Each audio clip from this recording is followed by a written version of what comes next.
Ben, the Trapper, or the Mountain Demon, A Tale of the Black Hills ******** Ben, the Trapper, or the Mountain Demon. A Tale of the Black Hills. By Major Lewis W. Carson. New York, Beadle and Adams, Publishers, 98 William Street. Entered according to Act of Congress, in the year 1875, by Beadle and Adams, in the office of the Librarian of Congress, at Washington. Contents page I. The Trapper's Camp. 9-2. The Grizzly Bear. 17-3. The Mountain Devil. 24-4. The Trapping Ground. 30 Treed by a Buffalo. 46. The Message. 48-7. Indians. 57-8. Showing His Colors. 67-9. Miffin's Leap. 73x The Suck. 80-11. The Quicksand. 87-12. Through the Snare. 94. Ben, the Trapper. Chapter I. The Trapper's Camp. In a deep defile among the Black Hills, far out on the western plains, 3 men had made a camp. They were of that wonderful race who have done more to develop the resources of the Western world than any other, the trappers of the Northwest. Their great aid in this cause has never been allowed by us as a people. We hear of great discoveries of gold, or of a new pass through the mountains, and in the discovery lose sight of the agent, who, in 9 cases out of 10, is one of the class of whom this book is written. Their wandering, perilous life is full of hardships, of which we have no conception. The cold of winter, the savage foe, the yet more savage employees of the Hudson Bay Company, the grizzly bear, the snowslide, all these are their enemies. They toil hard to pluck from the hand of stern old winter a precarious livelihood, happy in the possession of a few traps, a rifle, ammunition, and a blanket. With these they lead as happy lives as any, and as useful as most.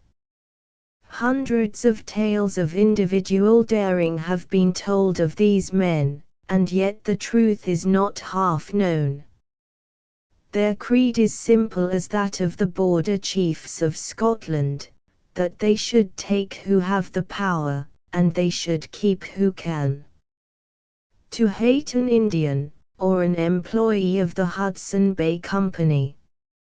It was in the days when the rivalry between the American Fur Company and the Hudson Bay was at its height, and the rancour between them equaled that of Whig and Tory during the Revolution. Each claimed the country, and many a bleaching skeleton on the western streams remains to this day, attesting the fact that the men fought for the right of possession to the last. The men in the pass were types of different nationalities. 1. A tall, supple, wiry old fellow, dressed in a greasy buckskin hunting shirt and leggings, with moccasins of moose hide, showed himself to be a lifelong rover of the hills and plains. He was piling brush on the fire, and smoking placidly, puffing the smoke from his nose in clouds. His face was a study, covered though it was by a beard of nearly 7 months' growth. It showed the character of the man. Brave to a fault, an unrelenting foe, a steadfast friend, one on whom great reliance could be placed in time of need. His rifle, carefully covered with a buckskin sheath, was propped against a rock near at hand. A huge knife hung in his belt, by the side of a shot pouch and powder flask. The man on his right hand was a Frenchman, a keen-eyed, vivacious fellow, dressed very much like his companion, and armed, in addition to the knife and rifle, with a pair of handsome pistols. His name was Jules Damond, and he had been a voyager, trained to the business at St. Anne's, on the St. Lawrence. The third was a Dutchman. A simple glance at his broad, stolid face told his nationality. He was a stout fellow, of tremendous girth, with a smiling blue eye, an expressionless face while in repose, and a foot that looked much like a young trunk. He was smoking placidly, and suffering his companions to attend to the fire, and cook the food hanging over it. The last duty was the Frenchman's, who, like nearly all the men of his nation, had a theory in regard to cookery which he was always ready to explain by example. "Look here, Jan," said the first-named trapper, "why don't ye lend a hand at taking care of the fire? So help me, as I never know I vas wanted to help you mit de fire," said January. "I vas sit here, mit mine smoke pipe, und I vas dinking offer the times when I vas in Yomeni." "Yo, that is vat I dinks. I suppose it's considerable of a country," said the old trapper. "Considerable mit a country. Mine cot. There is no such country mit all the earth. Vat? Is there anywhere you can find such vine as we have there? Now I tells you. When you goes to St. Louis, you vas go to Jakob Post's saloon av you vants gut Rhine wine.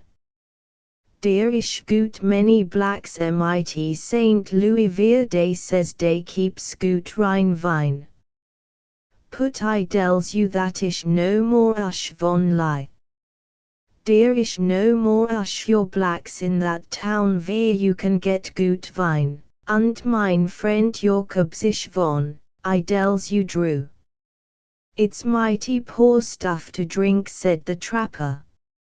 "For me now, when I drink, I take a little good rye whiskey. That's good enough for me. Boor stuff. Pen miffin, av it vash not that I know you too well, I vote hit you mit your nose av you says that once more. I tells you der is nothing so gut as Rhine wine." "Yes, for a Dutchman," said Ben. "But you ish voolin. Dear, I seen you laugh." "Don't say that no more," said January. "What does you think about it, Jule?" said Ben, looking at the Frenchman. "That it is very bad drink," said the Frenchman. "Pest.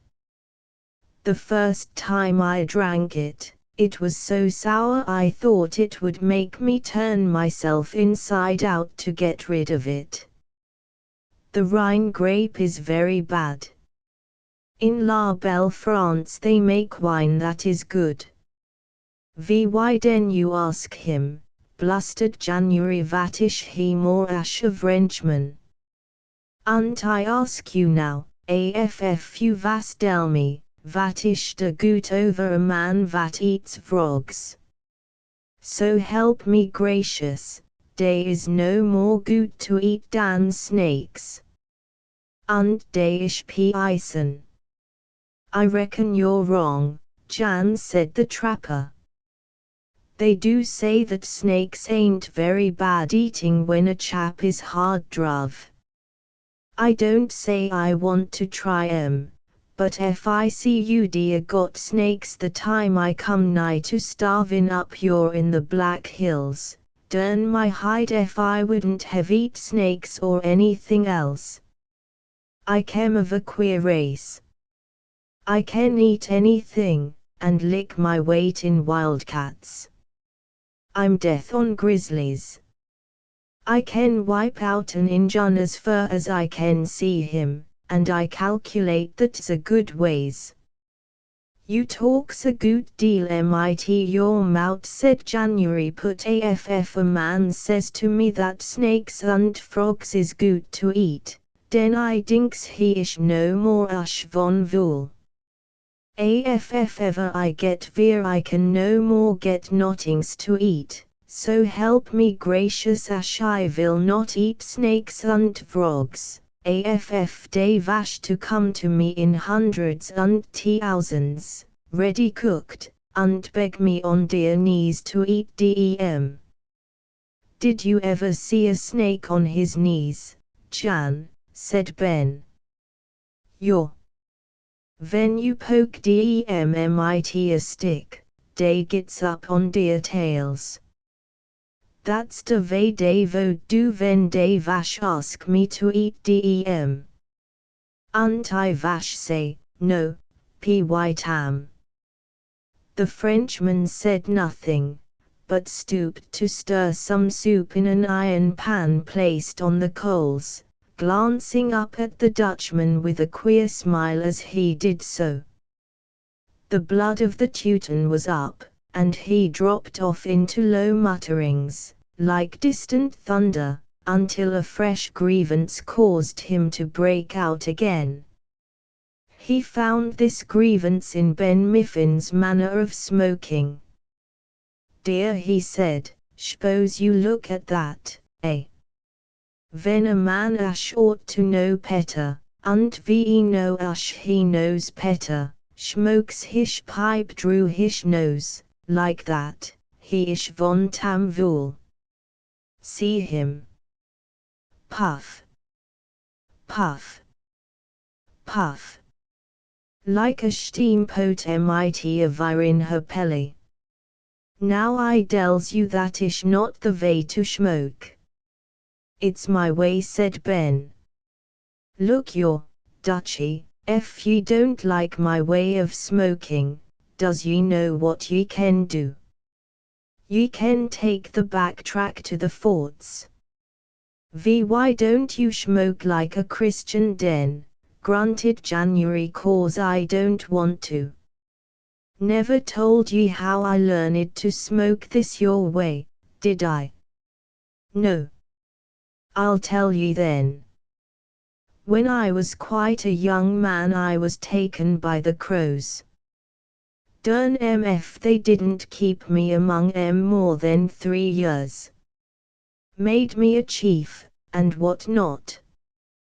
Wall, they all smoke this your way, and I took it up. Don't rile me up, Dutchy. I'm the big buffalo of the Crow Nation. Rile me, and I light on ye putty heavy. Smooth me down and I'm ill, but slick me the wrong way and I'm a pison critter. Look out for me when I flop my wings and crow. Look at the hills, said Jan, prudently changing the course of the conversation. Vat you dinks ven I tells you I've seen hills all made up mit ice, und dey so pig ash des hills, eh? I should think your story was like the hills, said Jules. How vash that? Made up mit a lie, said the Frenchman, laughing and turning again to his soup. Den you ish von tam vool, said Jan, in a rage.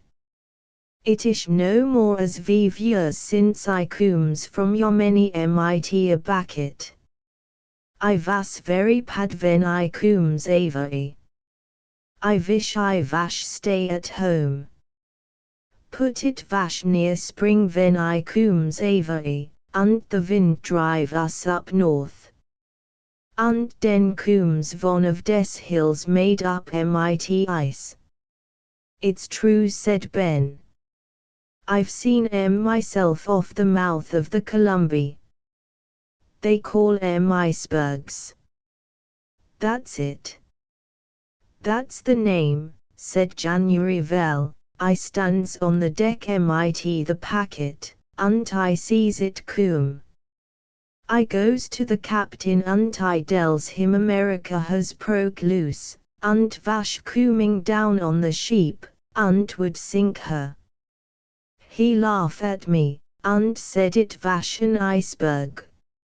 Und I vatched it very close, und py it tipped whoop, und turned over, und I dinks we ish gone. But it not strike the sheep. Lucky for you, said Ben. Vat vash you dink over an iceberg ash vash so pig ash it vash tip over on the sheep, und sink the sheep. Now I ask you not for to believe all this unless you vash a mind to. You must do as you please. Put this is vat I sees myself. Vat is your opinion mit des tam icebergs. Oh, they say that they break away from the hills up north and float down your. That's all I know. Your. Put vat makes dem tip offer. That ish vat I wants to know. How can I tell? Well, I tells you my opinion mit des tam ole icebergs. They ish very pig. Put, vat vas you dink mit a whale, ash vas so pig as he vash go anther an iceberg, und lift the iceberg whoop on his pack, und tip her over on the sheep, und sink the sheep. That ish my opinion mit des tipping icebergs. Ye don't mean to tell me that you think a whale goes under an iceberg and tips it over. Your. The whale goes under the iceberg, und lifts it whoop on his pack, and tips it over on the sheep. That ish vat I dinks. He couldn't do it, said Ben. Darn it. I've seen icebergs, and I've seen whales, but I never seen a whale big enough to do that, nor you either. I s'pose you dinks dish ish von lie. All right. You may dink vat you please, put this is vat I sees myself. I tunty care nottings now vat you dinks, only when a man will not believe good sense when he hears him, he is von very much fool. Vat you got in the pan, Shul? Soup, said Jules. Vat you makes him off. Grouse, said Jules, smiling. When he ish reati, let us have some aings to eat. I ish hungry. Why does ve come here before it ish time to set our traps, Pen? I'll tell ye. If we ain't on hand Ollie, all the places will be taken up. And I know a place where we can make our fortunes, sure. I've got a beaver dam that beats the world. But come, Jewel, I'm like Dutchy. I want something to eat. If it's ready, dish it up. Each man had a tin cup among his other property, and Jules filled 3 of them from the pan on the fire. For a few moments nothing was heard but the clicking of spoons and smacking of lips over the savory mess, for Jules was a good cook. Jan shoveled down the contents of his cup first, and held it out for more.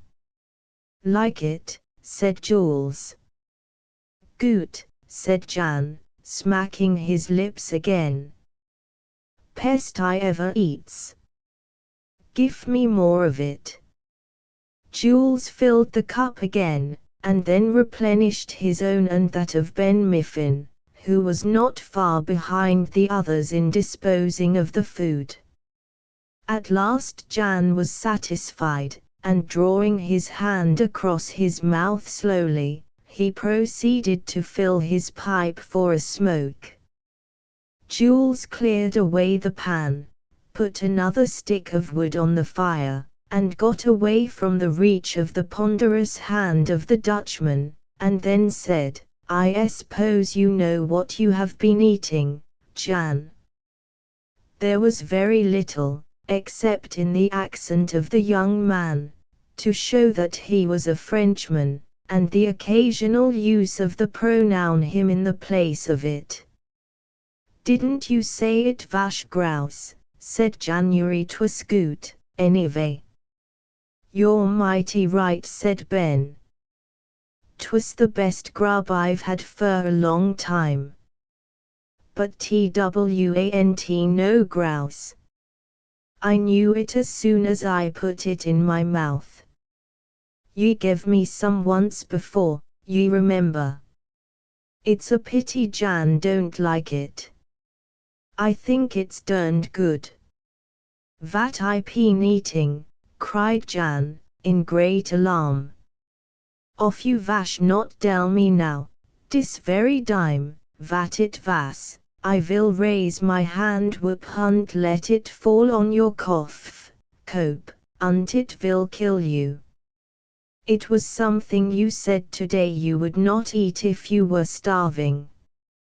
"Snakes!" screamed Jan, starting to his feet, with both hands pressed on his stomach. "No, not so bad as that," said Jules. "It was frog soup." Jan sat down again to consider over the matter. For full 5 minutes he neither moved nor spoke, but sat with his head resting on his hand. At last he looked up. "Bring me that pan," he said. Ben reached over to where the pan stood and handed it to him. He took up his spoon and devoured all that was left, not deigning a word to the repeated demands of Jules that he should leave a little for him. His jaws never ceased their action until he had deposited the whole in his cavernous stomach. "Dear," he said. "I veals petter. And so that ish vrog, eh?" "I should think so," said Jules. "You old cormorant. Vat ish that?" "A bird that eats everything he can get his claws on," said Jules. "Why didn't you leave some?" "I vas brought whoop to love mine neighbor ush myself. I dinks it ish not right to eat frogs. Put I dink so mooch more off my neighbor that I will not leave frog soup for a temptation." "Sacrifice yourself for the public good, you old hog," said Jules. "You're that ish true. I sees that if I does not eat him you would do it, and I dink so mooch off mine friend that I would not leave it. That ish all about it." "Do you mean to eat any more if I make him?" demanded Jules. "You're whenever you makes frog soup I will not leave any of him for you. That ish vat I dinks about it." "Perhaps you'll get a good chance," said the Frenchman. "And perhaps you won't. But you've finished it. Perhaps you will go out with me and catch some more of them." "Neen," said January, "why not? You eat them fast enough." "You're I always eat dem fast enough. I know vat ish gut for mine friend, und I dinks frog soup very bad for him." "That's enough," said Ben. "You've taught Jan to eat frogs, and he has taught you that if a Dutchman is slow, he is sure, and that you can't fool him with the scent. Scatter the brands and pick up your dunnage. It's time to be on the way. How far is it? Said Jules. A matter of 5 miles or so, said the trapper. But we'll get our pay for the long journey we've made if we are a little footsore at the end. Come on. They shouldered their pieces and strode off into the hills, the Dutchman sauntering in the rear, leading his horse by the bridle. Chapter 2. The Grizzly Bear. Ben Miffin strode on in advance of both the others, leading his horse, loaded with camp utensils, by the bridle. This man was known far and wide upon the prairies, as a skillful trapper, a bold hunter, and an Indian fighter of great renown. He had one quality which was his own, in common with many of his class, of boasting of his exploits. Perhaps this trait was a part of his frontier education, learned from the Indians. At any rate, Ben exhibited the strange anomaly of a boaster who was at the same time a brave man. The scars upon his body were taken in many a bloody fight along the Yellowstone, by the Platte, on the Washington, and in the Sierras. His step was free and firm in spite of his 55 years, and the grey hairs sprinkled in his heavy beard and mustache. The road lay through a growth of scattered pines, such as grow upon the Black Hills, and among others a few specimens of the nut pine, known only in the West. Ben stooped to pick up one of the cones, and as he was tearing off the husk to get at the seed, he heard a sound which caused him to drop the cone and seize his rifle. The sound was a grunt resembling the grunt of a hog, and looking up, he saw, a few feet from him, an enormous grizzly bear, standing with his head cocked on one side in a knowing manner, regarding the trio in a way which seemed to say that he hesitated to decide which of the three would make the best meal. There is no living mountaineer who does not fear the grizzly bear. Their strength and ferocity cannot be fairly stated. Ben knew the danger he had to encounter, and was ready to meet it like a man. The Frenchman aimed his rifle at the animal, but dropped it again at the stern signal of Ben Miffin's hand, who never removed his keen eyes from those of the fierce animal.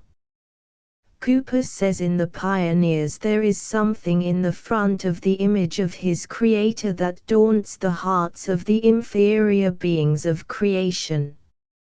And the great student of nature was right. No one knew better than Ben Miffin the power of the human eye, and his never quailed. "Let me shoot," whispered Jules. "For your life, don't," muttered Ben. "Hold your charge till I give ye the word, and then let him have it." "I can shoot him while he stands still," replied Jules. "Mind me," was the reply. "Keep your eye on the brute all the time. 'Tain't he no use to fire, his hide is like a sheet of iron. Bullets flatten agin it like paper balls. Darn my hide ef they don't. He's got his eye on my hoss, he can't he have it, mind ye." All this was said almost in a whisper. The bear had not moved, but was standing in the same place, shifting his head to and fro to get away from the eye of the intrepid man. Ben knew his advantage, but between keeping his young companion from firing, and watching the bear, he had his hands full. At last the bear rose slowly on his hind legs, and opening his jaws, uttered a terrific growl, at the same time showing a set of long, white teeth, at the sight of which poor Jan, who was crouching behind a rock, uttered a yell of terror. "Keep still, you derned fool," said Ben, without turning his head. "You'll bring him on us if you show the white feather that dar way." Still he kept the eye of the bear. The brute lowered himself upon all fours and suddenly began to retreat. He had not gone 10 paces, however, when he turned again and rose upon his hind feet, repeating the menacing growl which he had uttered before. "Ach! Mein Gott," muttered January our Vader "Gut saints, wat teet. Der is no more as 50 teet in his jaw. I dinks I is mooch fraid." The bear again dropped on all fours and turned his head up the rocks. But Miffin, who had restrained himself well until now, jerked his rifle to his shoulder and fired. The ball had hardly left the barrel when the savage brute, with a broken fore-shoulder, came down the slope on 3 legs, with growls which made the blood of the Dutchman run cold in his veins, and wish himself safely back in fatherland. But he took up the gun he had brought with him from the Rhine, a gun on the pattern of the roer of southern Africa, and with his heart in his throat awaited the onset. Jules Damond fired one ineffectual shot at the savage brute, and then drew his pistols. Ben Miffin saw that he had brought this on the party, and that he was the one to be sacrificed, if any. He drew his knife and was about to close with the bear, when the Frenchman dragged him away. "Climb a tree," he said. "Take your gun with you." Each darted at a low pine, and scrambled up as soon as possible, just in time to escape the fury of the brute. He reared himself on his hind legs at the foot of the tree occupied by the trapper, and glared at him seated comfortably in the lower branches. The mouth of the bear was open, and the white foam dropping from the red tongue. He lowered his head and licked the blood from his wounded shoulder. The taste of blood made him more savage, and he gnawed at the tree with his white teeth. "Where are you, Jan?" cried Ben, not seeing the Dutchman anywhere. "Have you got to a tree?" "Neen," replied Jan from behind his rock, "der is no tree here. I is killed. I is eaten whoop mit a pair. Ache mein Gott. Why you don't shoot him? Why mit de gun at him? Der is no hope for Boer Jan Schneider, that is true, so help me der saints." "Keep your mouth shut," replied Ben. "The bear may miss ye. But if he noses ye out, dig for a tree, that's all." The bear evidently suspected the presence of someone else, though he had only seen the 2 he had treed. He began to nose about the ground, making toward the horses. But they fled at his approach, and he stopped a little way from the rock where Jan was hidden and began to snuff the air. He then advanced toward the rock. "Look out there," cried Ben, "he noses ye now. Climb up on the rock." Jan scrambled to the top of the rock, still clinging to his gun. The grizzly reared his ponderous bulk against the rock and saw his enemy. The growl he uttered caused cold shivers to begin at the top of the Dutchman's head and chase one another down his back and into his boots. The only hope he had was in the gun. He thrust it forward and was about to fire, when his bearship lifted his paw and gave it a playful tap, which knocked it out of the poor fellow's hand, and sent it flying down the other side of the rock. But Jan caught it by the stock and pulled it back. The bear began to climb up the rock, but moved with difficulty, for one leg was useless to him, and every movement was accompanied by a growl of pain. Ben Miffin had by this time loaded his rifle, but the body of Jan was directly between him and the bear, and he dared not fire. The gun of the Dutchman was loaded with a handful of buckshot. As the bear came nearer, he lifted the wonderful weapon and pulled trigger. A noise like the report of a small cannon followed, and Jan was knocked headlong from his perch, falling on his head and shoulders nearly 10 feet away. He was up in an instant, running for a tree, fearing to feel the claws of the bear in his back at every step. He reached the tree, tugged his weight up to the branches and uttered a shout of joy. He was safe for the present. "How does ye feel?" said Ben from his tree. "You's nice man to stand by a friend," said Jan, in high dudgeon. "You's goot fella. I dinks I cooms out here goot many dimes more mitu. For a man is a good fitter, he vas fight den mit der pair. You's a coward, Ben Miffin.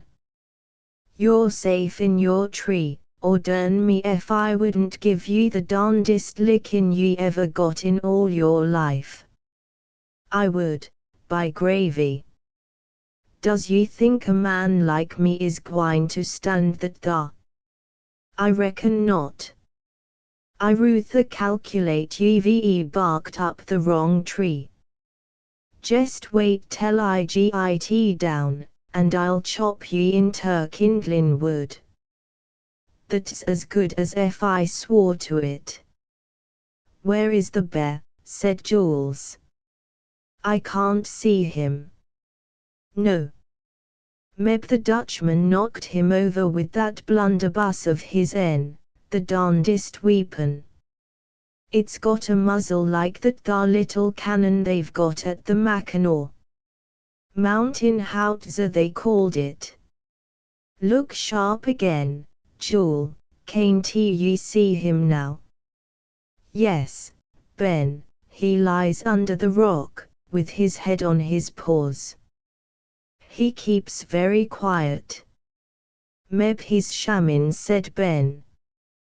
"Don't ye go too nigh the derned critter. It'd be jest like him to git up and go fer ye the minute your feet teched the ground." "Jan. Vat. Git down outer that tree and go and prick him with your knife. If he don't git up, then we may safely conclude he's a dead bear." "I ain't a vool," said January. "I don't want nothings more to do mit tepes. You go yourself and prick him." "All right," said Ben, "I'll do it, and if he is a dead bear, I'll take his scalp." "Take him all," said January. "I not wants him." "Der duivel. He ish von plak piest. I vash scared mit him."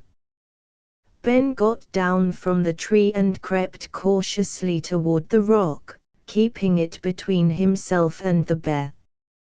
He reached it and drew himself carefully up the side. He found the gun lying on the rock where Jan had dropped it, and then, creeping forward, he looked down upon the grizzly. The first look was enough, and he hailed his companions with a shout. "Safe," said Jules. "Dead as a hammer," replied Ben. Jules slid down from his tree and hastened to join his companion. The grizzly lay where he fell, and they could see that the heavy charge of the roer had passed into the ear of the dead brute, and blown a passage completely through his head. "Vel, vat you dinks," said Jan, still in his tree. "If you's vool me, und that perish not dead, I gets mad ash turt you." "Dead enough," said Ben, "it's all your derned luck. Come down and see him." Jan slowly left his tree, and came toward them in a hesitating manner, not yet satisfied that the savage was sufficiently dead to be safe. But even he was satisfied when he saw the hole the charge had made. "Dear," he said, "vat vas I tell you when you laugh at mine gun? Dat ish gut gun, more ush petter ush gut. It killed ish per. All right. Why den you not kill him mit der little gun, eh?" "Could do it, if I had a chance to put the barrel close to his head," said Ben. "Yo. Why you not do it, den?" said January. "Nobody dinks you dare do it." "I vash not vraid, I vash not climmadry all because of a little pair like that. I kills him mineself." "Ye run fast enough after ye shot your blunderbuss," said Ben. "But that ain't it. Let's git our horses back again. I kin git mine easy enough." "How?" said Jules. "This way," replied Ben, raising his fingers to his lips. A loud, clear whistle rung through the hills. Directly after they heard the swift beat of coming hoofs, and the 3 horses appeared in view, led by the horse of Miffin. He advanced and seized his property, and the faithful animal laid his head against his master, whinnying his gladness. Ben stood a moment stroking his shining mane and his small, shapely head. The horse was a model of his kind, of the Mustang breed so much in use upon the prairies. Of middle size, a pure white, with small head, deep chest and long body, with keen eyes and the light step of the deer. There is no better breed of horses in the world. "Yes, yes, old boy," said the trapper, "ye are one that will always come at my whistle, no matter when I sound it." "Where did you get him?" said Jules, coming up, with the bridle of his own horse across his arm. "From the crows," said Ben. "They are my friends yet. I'll never need one on the prairies. I go back to the Moncty in a while and they always make a feast." "The horse is a beauty," said Jules, glancing at him. "He hasn't his equal on the prairies," replied Ben. "Look for him where ye may, ye won't find a horse to go as far and do as much and do it as quick as Diamond. I'll say that for him.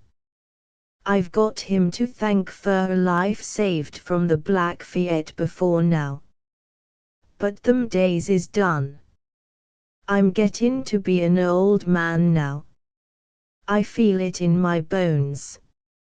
"Old," replied Jules. "I'd like to find your match now in this section." "That's easy enough to do," said Ben. "Not but that the time has been when I was as spry a young chap as ye'd find atween the 3 Butts and the Massasip. I tell ye true, I've seen the time I could lick anything on the prairie. I couldn't do it now. I'm getting too powerful weak, that's the reason, and good enough reason, too.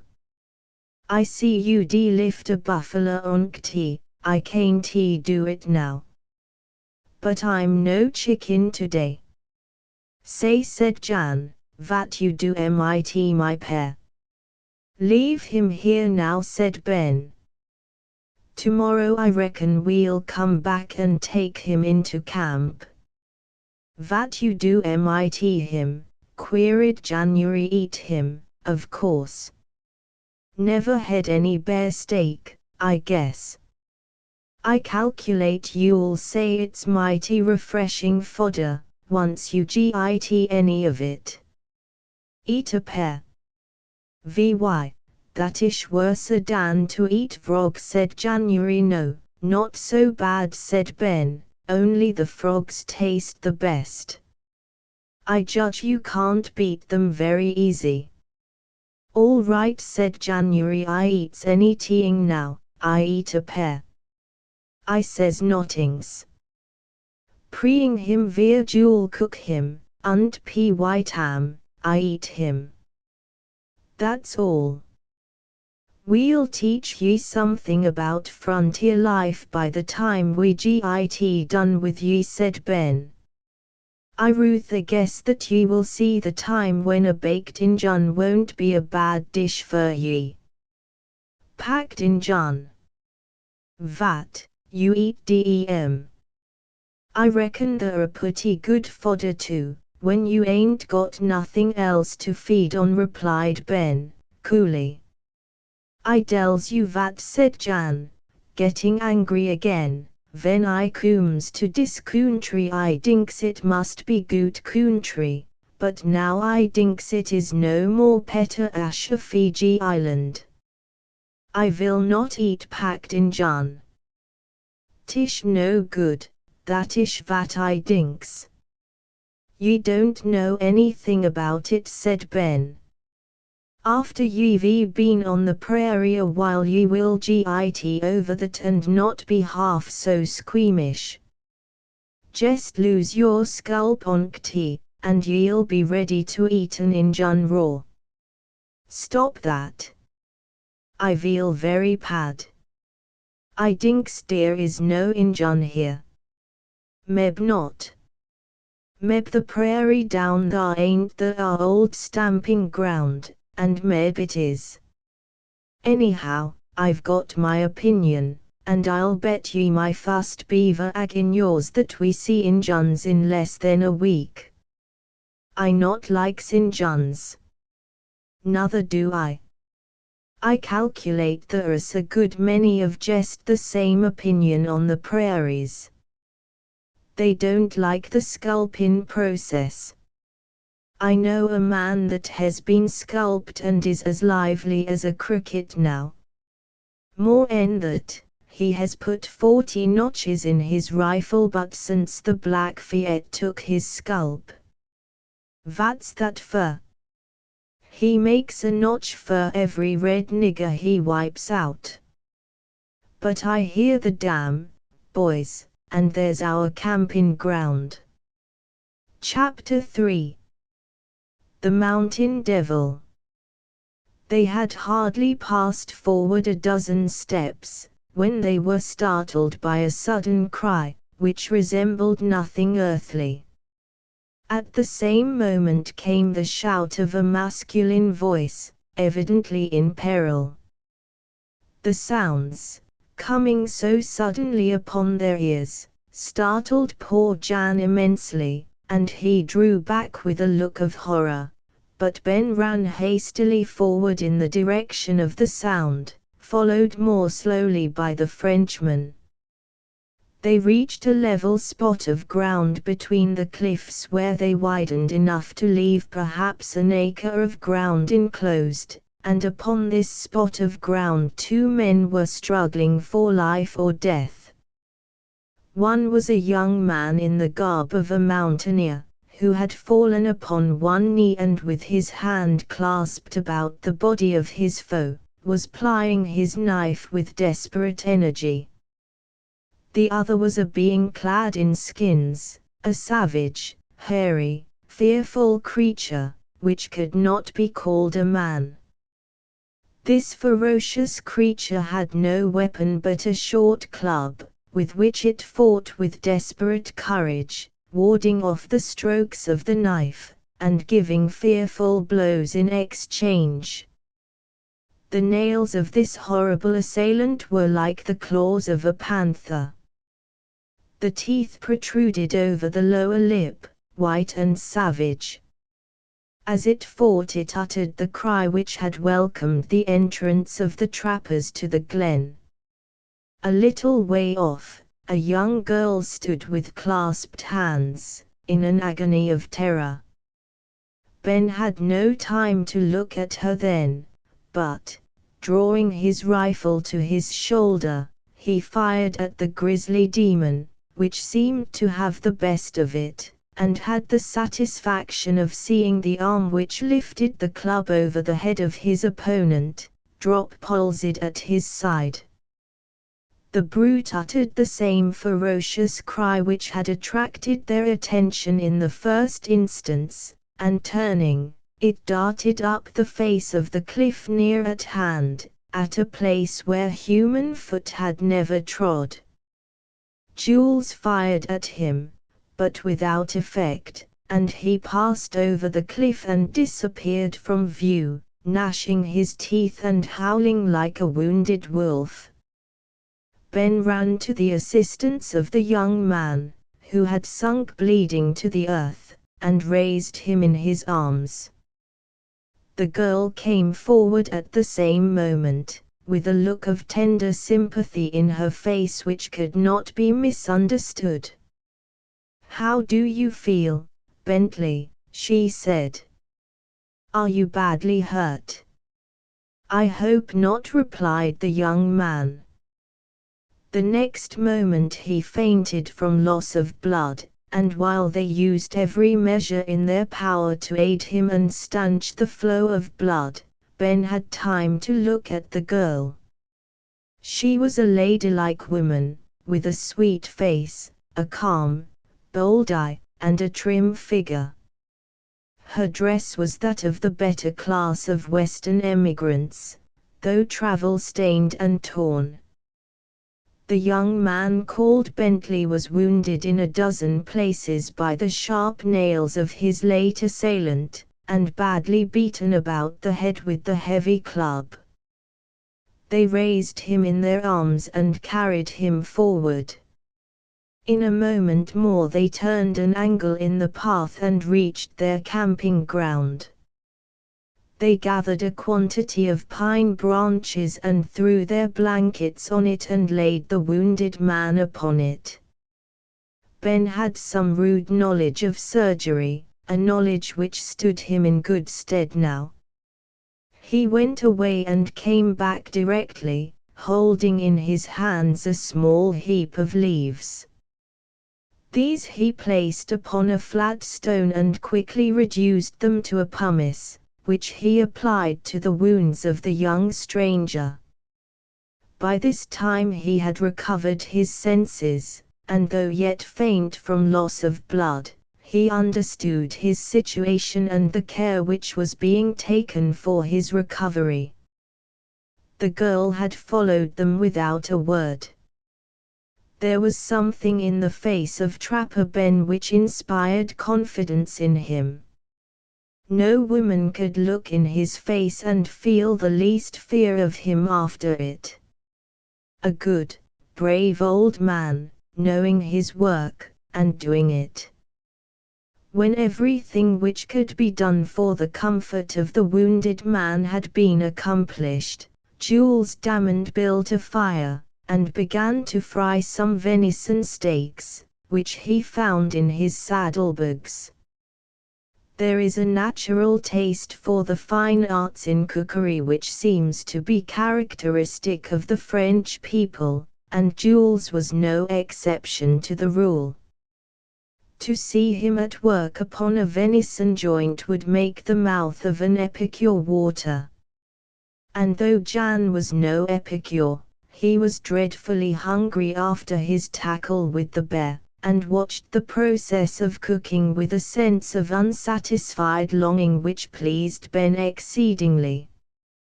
"You're hungry, old man," he said. "Hungry? You pet. I'm used as hungry as never was. Why you wait so long, Jules? Suppose you hurry before I die mit hunger." "Not I. You will find that it is impossible to hurry meat. It must cook just long enough, or it will not be fit for pigs.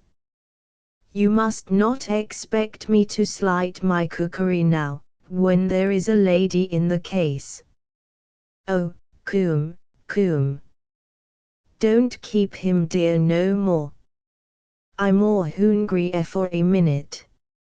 Jules shook his head, and continued his work of turning the steaks with an air of interest in the occupation which only a Frenchman can feel in such labor. At last his work was done, and taking some of the venison on a piece of bark, he approached the young lady, and handed it to her with the look of a marquise offering refreshment to a duchess. And, indeed, the graces of Monsieur Jules Damand upon this occasion would have done credit to any rank in life. "Used look at him," whispered Jan, his sides shaking with subdued laughter. "You think he gentleman, when I never sees such a fool while I lives." "Oh, let him be, January. You're mad because you can't show off before a gal the way he kin." "Don't deny it, ye know it's true," said Ben. "I never tells a man he lie," said Jan, coolly, "but when I lie I dalks used a few peas dalkin now. What you think of that, eh?" The young lady took the food offered her by the Frenchman, with a smile and bow, and ate with a keen appetite. The others helped themselves, and even the wounded man disposed of a goodly quantity of the savory meat.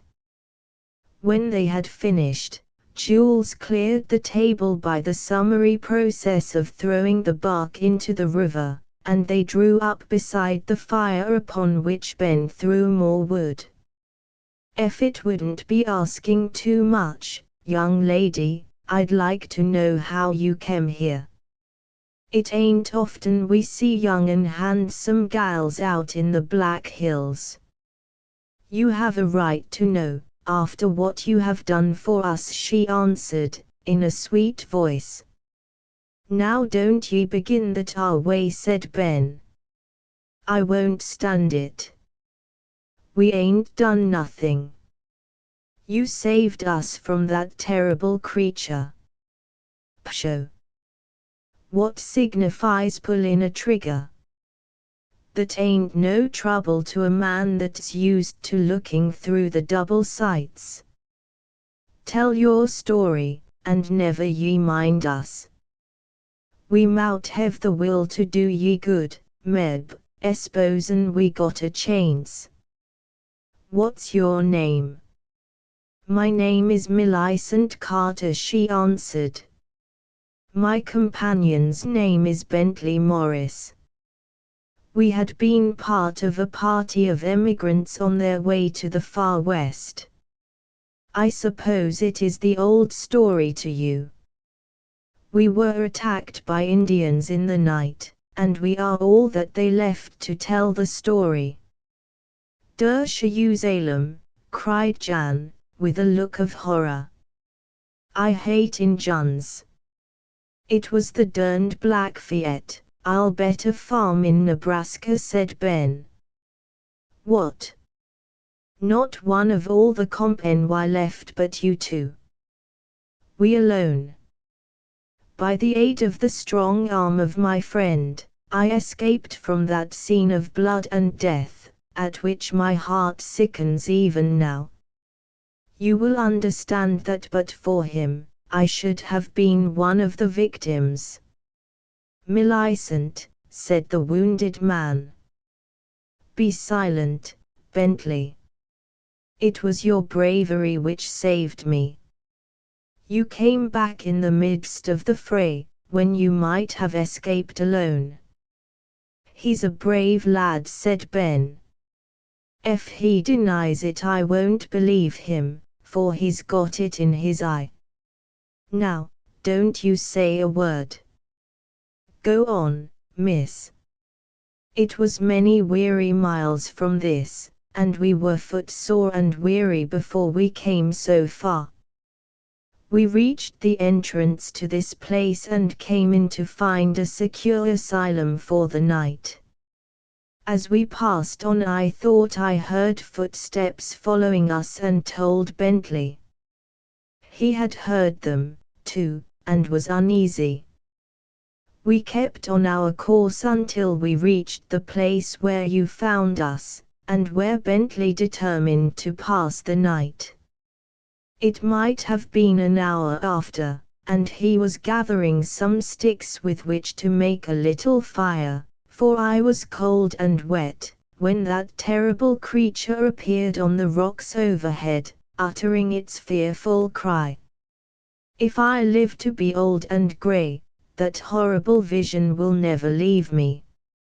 I see it plainly now. Bear up, miss, don't be afraid.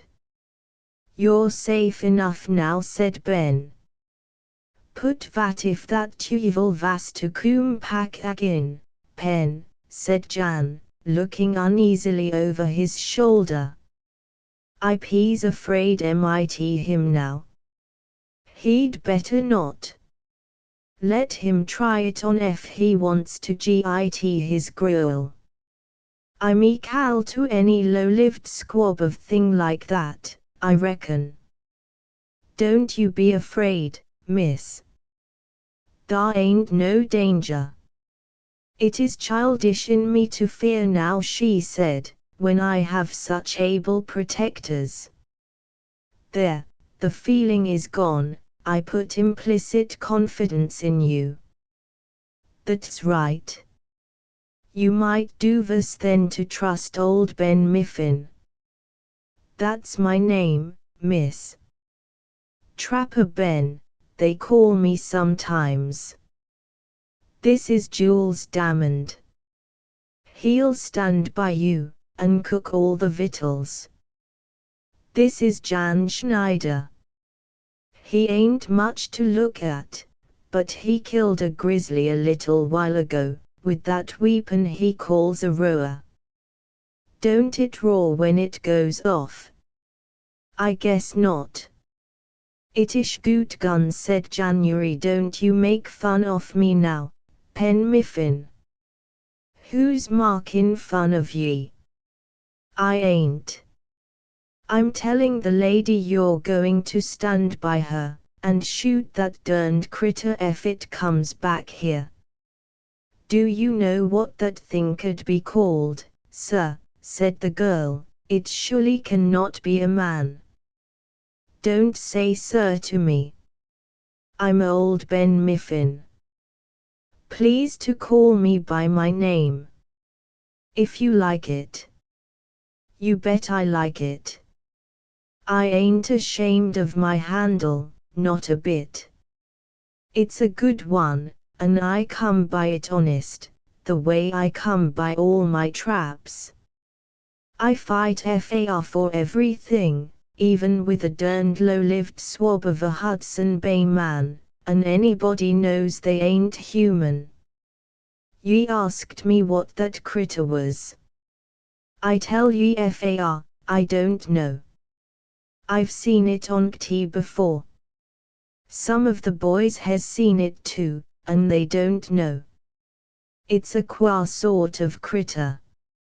If I had my say about it, I sure you'd think it wore half man and half wolf. It's mean enough. It does not talk, but you noticed that it was clothed in skins. I seen that. It's a queer critter, I must say. The boys call it the mountain devil. It's a good name. It's lucky for the thing that I fired in a hurry, and then the youngster was so much in the way I dasn't he fire at anything but the arm. I hit that. It saved my life, said young Morris. I had no strength to ward off another blow, I felt that my time had come. So you mout well think. It ain't one man but a dozen has gone under, time and again, here in the Black Hills. Whatever it is, it hates a man like death. Don't you talk too much, young un, it mout hurt ye. These scratches are nothing, replied Morris. I shall be well in a day or two. Look around ye and see how ye like the place ye've got to live in till we go to the States. Chapter 4. The Trapping Ground. The stream on which they halted was one of the tributaries of the Missouri, the Cache la Poudre, which flowed through the passes of the Black Hills not more than 40 miles from Fort Laramie. From the place where they stood, they could see the peaks of the Three Brothers, the Butts, raising their heads on high. Mount Laramie loomed up in the distance, and at their feet the river poured on down the mountain pass. Near the place where they stood, that sagacious animal, the beaver, had dammed the stream and made themselves homes. The round tops of the little huts rose above the water, and knowing heads were peeping out at the strange intruders. In all probability, no other feet than those of Ben Mifflin had ever trod the banks of the stream, if we except the Indian hunters. The entrance was narrow and crooked, and once in, the eternal rocks seemed to rise on every hand, inaccessible to mortal feet.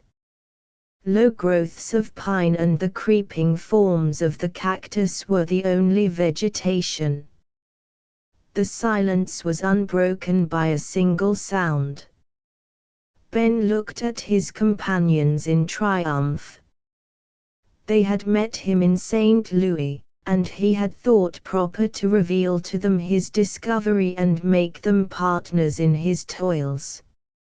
He was not avaricious, and he found them with no wealth except their weapons, eager to try his trapping ground. He wished to better their condition, and had taken this way to do it. Personally, he knew nothing of them or their antecedents. But they had appealed to his sympathies in their destitution, and no man ever appealed to him in vain. He had a large heart, open always to the cry of the needy. In another sphere he would have been a philanthropist. In his own, he was only a true-hearted, simple man, with only one object, and that to live out his simple life as the Maker whom in his rough way he reverenced, would have him. Jan had told him wonderful tales of the prowess he had shown in hunting in southern Africa, where he had been when a young man. It only required a little of the rough experience of the prairie to show him that he was not the mighty Nimrod he had made himself out to be. But Ben cared nothing for this, and was pleased with the eccentricities of the Dutchman. "Dar," said the trapper, "ain't that a sight for sore eyes? Dar's peltries enough in this your stream to make us rich all summer." "Vatish dem," said Jan, pointing to the beaver houses, "who live dear." "Injuns," said Ben. "Vat," said Jan, leaping from the earth. "Vy den you cooms here?" Why den you no stay at home mit yourself and not preying me out here via day lifts? Ye never seen a beaver hut, I reckon, said Ben. Ye wouldn't believe me when I tell ye that them houses are the work of beasts.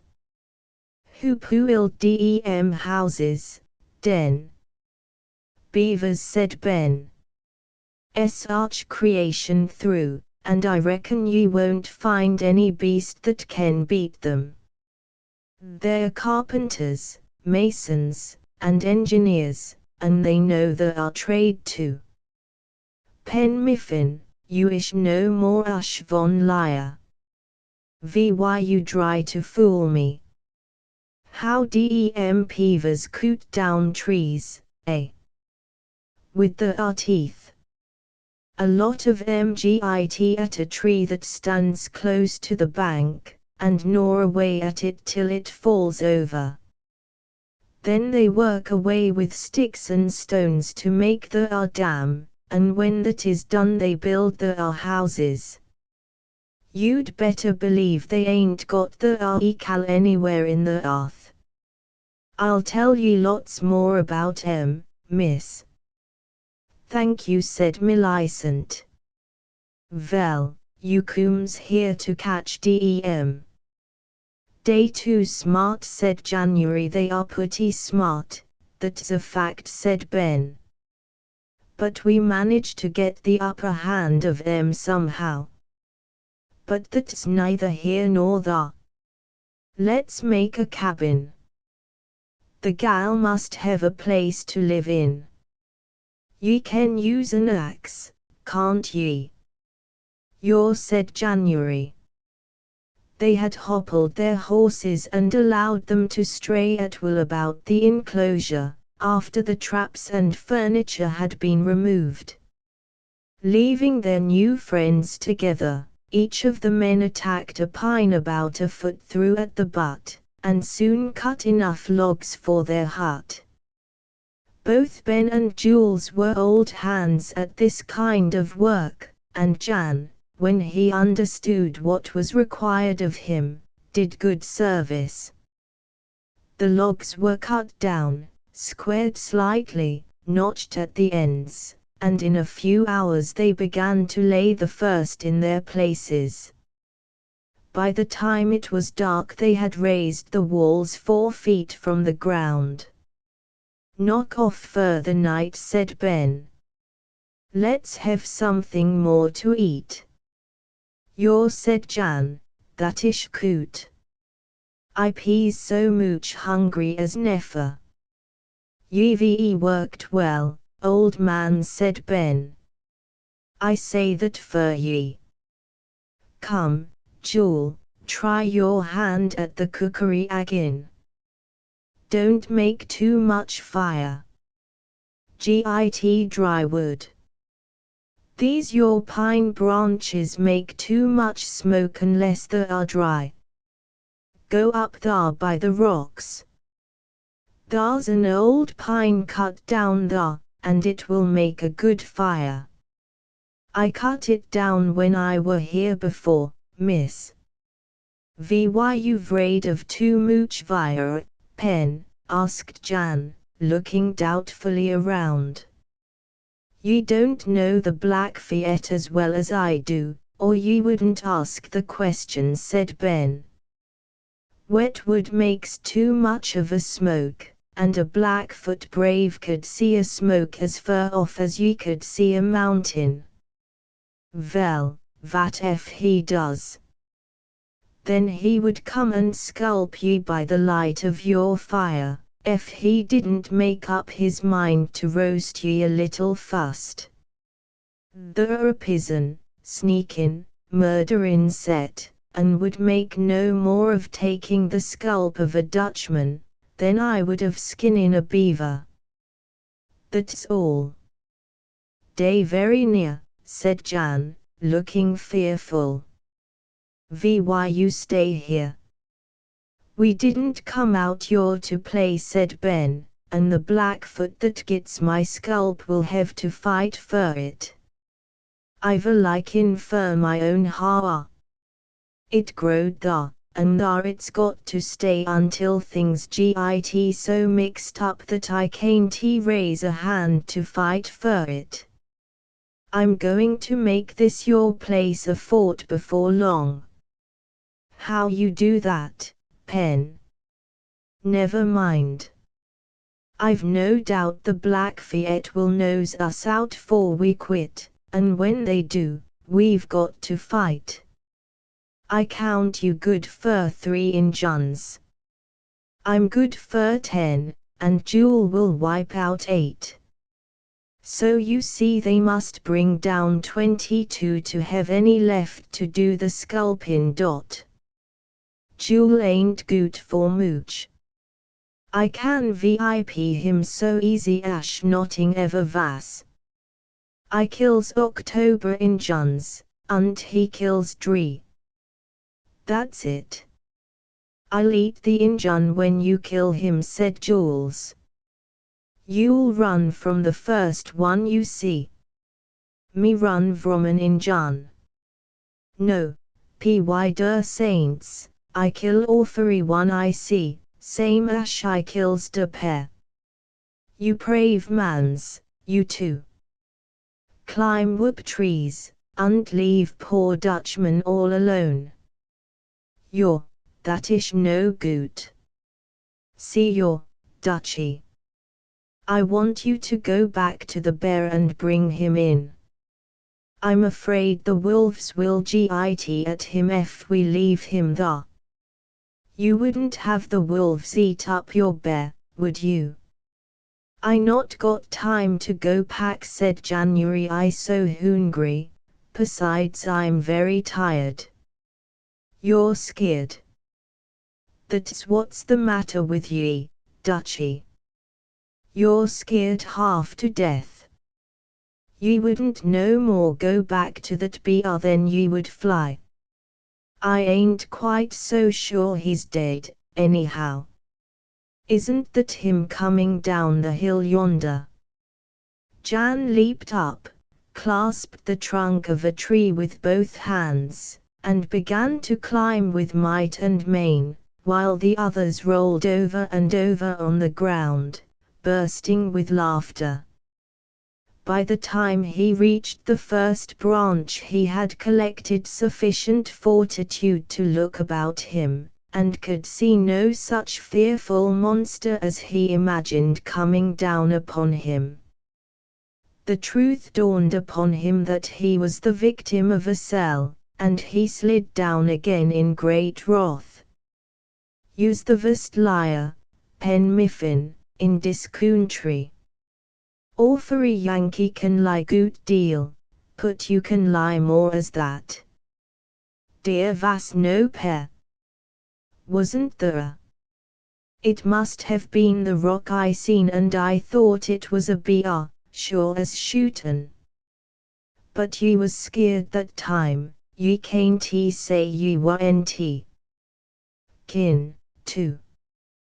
Wasn't scared a bit, Pen Miffin. Ye wasn't.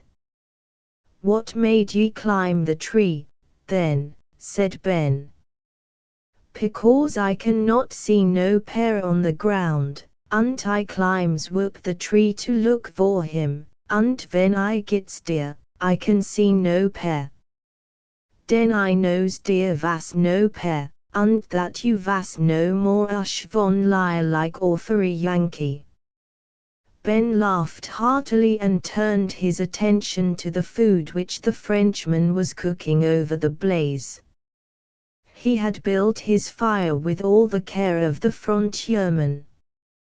First, the light leaves were ignited, then some small twigs, which would burn without smoke, were added, and when these had kindled into flame, larger sticks were laid on, and the fire was now blazing merrily, though still without much smoke. That's the sort of fire to fool a Blackfoot, said Ben. Ah, many and many's the brave fellow has gone under for the want of a little care. Now, I don't know that there's an Injun within 20 mile of us, but I always go to work as if they were all around, as they may be for all we know, and most likely are. What makes ye think so, Ben? Said Jules. "'Cause it's the last of the huntin' season, and the braves are out for buffalo. That's my reason." "Then, agin, ye can't depend on a Blackfoot, they're a treacherous, house-stealing set. Mind I tell ye, the Crows are just as bad." "No they ain't. Anyhow, they won't be to us while I'm higher. You see they ain't forgot our old chief yet. I calculate I've got a wife among MSOMers. Don't you know where she is?" "Can't he say that I do? When I was in the Crow village last, and that's 3 years ago, she were there. There's a young chief takes care of her on my account, seeing he ain't got no father or mother, and she sort of adopted him. So I reckon she rubs along right pert. She oughter, anyhow. Perhaps I couldn't appreciate the woman. I didn't, anyhow." "Didn't you like her?" said Jules. "No, I didn't relish her much, that's a fact. You see she had a tongue of her own, and a mighty sharp tongue it were too, the best you ever see. She never stopped her clack from morning till night. I wouldn't have minded it so much if she had only taken a rest on tea in a while, but she didn't. It seems to me now, that the derned critter thought if she let her tongue rest a minute, she couldn't start it agin." "What did you do?" "Do? What any man oughter do when he can't save himself no other way." "What was that?" "Healed it as hard as I see you go." "I reckon that was pretty lively too." "Vat vas your vrow's name?" said January. "Does ye want her, Jan?" "Ef ye do, take her, with my blessin'. The truth is, you're gettin' too fat, and ef ye had to stand her jaw only a month ye'd git worked down to your fittin' weight pretty sudden, that's all." "I don't want her," said January. "Don't refuse on account of any feeling on my part," said Ben. "Don't be bashful nuther. Or, if it suits ye better, I'll sell her to ye. I'll sell her cheap too. Give me that hunting knife of yen and she's your own." "That's fair, I'm sure." "Don't want her," persisted January. "S'pose she dead, I pooey her. Den I lose mine goot knife all vor nottings. Ef she's dead, may she rest easy in her grave." "But I don't think she would, anyway. I've got my opinion, and I think she'd never rest in any grave. They won't have her in the other world nuther. She'd worried them to death, mind ye. Why don't you dells me vat pay her name, Pen?" said January. "Hilalia, the green snake. Lovely name, ain't it?" "Goot gracious. That ain't of a man's name. Ain't it?" "Perhaps you're right. I doubt if she's a woman myself. Anyhow, I've got my opinion, and I reckon she's got a devil in her. I hearn a preacher down to the fort tell of a woman that had 7 devils in her, and that the good man cast 'em out. Now, if any one woman had 7 such lively devils in her as the green snake has, Then she must have been a healthy female, that's all. How gets on the grub, Jewel? Near done, Ben. In 5 minutes. All right. Soon as convenient I'll worry down a piece of that venison. I'd like to make a trade with Jan for this wife of mine. She ain't no use to me, and I think she'd be just the woman for January. I tells you again, I don't want no vimans ush vas have such names ush hilabelu added January snake, green snake. Der Himmel, that is dreadful. Don't you talk mit me no more pout her. I rather gives you the knife than marry a vimans like that. Well, I'm sorry we can't make a trade, said Ben, regretfully, really sorry. I'd like to sell her to some likely man that would set store by her, and not run away from her in less than 2 months. I wouldn't risk a cent that any man could keep his natural senses and stay with her longer than that, unless he was sorta seasoned to it, same as I was. I'd been a chief among the crows now, if it hadn't been for that. Is that the reason you left, eh? Said Jules. Ye bet ye. I liked it there first rate. They never made me go out on the war parties unless I had a mind to, though I went out often enough, for that matter. Ye see, I'm down on Blackfeet for more reasons than one, and the crows are the natural enemies of them critters. I'd like to exterminate the whole cussed race of them, durn the Pictus. What makes you hate the Blackfeet so? Said Jules. I'll tell you. Tiny less than 10 years ago I was trapping on the north branch of the Platte with a comrade of mine, a likely chap as you ever see. Jim Johnson was his name, and the best-hearted fella in Oregon. We made a heap of pelts, ye bet, and was countin' on a lively time at the forts the next winter. Jim had a gal thar, and was allus letting on how happy he'd be when he see her agin. He never did, poor fella. I'd been out to see after my traps, gone nigh on to half a day, mout be, and was coming home with a load of pelts, for we had been lucky all through, and when I got to the cabin we'd built, thar he lay, with his head split like an eggshell, and scalped. I looked around and found Blackfoot signs everywhere, durn the hides. I know them, and I'll make them pay for it some day. I promised him then, as he lay there, that I'd avenge him on the Blackfeet. Mout be I've done it, mout be I didn't. Anyhow I've got my opinion, and I'll back it that the Blackfeet are sorry they killed Jim Johnson. Do you know who the men are that killed him? Asked Jules. Yes. There's only 2 of them on their feet today, and they are bound to go under if ever they meet Ben Mifflin, or else he goes under, and he don't think he will. Who are they?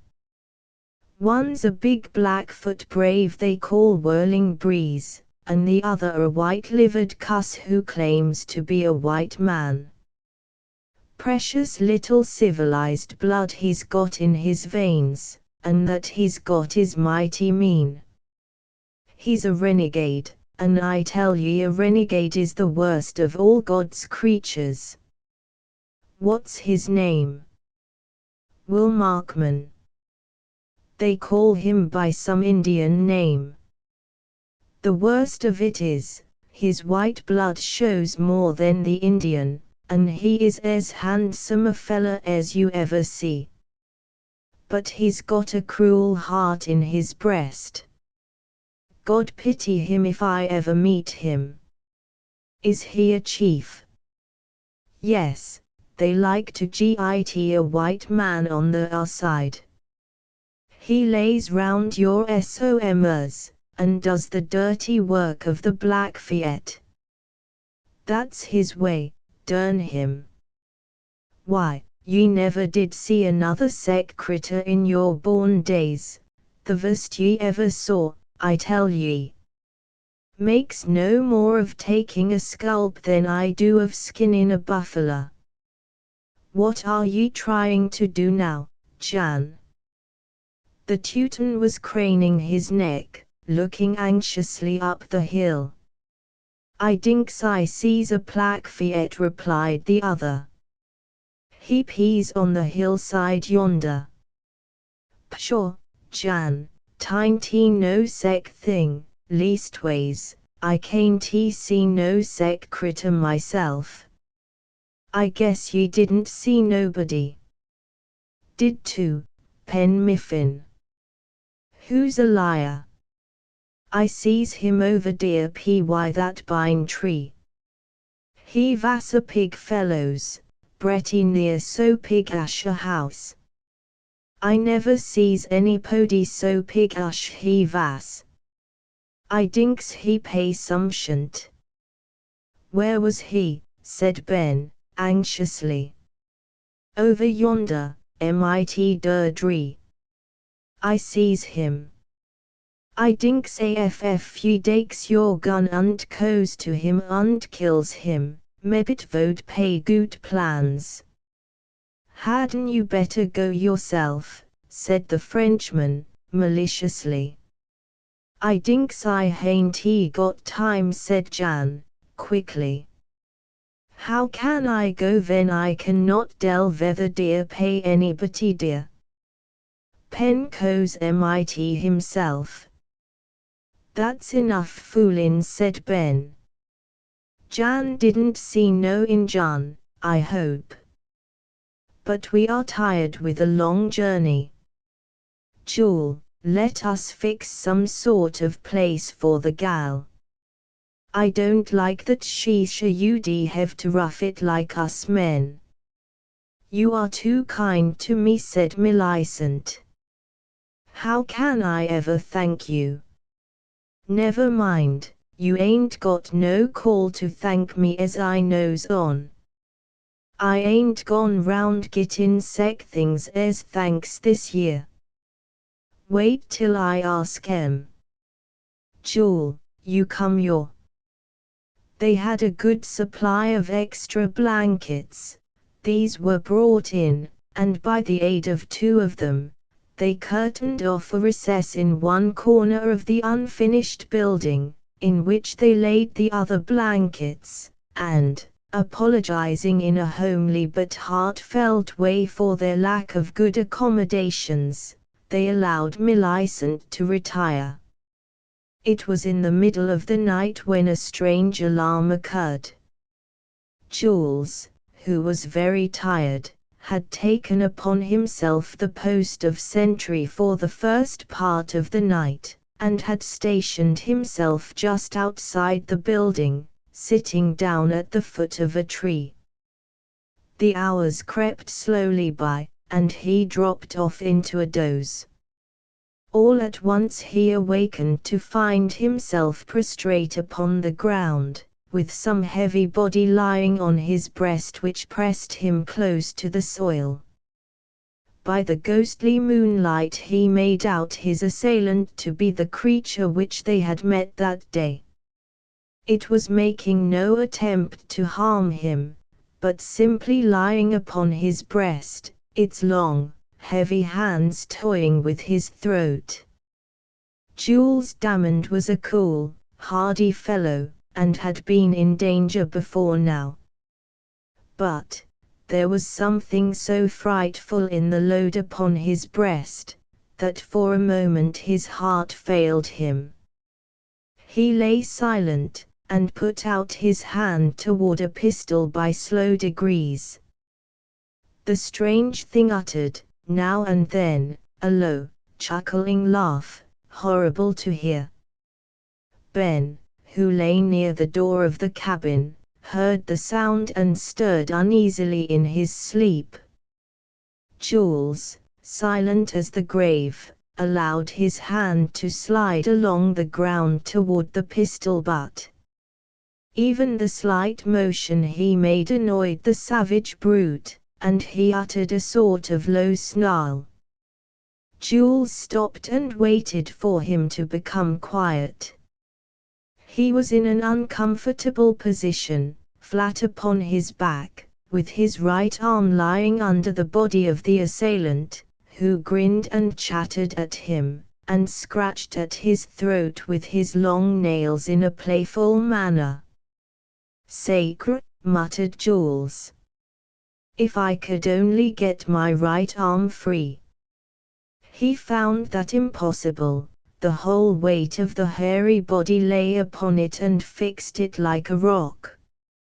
Jules again began to feel for his pistol, and laid his hand upon it, when the hairy palm of the mountain devil suddenly closed upon it. There seemed to be something in the touch of the cold steel which roused his hate, for he darted his long nails into the face of the trapper, and left bleeding furrows from brow to chin. At the same time Jules managed to get the pistol partly free, and made a shot at him in the dark.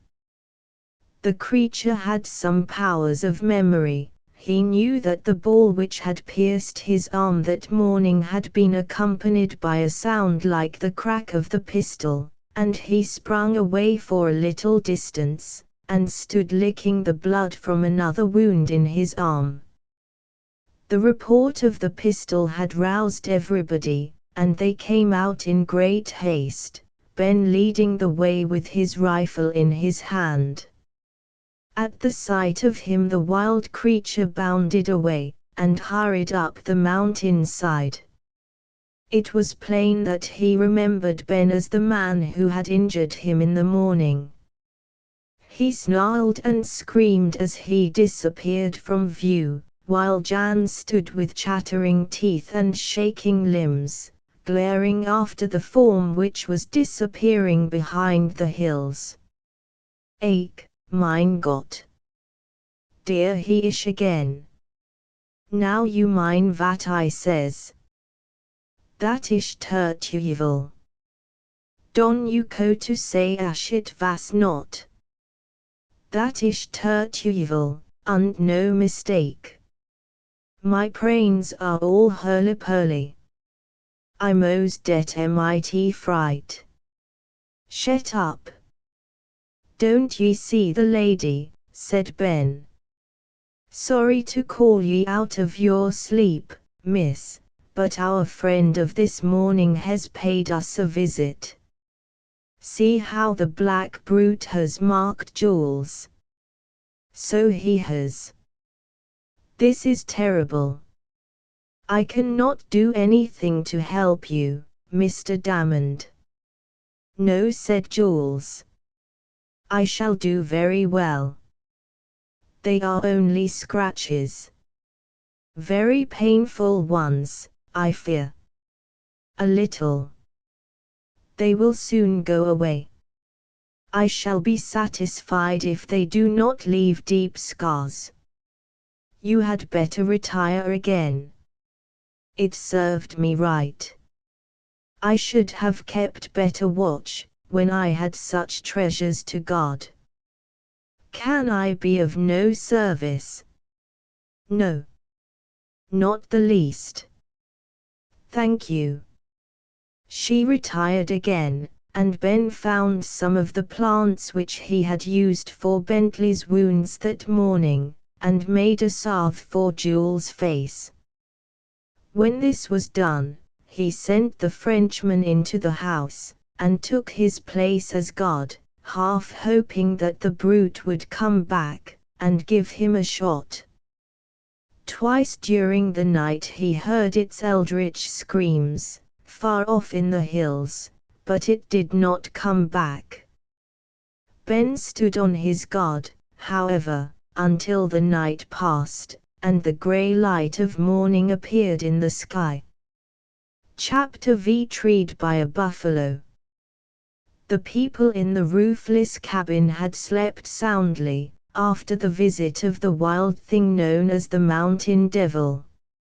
Millicent came out, blooming like a mountain rose, and drew from the old trapper a compliment on her personal appearance, which brought new roses to her cheeks. To the surprise of everyone, Bentley also appeared. "You git back to your nest," shouted Ben. "Don't you s'pose I ain't got no better business than to be honest to you? You'll get a relapse if you don't take care." "No fear of that, old man," said Bentley, addressing the trapper in the free and easy style peculiar to the plains. "Don't be troubled. I never felt better in my life. That bloodletting, together with the venison you cook, has done me a world of good. I shall punish your provisions tremendously. While, as to that, you've got a rifle of your own. I reckon ye can keep yourself in grub. How does ye shoot?" "Pretty well," said Bentley. "Nothing to brag of, you know, but enough to swear by. That thing tried Jewel another hack last night. Ye oughter see his face. It looks as if a hosen wagon had drew right over it. It is a malicious thing. You bet. It clawed Jewel up spiteful, and don't make no more of a rifle ball than you or I would of a flea bite. Must be powerful tough." "Powerful," cried January Ake, "Goot gracious. I sees him mineself, und he vash so pig ash a mountain. I vash scart mit him." "You had good reason to be," said the young man. "Now, boys, let us get to work. You must teach us what to do, Ben." "All right," ejaculated Ben. "I'm the boss, then. I'll give you work enough." The first thing was to finish their cabin and set some traps. Ben taught Jan and Bentley how to commence, and was pleased to find them apt at the business. Jan did not lack for intelligence, and his wits were sharpening by contact with the keen trapper and the volatile Frenchman. The latter needed very little instruction, for he had received his education in the cold region of British America, under the fostering care of the Hudson Bay Company, then in its glory, but suffering from the enterprise of the Northwest Company, which had sprung up about this time under the lead of the enterprising German, Jacob Estia. But Ben Mifflin could never submit to be a hanger-on to any company, and his trapping was done on his own hook. The ground he had chosen for his labours was new. As has been said, no other white man's foot had trod it before. When the hut was completed, they built a cache to hold their furs and food. This was necessary. The wolves were numerous and ravenous, and would strip any trap of its contents in a moment. This last labour completed, they started out on a hunt, leaving Bentley in charge of the camp, and of Millicent. An hour's ride brought them to the level prairie, dotted here and there by low clumps of trees. Ben paused, and his quick eye swept the vast plain from side to side. At last his eye brightened, and he stretched out his right hand to the east. "Buffalo," he said. They followed the direction of his finger, but Jan could see nothing. I dinks that ish von lie, pen. I does not see von buffalo. Course ye don't, said Ben, contemptuously. Tinty to be expected ye kin, how. Does ye see them black spots, close down to the edge of the prairie, over yonder? Yaw, I sees dem, replied January. Oh, ye do. Wall, them's buffalo. Ish dey good to eat? Good. Ye bet your bottom dollar on that, ye may. I calculate there ain't nothing in creation to equal a buffalo hump, no, nothing. Why, the juices squeeze out in it when ye set your teeth in it, like ill. Oh, it's good. Ye bet I like it. Anyhow, I've got my opinion, and I'll risk a beaver pelt ye never tasted anything half so good. So, the. I dinks I likes him putty good, said January. Vel, den, ve goes und kills him pimpy, putty soon, und cooks him hump. Vat him hump pay, pen. The first cut off the horns, said Jules. I dinks that ish von lie, said Jan, coolly. That ish too tough. I not talks mitu, shul. I asks Pen.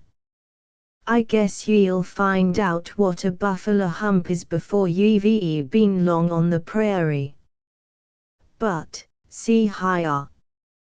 It don't taste half so good unless ye kill it yourself. So ye must try to kill one. I've always said ye'd got good stuff in ye, if we could only bring it out, and I reckon we can do it, Jule? Yes, said Jules. We'll put him through. I don't want no voolin, said Jan, in considerable trepidation. I not likes that. 'Tis not good.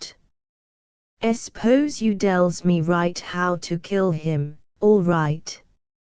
S'pose you don't, den I licks you, shul.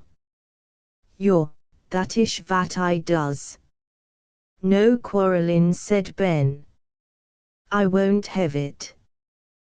The first one that gets to fightin', I'll fetch him a lick over the jaw that'll make him sick, I will, by gravy. Now look out. In obedience to his signal, the party put themselves in motion, riding at a careful pace toward the black spots, which the experienced eye of the trapper had detected. A light wind was blowing in their faces. We've got the wind of 'em, said Ben. They can't smell us. There was a small growth of timber between them and the buffaloes, of not more than a dozen trees. Keeping this in line with them, they were enabled to get within 300 or 400 yards of the herd, and peeping out from the trees, they could count them.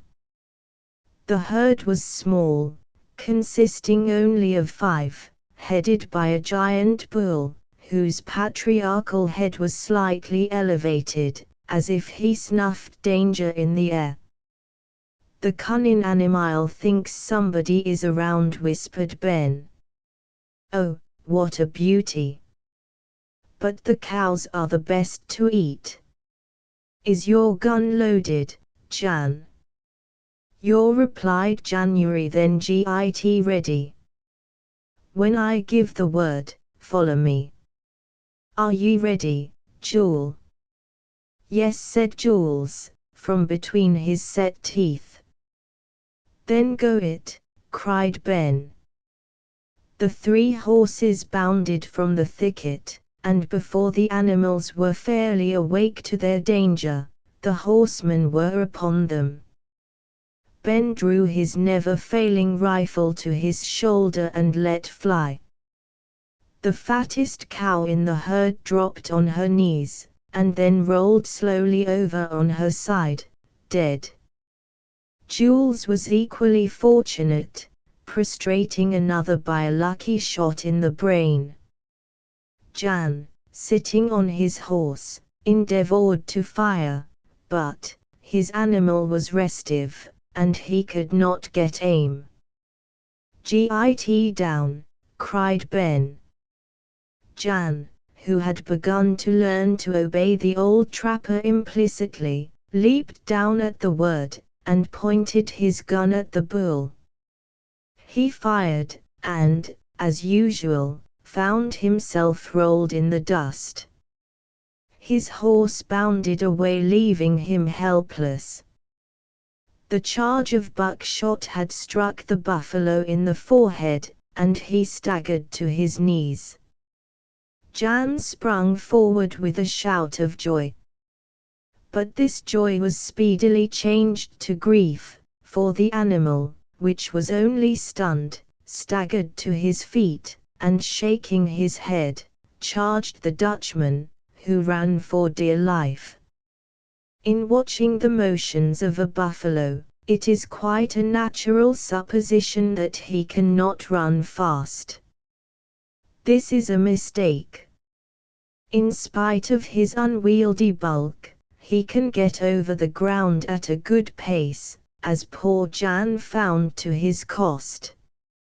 Running was not at all in his line, but he exerted himself to the utmost, and bolted over the prairie at a pace which astonished himself.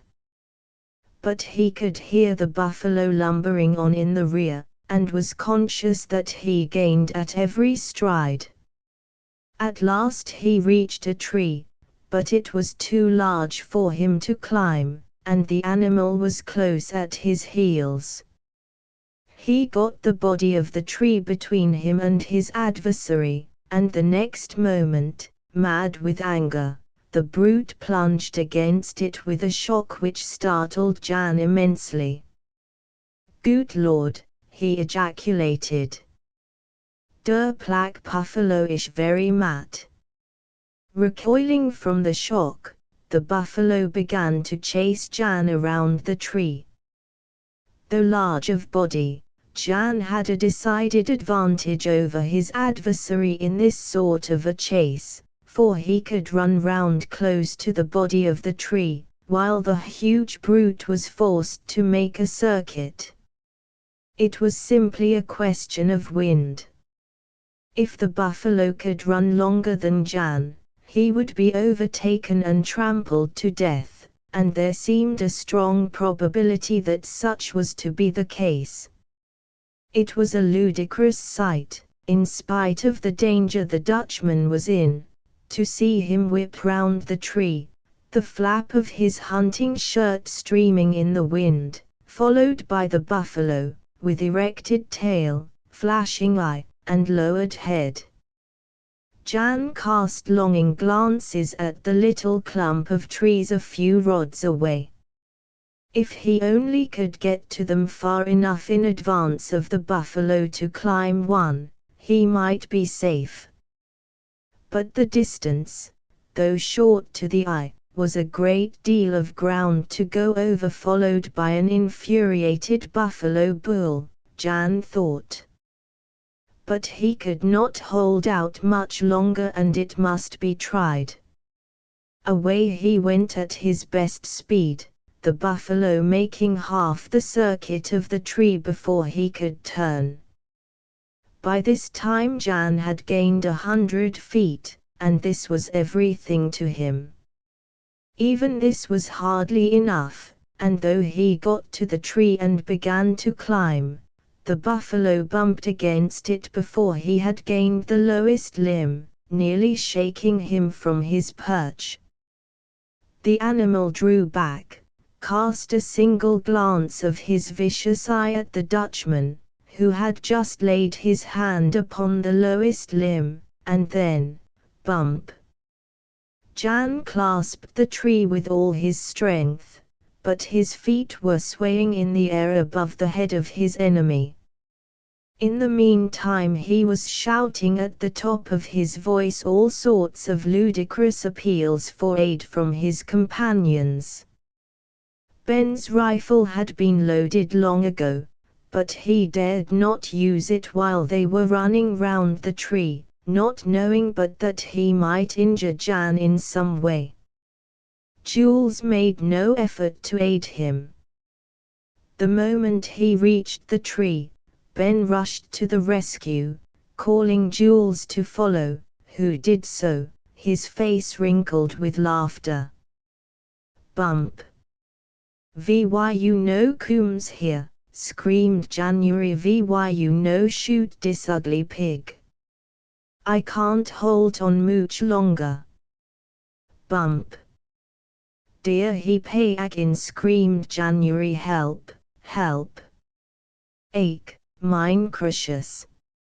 Wenn I comes out here to shoot buffaloes Aiken den ich von wohl, that is all. Ache. Goodness. Shoot. Why don't you shoot? Ben's rifle cracked, the buffalo tottered like a tower shaken by an earthquake, then fell to the ground. Jules sent up peal after peal of laughter. That you laugh at, said Jan, looking down from the tree. At you, you great blunderhead, replied Jules. Why you laugh at me? Because I like to see a Dutchman run. Ish he teat, said Jan, looking at Ben. Dead as a pickled fish, said Ben. You may come down. Jan slid down from the tree, walked slowly to the place where Jules sat on his horse, picked him off solemnly, and cast him down like an untimely fig. The whole thing was done in such a deliberate manner that Ben did not suppose any such action intended, and before he had time to think, the Frenchman was down, and Jan's big foot placed upon his breast. What do ye mean? Shouted Ben. Let him up, ye derned fool. Vell, that makes him laugh at me when I pay chase a buffalo, said January. I dink I dells him some aings. Lie dear while I spoke mit you do or dry dimes.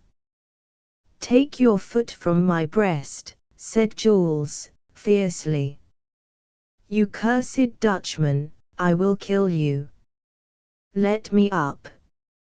You keep still, little dimes, answered Jan, coolly. I dinks when a man's laugh at a nuder, he muse have a chance to ask him why he does it. That ish what I dinks. Jan, cried Ben, sternly. What you expects? Let him up. Jan removed his foot from the breast of the prostrate man and Jules rose to his feet. His first movement was to draw a knife, and rush at the immovable figure of the Dutchman. So sudden was the attack that nothing on the part of the assailed party could have saved him, but Ben suddenly threw up his rifle, separating them. So strong was his arm, that while holding the rifle extended, the rush of the Frenchman, excited though he was, could not bend it in the least. Keep back, said Ben, or I'll be into you with something sharper than a toothpick. What do ye want? I'll have his heart's blood, hissed Jules. He has insulted me. Come, it's about an even thing. You made game of him, ye know. Then don't make any derned fuss about it. I ain't going to stand it. Shake hands. Jan didn't mean anything. I was mad, said January. I'm sorry I did it now. Put that makes him laugh at me. Duh, he apologized. He says he's sorry. He can't he say no fairer than that, can he? Shake hands, Jewel. Darn me if I'm going to have a man with me that holds a grudge like that. Duh. Shake hands. He needn't aff he don't wants to, added January. I ain't afraid of him anyway. Put I pay willing to make vents. Jules sullenly extended his hand. I'd never do it if it was not for Ben, he said. He's been kind to me. But if you ever lay a hand on me again I will kill you. No growlin', said Ben. Darn it, can't he a man know enough to make up with a fella and have no back talk? Come, hire's lots of work. We've got to cut up these buffalo. Use your knife on that, not on a human. Shall we cut up the old one here, said Jules, throwing off the appearance of anger, although his cheeks glowed yet. No, I reckon we won't want any of him but the hump and marrowbones. It's just as Jan says. It's his buffalo anyhow. Mine, ejaculated January. Yes, yours. Didn't ye bring him hire yourself, say? Of course he's your own. I'll show ye how to git his hump. Darn me if ye don't take up the business of taking the pelt off a critter right handy. I was a putcher, said January. Oh, that's the reason. Wall, ye jest take the hide off this your beast, and we'll go out and tend to the others. When ye git it off, holler to me, and I'll show ye how to git the hump and marrowbones. They left him and proceeded to the place where the other animals had fallen. Soon they were busily engaged in stripping the skins from the game, and cutting it up for the convenience of carriage, as Ben well knew how. In the meantime Jan worked away quietly, taking off the skin in a way which none but a professional could do, and singing in a low tone. As he stooped over, something fell at his feet. He picked it up. It was an arrow, stained red on one side, and the other scoured white as snow. Jan stood with the missile in his hand, looking this way and that, not knowing whence it had come. The shape was peculiar, the head was double, and of polished steel, flattened as thin as a knife blade, and as flexible. Jan went to the edge of the woods and called Ben. He started at the sight of the weapon, snatching it out of the Dutchman's hand and looking at it with an intentness which the others could not understand. Chapter 6. The Message. Jules and Jan waited for the trapper to speak. They knew by the expression of his face that the arrow meant something more than any ordinary shaft. "What does it mean?" at length asked Jules. "Ye don't understand Injun signs. Look at the color, one half red, the other half white. That's clear Injun. It says as plain as a man could speak, git out of this and we won't hurt ye. Stay higher and blood must flow." "How do you know that?" said January. "I don't see nottings like that on the arrow." "Course ye don't." "Wall, I does. That red half of the arrow means war. The white half says that they don't care to kill us, and if we go away quietly it'll be all right. But if we stay, they'll kill us. How did ye stand when the arrow fell, Jan? I was skinning te buffalo. Yes, so ye was. Wall, that's all right, I guess. The chap is hid SOMers about you, and I'm gwine to have him out. Scatter and search the woods. Jan did not like the idea of going alone through the woods, and he followed close on the heels of Ben. "Git away," said Ben. "None of that. I want ye to get used to taking care of yourself, and ye must do it. I said scatter." Jan reluctantly went away and began to search. Ben glided from tree to tree, bending forward like a hound on the trail. He found at last a place where a moccasined foot had trod. The footmark was small and delicate. "A gal or boy, by gracious," said Ben. "Look sharp, I've found him." The others rushed to his side. The trapper stood at the root of a tree which in some way had been torn up by the roots, leaving a cavity below. Before this cavity Ben stooped and looked in. A single glance showed him an Indian boy, crouching in the darkest corner. "Come out higher," he said. The boy did not move, and Ben addressed him in the Indian tongue, telling him to come out and fear nothing. The lad obeyed, and stood before them, in his simple Indian garb, a blanket thrown over his buckskin shirt. His moccasined feet were small as a girl's. For an Indian, he had a fine, bold face, and his black eyes gleamed with a half-scornful light. "What do you want here?" said Ben, in the Blackfoot language. "The sons of the Blackfeet go where they will," said the boy, calmly, toying with the bow which he held in his hand. "Who dares question them in their own land?" "The son of a chief stands before me," said Ben. "I can see that at once. No one questions the son of a chief as to his right. But we are out upon the prairie and in danger.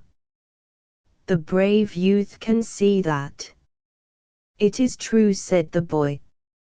"My brother is in danger. It is well that he sees it, for when we know that danger is nigh we can avoid it, and pass away.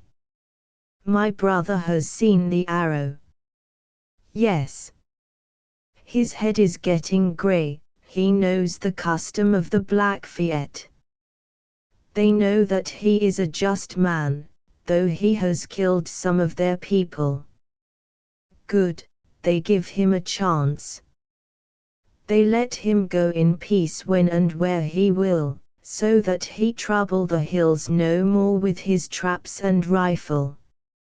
"Listen," said Ben, unconsciously adopting the language of an Indian while speaking in that tongue. "I have been a chief of the Crows for a long time. My head has grown grey among them. They taught me not to fear what man can do. Why should we fly from the face of the Blackfoot braves?" "My father is very brave," said the boy. "But what can he do against so many? What nation is like the Blackfeet? What chiefs are like theirs? They are many, they are strong. Their horses speed like the wind. Their hearts are very strong.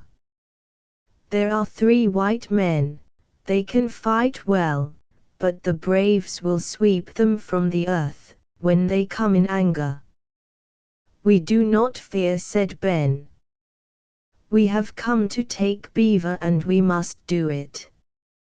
The white men are wrong, said the boy, stamping fiercely.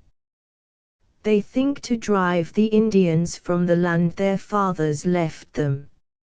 I have heard of great tribes in the east, by the big water, who have been driven out and have perished one by one, until they have no longer a name or a place among the people. But it shall not be so with the Blackfeet. They must do as they will, said Ben. We will not go. Be warned. If you do not go, look for the blood-red arrow. We shall expect it. Tell the chiefs that the strong buffalo, said so old a head as yours has no business on the shoulders of a boy. Go. You will be a chief. The boy straightened himself up proudly and turned away. But Jules seized him by the arm. He must not go, he said. What ye gwine to do about it, said Ben. Let go his arm. The first thing ye know ye'll git us into some kind of trouble with your derned nonsense. He must not go, I say, replied Jules, angrily. Our lives are in danger. Ye ain't helping us by takin' the boy, said Ben. Let him go. I will not, was the reply. Ye won't, eh? Cried Ben, throwing up his rifle.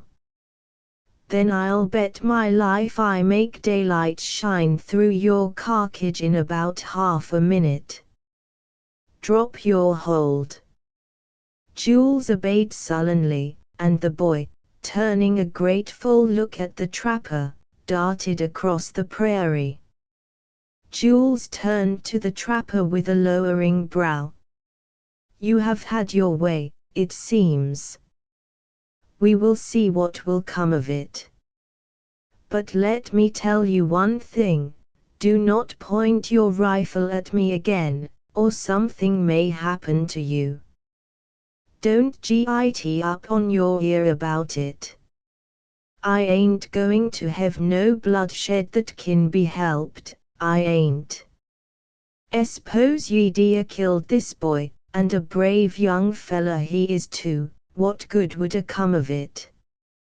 'Twould a brought them down on us all the sooner, that's all. So don't say nothing to me. They finished cutting up the buffalo and returned to camp, walking by their horses' sides, with the skins containing the choicest portions of the meat slung over their saddles. They found the camp as they had left it, and at once built a fire. I don't reckon it will do much good to be very careful now, since the Injuns knows who we are. But there's one thing we can do, we can make our hut stronger, and if they git our scalps they'll have to fight for 'em. We've got a strong party, and we don't go back for no man, no, we don't. If we were alone we might do well, said Jules. But this ignorant Dutchman, that sort of a Dutchman, roared January, you say that again and I vals on you and smash you all mighty little bices so pigash my thumb. Do be silent, Jan, said Millicent. Do I understand that you have a fear of danger, Ben? Tinty nothing new. It's allers dangerous on the prairie, said Ben. Never you mind, little UN. We'll take care of ye. I am not afraid, but I should like to know what the danger is. Blackfeet, said Ben. We met one while hunting buffalo. If you have anything to say to me, Shuldamant, said Jan, breaking in on the conversation at this point, I shall pay glad to have you do it. Put Tunty sit dear and look as if you would like to eat me. I wouldn't sit good on your stomach. I do not forget that you insulted me by placing your foot upon my breast this morning. You had better be silent. Am I frey mit you, shul? No I ish not, I dells you blain. If you like to pay friends mit me that ish gut. If you tunty like it, what do I care? Take your own way. I'll give one of you a backhanded wipe in a minute, roared Ben. Shut up, both of you. Jan, we have got to go and skin the bear you shot yesterday. Who killed Turper, Pen Miffin? Cried January Vassit Shul. Vassit you? Or Vassit a pig Dutchman named Jan Schneider, eh? Well, I cause mit you off you like. I should like to see a bear before he is cut up, said Millicent. Would you? Then you shall take Jules' horse, and ride with us. I'll take mine, 'cause I like to ride, and Jan may take his because I want it to bring home the meat. You two stay and watch the camp. The three rode out of the camp together. When out of sight of the Frenchman, Ben beckoned Jan close to him.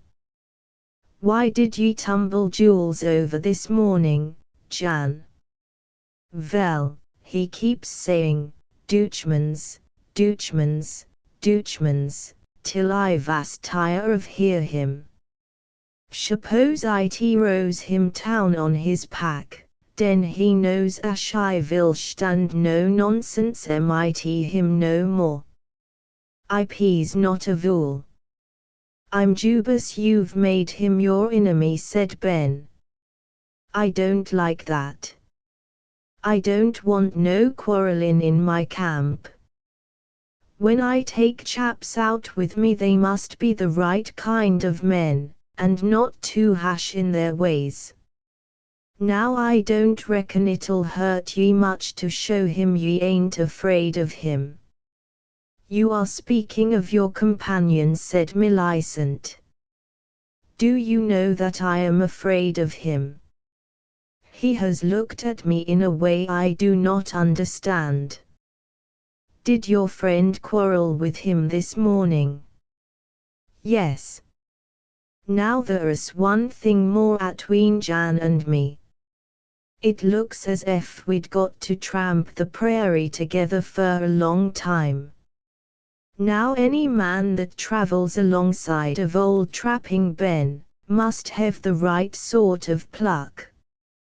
Don't ye see there's always danger in the life of a free trapper? I never dinks dear vas so mooch, Pen. If I dinks so, I would not come. All right. Hi are ye are and hi are ye ve got ter stay this season. Now I've noticed that when they be are ye right down to it ye can fight as well as the best man among 'em. But, ye are apt to shirk danger if ye have time to think and see it coming. Now, that ain't the way with a free trapper. They don't like to fight, neither will they shirk danger, nor go a step out of the way to gitclr of it. That ish vat I dinks. You likes to fight. Now I vote sooner run den fight, if I can. Millicent laughed at this naive confession on the part of the Dutchman, whose face was the very picture of truth. I'll cure ye of that before I quit ye, my boy, ejaculated Ben. Take my word for it. I ain't going to have no cowardly cuss in my camp. Now if we meet an Injun, what are ye going to do? I dinks I vod run over I so hard ash effer Aiken, said Jan, with refreshing candor. I not likes plack fiet no more ash hogs. Again the merry laughter of Millicent rung through the pass. Old Ben looked at her with a fatherly smile. You'd run away, would ye? Now, don't ye ever go to do it. For if ye do, as sure as a gun you git it right through the back. I won't have no skulkin'. It's no wonder the gal laughs at you. But hi ours our beer. The leaves had rattled down during the night, and drifted so that the body of the animal was completely covered. Ben brushed them away with his hand and exposed the huge body to view. Millicent had never seen a grizzly bear, and it was something so terrible that she could not repress a cry.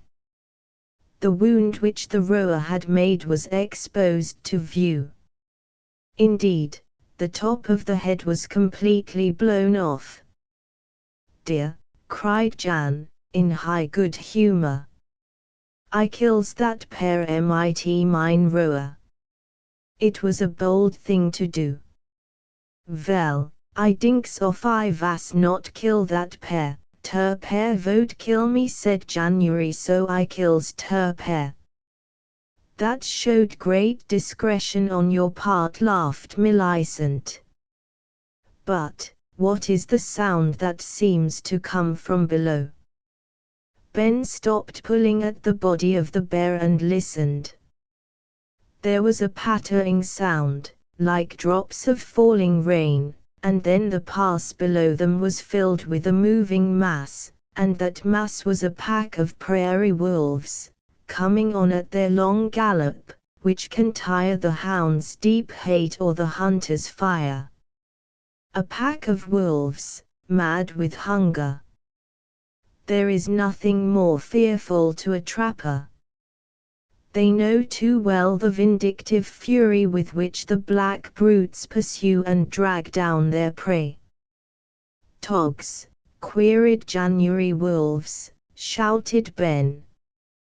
Heel it, Jan. Git up a tree as lively as you kin. I wouldn't give a beaver pelt for your life if ye don't, and as for the beer, run for it. Turn the horses loose. Snatching Millicent from the horse, he put her into the branches of a low pine and ordered her to clamber higher. She obeyed without a word, and he took another tree close at hand. The horses ran toward the camp. Jan needed no second bidding, but ran away, with a face which betokened his earnest hate of the animal in question. Wolves. He had heard their ominous howl near his house on the borders of the Black Forest many a time. The ferocity of the animal is wonderful. Jan knew that well. He recognized the lolling tongue, the white teeth. He had heard his father tell of peasants taken in the forest, far from home and dragged down, screaming in vain for aid. Next day their friends would find their bones whitening in the sun's rays. The pack uttered fierce yells at the sight of the man, and rushed at him. But Jan got to a tree in season, taking his gun with him. Down came the pack, snarling, snapping at each other, and scattering the leaves on either side. In a moment they surrounded the trees in which the trappers had taken shelter, leaping up against them, gnashing their white teeth and clawing at the bark. Millicent uttered a cry of terror. I dinks I puilze aus in a dree, said Jan, despairingly. I has been drove to a dree more ash 3 times since I comes here. I dinks that it was von Kuhn 3 day lifts in der Dries. Ye oughta be glad ye got a tree so nigh, said Ben. The derned animals would tore ye to pieces in half a minute more. Da. They've found your bear. Don't holler, gal. They can't get at ye. A dozen fierce jaws were tearing at the rough hide of the grizzly, and others struggling to get a taste of the coveted flesh. Jan was in a rage. His pair, the trophy of his valor, the beast he had killed with his own hand, to be devoured before his eyes by a pack of hungry wolves. He was in a towering passion. I dinks that Pimpy I gets down and kills orphery wolf in that flock. Look. See how they spile my pair. I kills that pair myself. I'm satisfied that Tinty our hide the tearin, said Ben. That's all right. Let 'em eat. Then meb they won't be so hungry for us. I guess we may as well drop a few of them while we've got the light. He raised his rifle and was about to fire, but a second thought caused him to lower it. No, toon't he do to make them any madder than they are, or the obstinate brutes will stay higher a week but they'll have us. Durn a wolf, anyhow. What do they want to chase us for just now? S'pose I shoots my cun at dem once, said January. I shoots 5 or 6 mit 1 dime. Look, I shoots that one over there. Jan leaned forward and fired. The charge flew among the wolves about the body of the bear, wounding several of them more or less. At the same time the branch upon which the Dutchman was sitting broke, and he fell to the ground.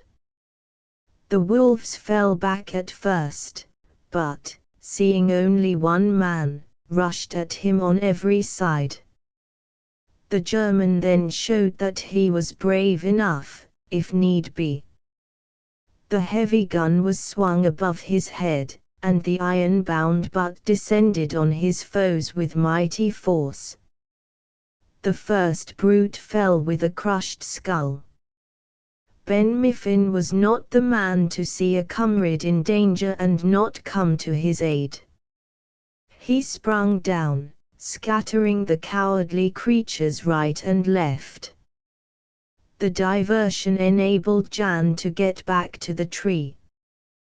Ben made a last rush at the wolves and then climbed to his perch again, leaving a portion of the flap of his hunting shirt in the jaws of the foremost brute. "Git a stronger limb this time," said Ben. "Don't fall agin, ef ye do, derned ef I'll help ye." The pack now recommenced the struggle for the possession of the bear. Here and there an old or weak wolf was being throttled and torn in pieces by his comrades. "A hungry lot," muttered Ben. "I wish they'd clear out. I don't want to stay up higher all night, and I ain't going to. Come sassis, git done your meal and clear out." "Pen," said Jan in a slightly tremulous voice, "can wolves climb trees?" "Climb trees, ye derned fool. Of course they kin. If they was in any hurry for ye they'd a been up that thar tree half an hour ago.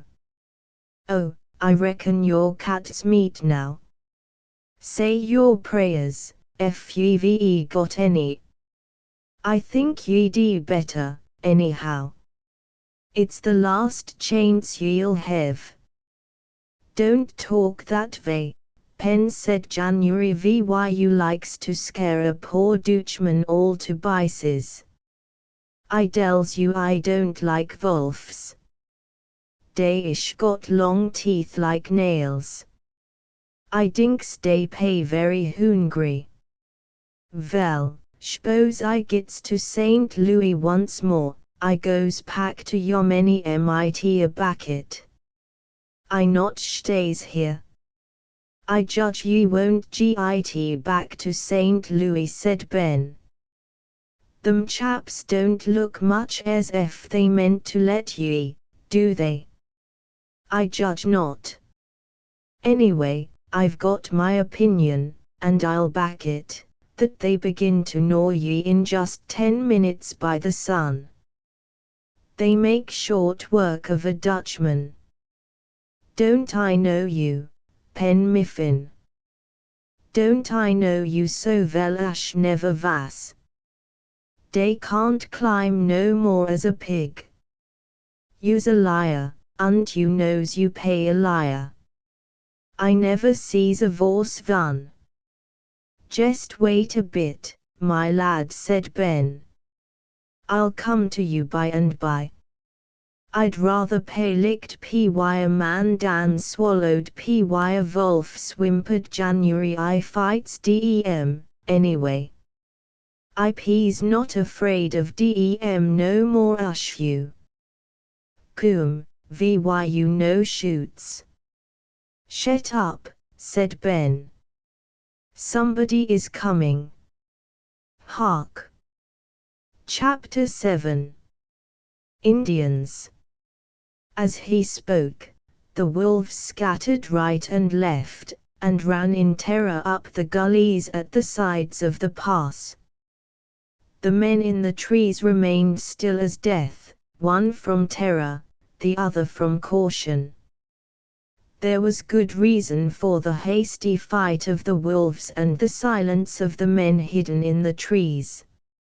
A band of savages were coming down the mountain pass, admirably mounted, dressed in the gaudy style of the Indian warrior, with flaming feathers and beaded garments. Each poised in his right hand a long buffalo lance, which they managed to carry gracefully, without appearing to encumber them. Some of them bore a small shield of buffalo hide, but most of them rather depended upon their own activity than this slight defense.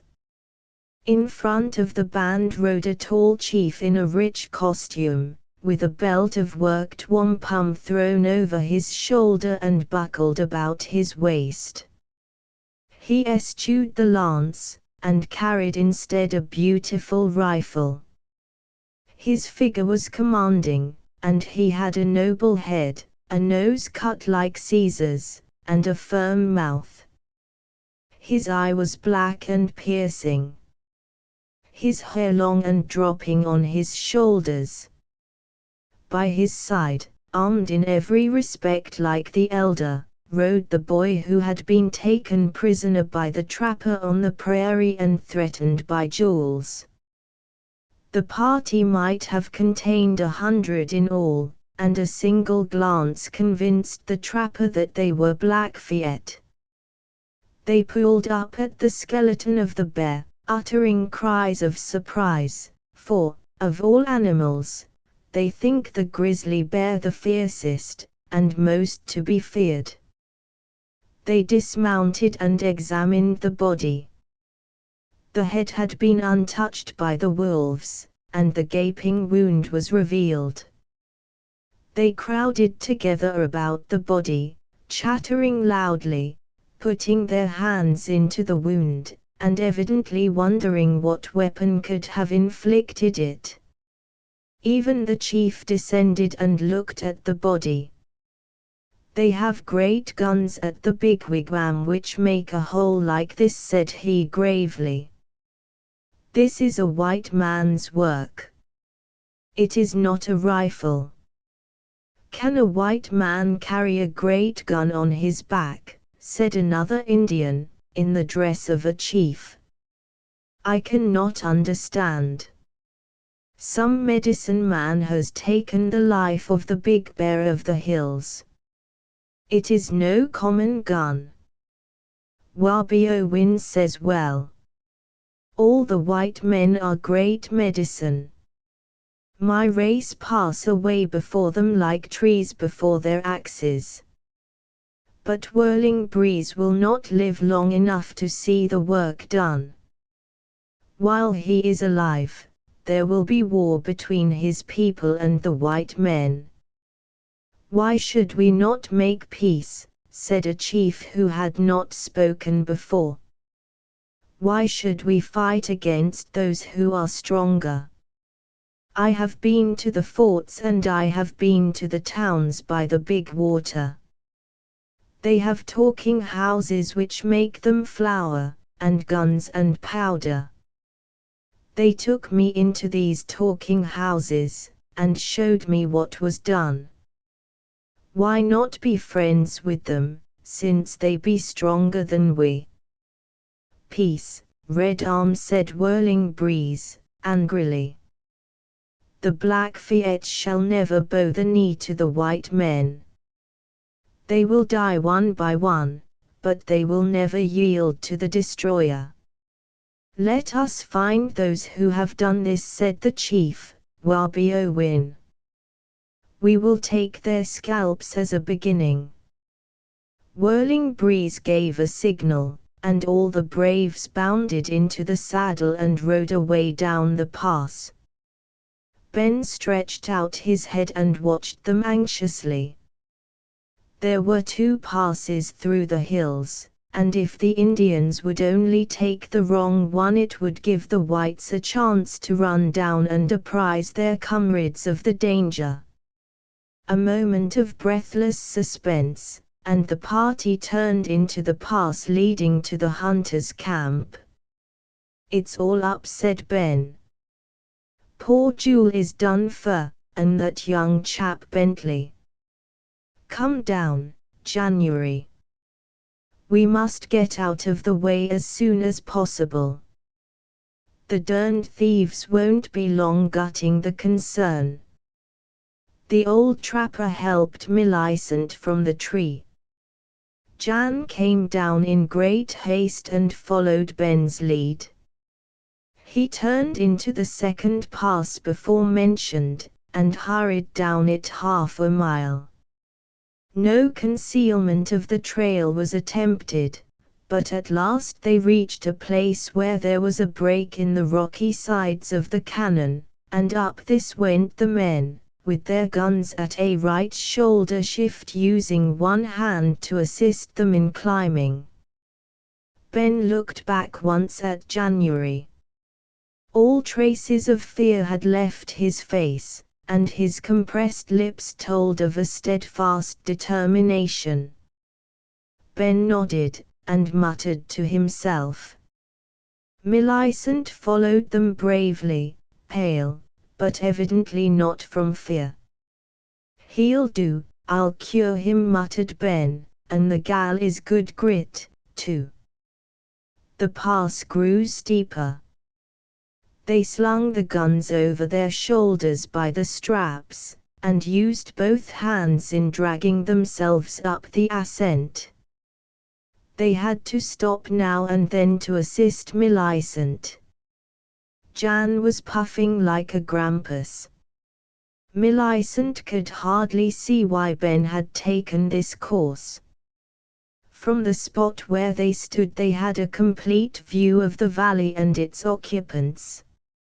It was already crowded by the Indian band, who were running about at will, peeping into the cabin, overturning camp utensils and snapping the springs of some spare traps which had been left in the cabin. Ben looked in vain for the Frenchman. He had hidden somewhere on the first approach of the savages, and a number of them were scattered up and down, searching for him. It was clear they knew all about the camp, and the number of its occupants. Bentley was nowhere in sight, and Millicent began to hope. They don't seem to tear things much, as yet, said Ben. I expect to see the dry bones rattle pretty soon. They can't help but burn us out. It's in our natures, the condemned critters. I wished I had about 100 crows here, I'd make the feathers fly in the thar company, I would. Durn a Blackfoot. Where Paschal gone, Pen, said January I not see him noviers. Und wer ich Pentley. No more I don't know, Dutchy. They've got into Kiva SOMers. But they'll nose them out, ye see if they don't. A Blackfoot is worse than a hound on a cold scent. Lordy. They ain't got no chains. And for my part, I don't see how they can have hid themselves. There ain't no hole that I know on. Wat is der Injun doing mit de hose? Demanded January s'pose they steal him. Steal him. They'd steal the sense off a dead Dutchman's eyes. Ye don't know Blackfeet. I do. They ain't worth a cuss.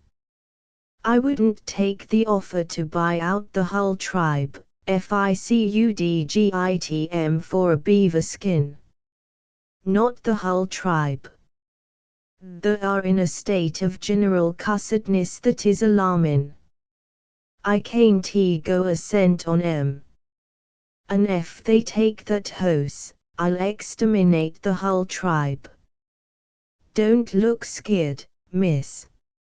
I reckon the young man is safe hid.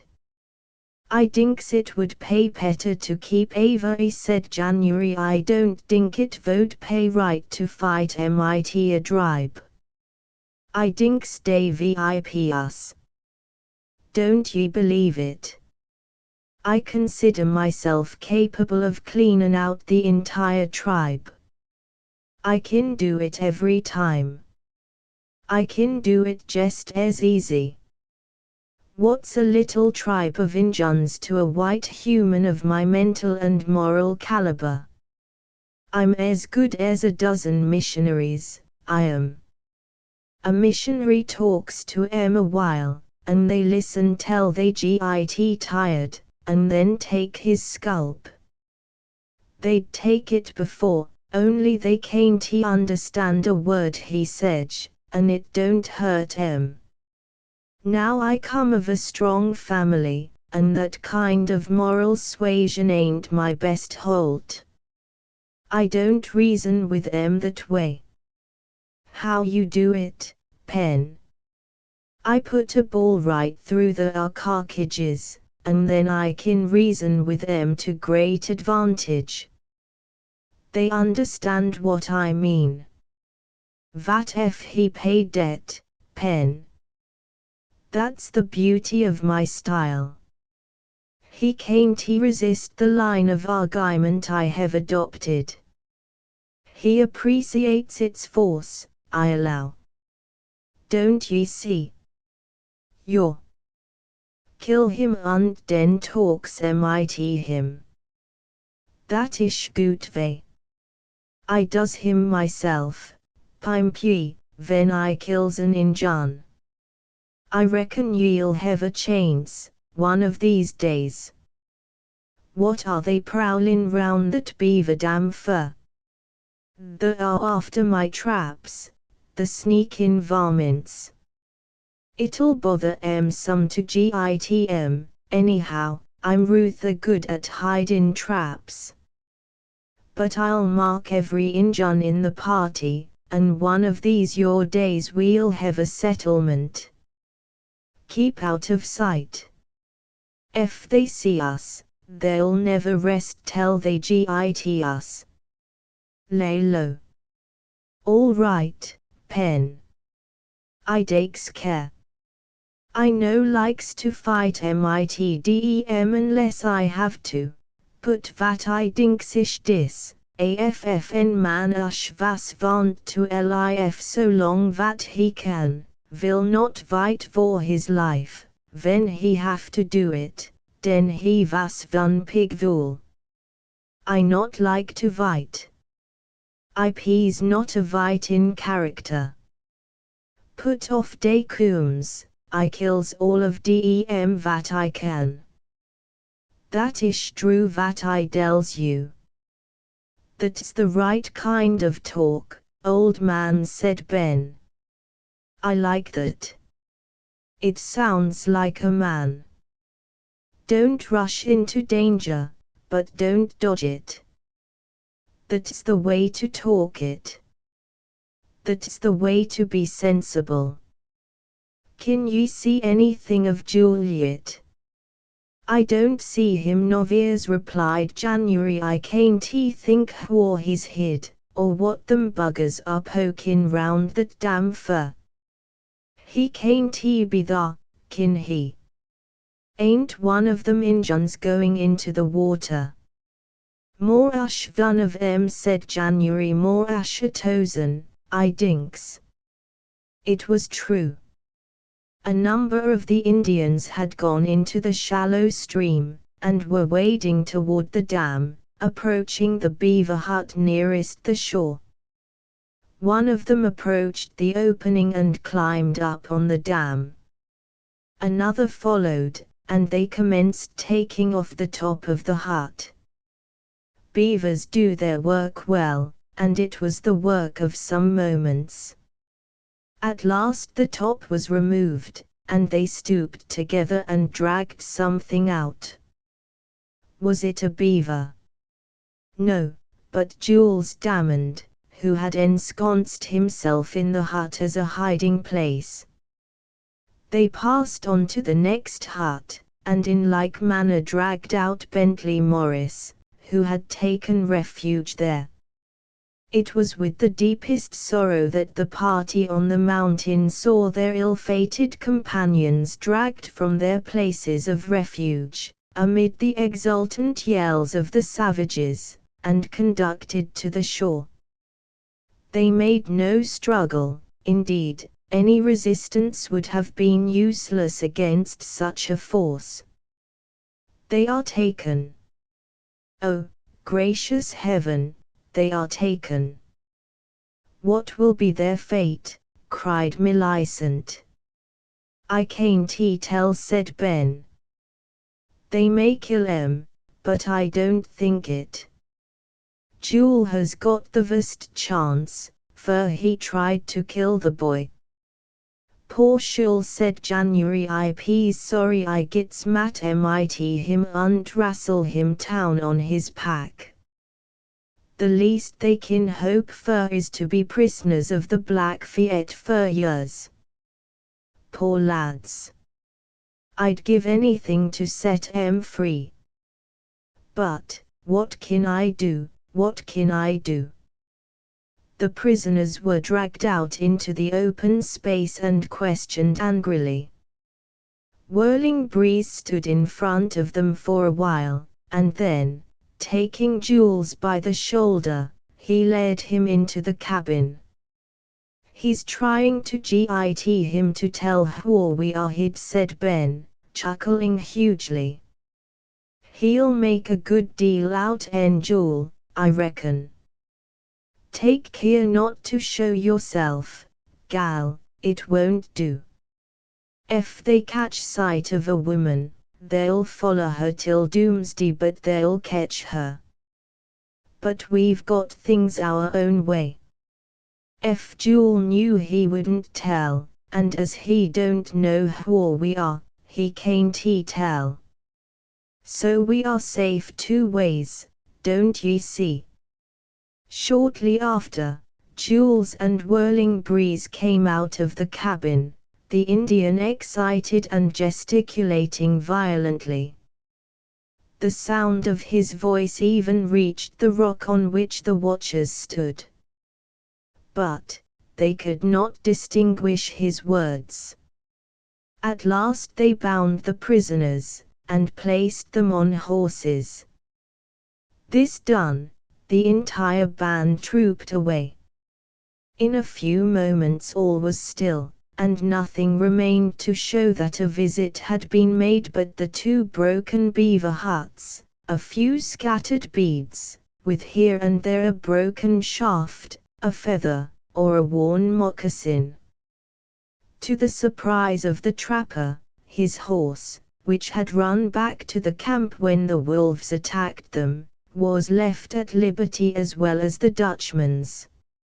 Millicent had sunk down upon her knees, her face buried in her hands.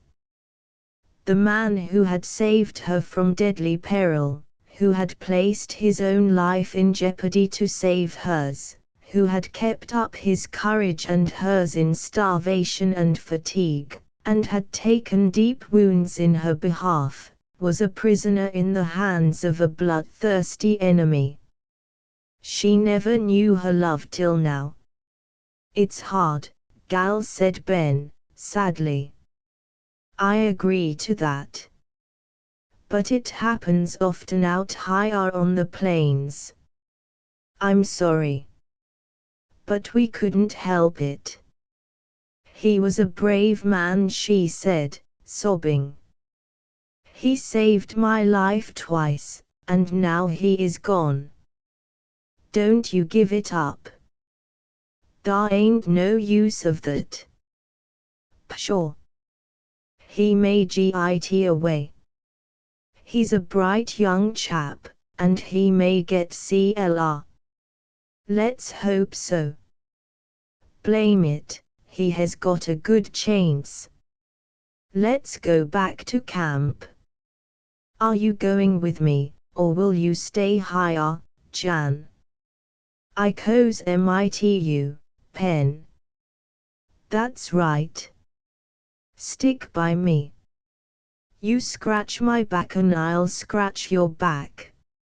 I know what they'll do with Joel. He will have a 4-ounce ring in his nose, and be painted red, yaller and green. I wouldn't mind that if they won't kill him. I've wore the chief's paint myself, and it ain't so bad to be chief in a tribe, and I judge he'll be a chief if he don't make 'em too mad at him." They began to descend into the camp from the spot where they stood.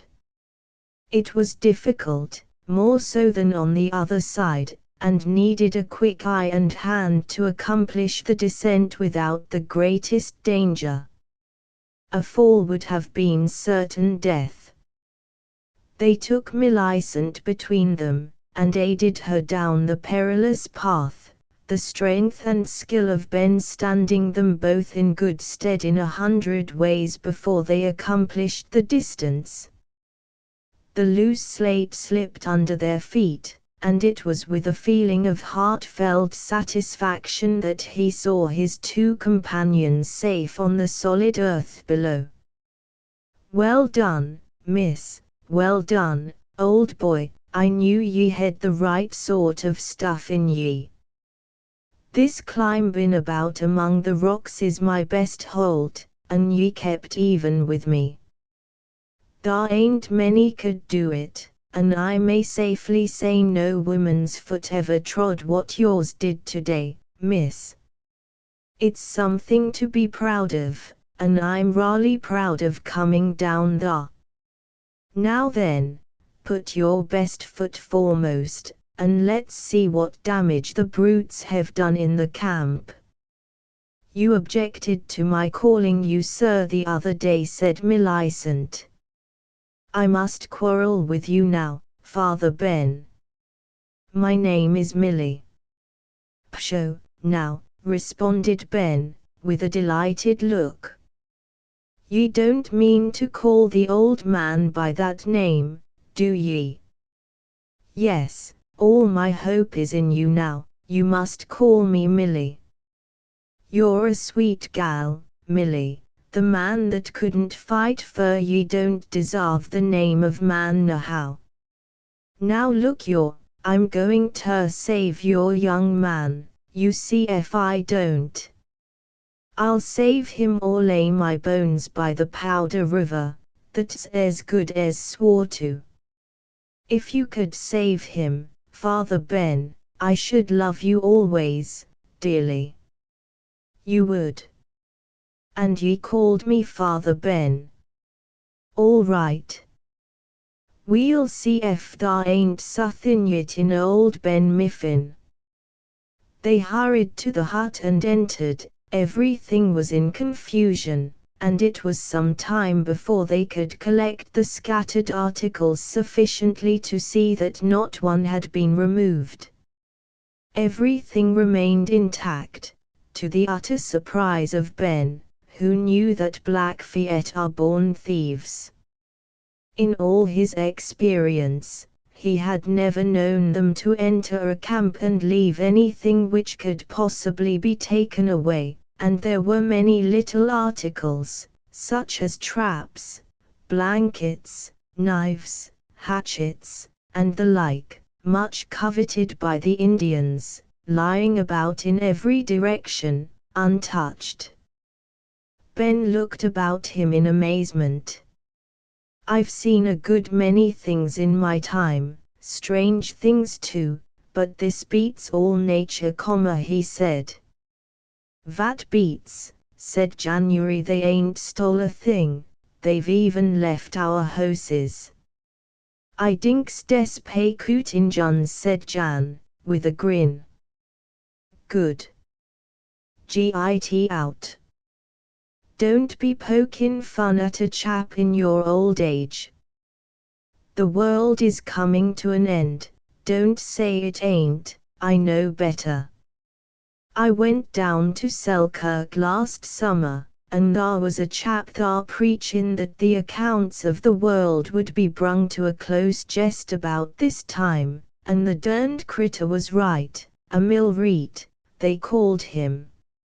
I know that Day sits on a stone in der mill, mit dear little chisels, und go chip, chip, chip on der stones, that ish vat a millwright pay. Ye git out, tain't he no sec thing, this higher critter was a preacher. He was a long-haired, lanky chap, with jaws as long as my knife. I didn't believe him then, I do now. Blame me if I ever hearn tell of sec a thing. Come higher, Diamond. The white horse, which had been straying at will about the cannon, came at his call, and rubbed his beautiful head against the trapper's shoulder. The old man returned the caress by gently stroking the silken mane and putting it back from the ears of the noble animal. I can forgive them a good deal, seeing they left ye to me, said Ben. If they'd taken ye away, old hoss, I'd a gone for em in a way that would have set em back several files, the derned critters. Pen, said Jan, sumpet is a cumin dot. Whaw, said Ben. Listen, unt you hear em? A horse is valking dis way. Git to kiver then. Into the hut, it's the only place. Blame my cats if they ain't coming back. They plunged hastily into the cabin and barred the door. This done, they went to the side looking toward the entrance to the cannon and watched. They could hear the hoofs of the coming horse, and make out that he was advancing slowly. At last the head of the horse appeared in view, then the rider, and they saw who it was. Jules Damond. His hands and feet were tied, and he could urge his horse forward only very slowly. Both the men started out eagerly to meet him, followed by Millicent. They cut his bonds and assisted him to alight. Vet ought you vast teat, said January. I thought you wore gobbled, said Ben.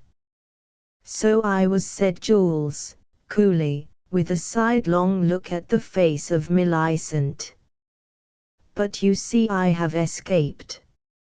His manner was constrained, and he tried to avoid the eyes of his companions.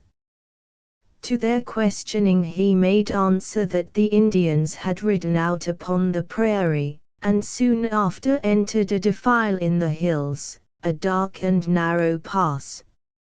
In this pass he managed to make his escape, leaving Bentley in the hands of the enemy. Couldn't you managed to cut his bonds loose, or leastways to give him a wink somehow? No, I couldn't, said he, rather sulkily. You don't seem over glad I got away. And glad we are to see ye, though ye didn't bring the young man with ye. It does my heart good to see ye. I gave ye up for a goner. Lordy! When Whirling Breeze gets his claw on a white man, he ain't got much chance, unless the Injuns take a shine to him as the Crows did to me. Did ye hear why they didn't take our traps? Something which the boy said, he is a son of Whirling Breeze.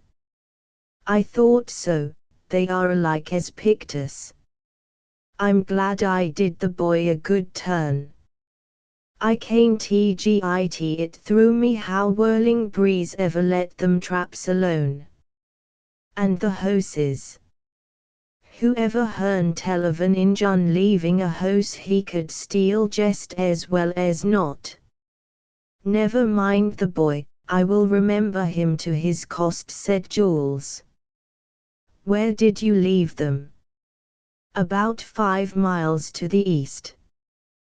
Then the pass they went into lies south of the big hills, don't it? Yes.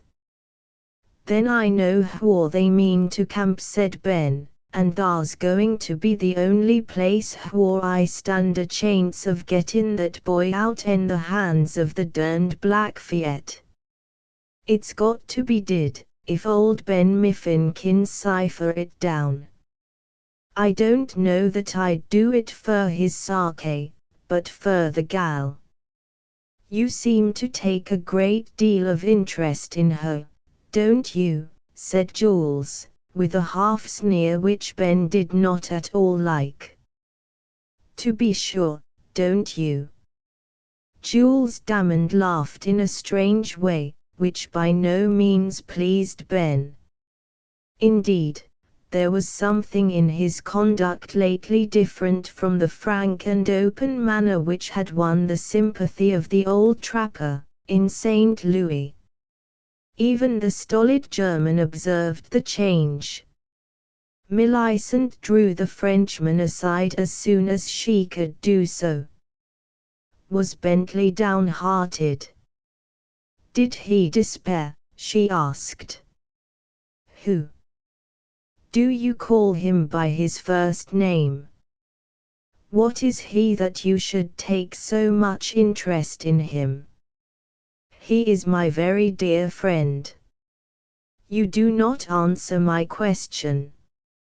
She spoke in rather a haughty tone. He was downhearted indeed, and with good reason. He is either going to a hopeless captivity or certain death, and he lacks the spirit to escape, as I did. Sir. Well, what now? No man dare say to me that Bentley Morris fears to attempt anything a man may do. You shall not traduce him. I believe that you hate him, though I cannot imagine the cause. Damon slowly left her, with a savage gleam in his eyes. Chapter 8. Showing his colors. Next morning Ben was on his feet early, and mounting the white horse, he went away alone, leaving Millicent in the care of the Dutchman and Jules. He whispered in the ear of the young girl that he would either bring her lover back to her, or leave his bones upon the prairie. She had the utmost confidence in him, and felt a certain elation at heart as she saw that the brave old man was determined on the enterprise. Jan, who was fast learning to trust in him, wished to go too, but the old trapper would not allow it, and resolutely ordered the Dutchman to return, which he did, with several Dutch expletives, not proper to enter in this book. Left with these rough men in camp, Millicent had not the slightest fear. She knew that the Dutchman, in his rude way, was her knight, ready to defend her from insult of any kind. "I am afraid that Father Ben will get into danger on my account," she said. "Oh, Penish not afraid," said Jan, looking at her with a broad smile, as she sat down upon a stump near him. "Pen so brave as never was." At this moment Jules, who had been leaning against the doorpost of the cabin, apparently in deep thought, came up and whispered in her ear. "What do you want?" she said, without turning her head. "I wish to speak to you for a moment," he replied, in the same tone. She rose and followed him to the riverside, where she sat down on a fallen log and he took a position a few feet away, regarding her earnestly. "You wonder what I can have to say to you," he said. "In the first place, give me your promise not to reveal it to a living soul. It applies to this Bentley Morris." Without thought, never dreaming that the purport of what he had to say could in any way apply to her, she gave the required promise. "You must know that I am a man whom the bad fortune of life has pressed to the earth. Time was when my family stood high in rank and wealth. That time has gone by, and step by step I have been forced down, until I own not a foot of land in all the world. What of that? I am Jules Damond yet, and will carve out a way to fortune with my own right arm." "I am sorry for you," she said. "Is this what you have to say? I hope you may succeed." "It is the prelude only," he answered. "I wish to make you understand that, though you find me a poor voyager and trapper, I am still equal in rank to yourself." She was silent now. A woman of quick wit, she saw at once toward what he tended, and knew no way to stop him. She was not astonished when he went on, "I love you, and wish to make you my wife." She was on her guard immediately. "You do me too much honor, Mr. Damond. It seems to me that the few days we have been acquainted are hardly sufficient to warrant you in taking this step. You will excuse me." "Not without an answer." "It seems to me there is but one answer." "I must decline your proposal," she answered, firmly. "I supposed as much." "That is nothing. I am prepared for anything." "What if I tell you I have a way of compelling you to accede to my demand?" "If you were to tell me so, I think I should say you told a falsehood. Then I should feel called upon to prove my words true.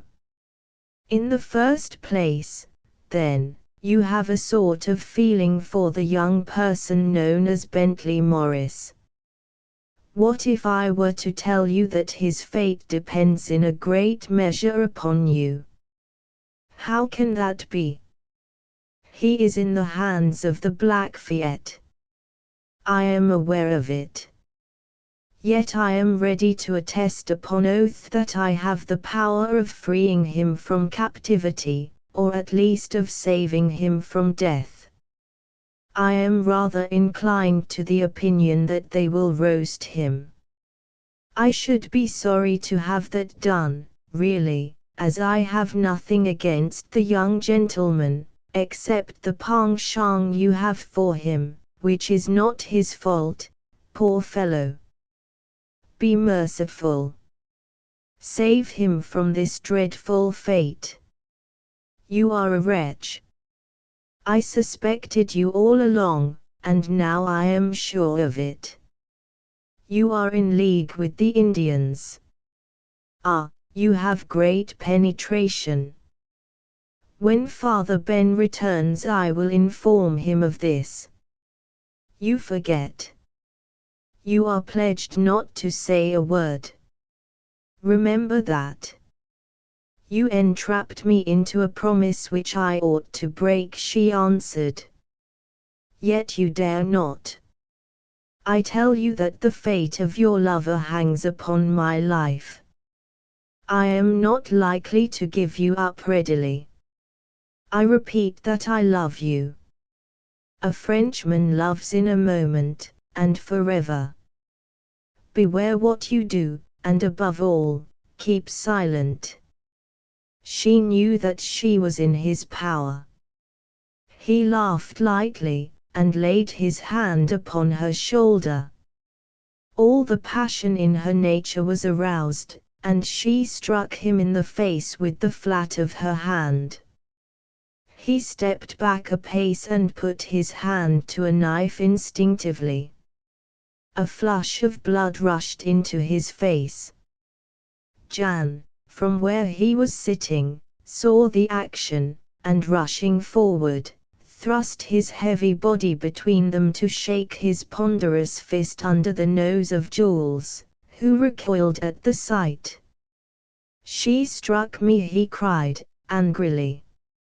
I will make you repent that blow so bitterly that you will wish you had never been born, rather than have raised your hand against me. You drove me to do it, she answered. That you say might her, Jules Taimant, demanded Jan, his fist vibrating to and fro in front of the Roman nose of Damond. Used you speaks now, weil I dalks mit you. I wants to know used all about it. Of you say a word mit her wat is not gut, I will preek you in so many 40,000 pieces. I will make daylight shine through your body in a moment if you do not take care, said Damond. Get out of my way. I want he. I stays here used so long as I have a mind to. Now used you look here. You's a fool, you is. I never sees such a fool in all mine life. Or for a man knows anything he no better ash to talk mit of a man, and put a hand to a knife. Stand aside, roared Jules, whipping out his knife. It will be better for you. Jan instantly knocked him down in spite of his knife, and tied his hands and feet. When he recovered from the blow, Jan had conveyed him into the cabin and shut the door. He writhed about in his bonds. Jan, he bawled. No answer. Jan Schneider. A silence like the grave. After he had roared himself hoarse, Jan thrust his head in at the door and said quietly, Was you calling me? Of course I was. Perhaps you tunty know I've got a handle to my name, Mr. Jules Taimant. Peoples call me Mynheer Jan Schneider. Come here. I want you to untie these straps. Hein, cried Jan, in astonishment. I want you to let me go. Jesum teuffel. When I lets you go, I was a very pig fool. Yon think you come round here und have efferying your own way. I tells you gut ush you can nix do nothings like that. When pen comes pack, Meb vet row you in der Wasser. Oh, but this is more than a joke, January, untie me. This has gone far enough. I did not intend to use the knife. No more den I intend to use mein Fist. Und I did intend to use him gut. How your ear will pout dis dime of day, shul. Will you, or will you not, release me from these bonds? I will not, unless you promise to peg der barden off a der young lady. I'll never do that. All right. Den stay where you pay until pen comes pack. I'll beg her pardon. Well. Den you must used peg my barden, said January, yours. Sacre. I will never do that, at any rate, roared Jules. Good. Den stay where you pay. I don't want to let you go. I'll do anything you ask. Jan went away and was gone for a few moments. Then he came back and set the Frenchman at liberty. He at once hurried to the place where he had left his arms. They were nowhere to be found, and Jan, a perfect arsenal of pistols and knives, was pacing up and down nearby, talking with Millicent. Where are my arms? Roared Jules. Arms. Vy, dear they pay, py your sides, hanging from your shoulders. Where else would they pay? Where is my rifle, you scoundrel? Your rifle. Oh, why didn't you ask for it? I peas afraid he gets preek, so I puts him away. You have my pistols and knife in your belt, give them up directly. Mr. Damond, said Millicent, advancing, we have decided to retain your arms until the return of Ben. In other words, you mean to keep me sort of prisoner in this place? Precisely. I will not endure it. You must, there is no other course open to you. Jan will not hesitate to shoot you if you attempt to go away. I am satisfied that you would throw obstacles in the way of Ben's rescue of Bentley. You must be quiet. I must, eh? The time will come when you shall repent this. I loved you dearly, I wanted to make you my wife. You scorned my love, you shall feel my hate. I fear you not. Look here, Schul, was you will enough to dalk love mit der young lady. I will preek you all in pieces. You's der worst fool I ever sees in all mine life. I tells you as I dinks used so. Oh, mine crucius, what a fool you must pay. The Frenchman looked as if he would like to commit murder if he had the weapons in his hands. But, fate was against him. You have everything your own way now, he said, let it pass, I will remain a prisoner.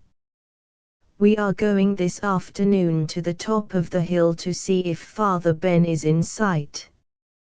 I will remain here. No, you will accompany us. We do not propose that you shall have an opportunity to look for your arms, and turn the tables on us. Jules ground his teeth, but there was nothing for him but obedience. Shaking his head, he went back into the cabin, while Jan looked after the traps which were near at hand, and took out the beaver which he found there. He did not go far away, however. Late in the afternoon they mounted the hill to look out upon the prairie. Jan forced his prisoner to go in front, and they reached the summit, whence Millicent cast a sweeping glance over the broad plain. As she did so, she saw Bentley, mounted on the white horse of the trapper, pushing him forward at his best speed toward the little stream which ran through the prairie. The horse rose to the leap with all his might and landed safely on the other side. Not far behind him came Ben Miffin, at full speed, with 2 Indians close at his heels. Chapter 9. Miffin's Leap. The trapper had not been long in finding the Indians. They were merely a hunting party who had come out upon the plains for buffalo, and who had turned aside for the purpose of rooting out the men who had dared to invade their hunting grounds. The arrow had been sent, the warning given, and there was nothing for them to do but to destroy the insolent intruders. The trapper approached the Indian camp warily. It was pitched upon the wooded prairie, not far from one of those growths of timber which rise like oases in the desert, in the prairie country. Ben tied his horse in a thick clump 1/4 of a mile away from the camp, and crept cautiously forward, like a born scout as he was. Silent as death, not even stirring a leaf, his moccasined feet passed on, until the woods hid him from view. But for the fact that a high peak intervened between the hill on which Millicent took her station to watch, and the ground upon which the camp stood, she might have seen the entire transaction. The moment he had entered the woods he felt safer. Pressing forward to the extreme verge of the thicket, he climbed a tree, from which he had a view of the encampment. It was about noon, and the Indians were in great commotion. Nearly every warrior was gathered about Whirling Breeze, who was haranguing them in a loud voice. Some portions of the speech Ben could comprehend. "Be not impatient, warriors of the Blackfeet. Have faith in the chief. These white men shall be given into our hands.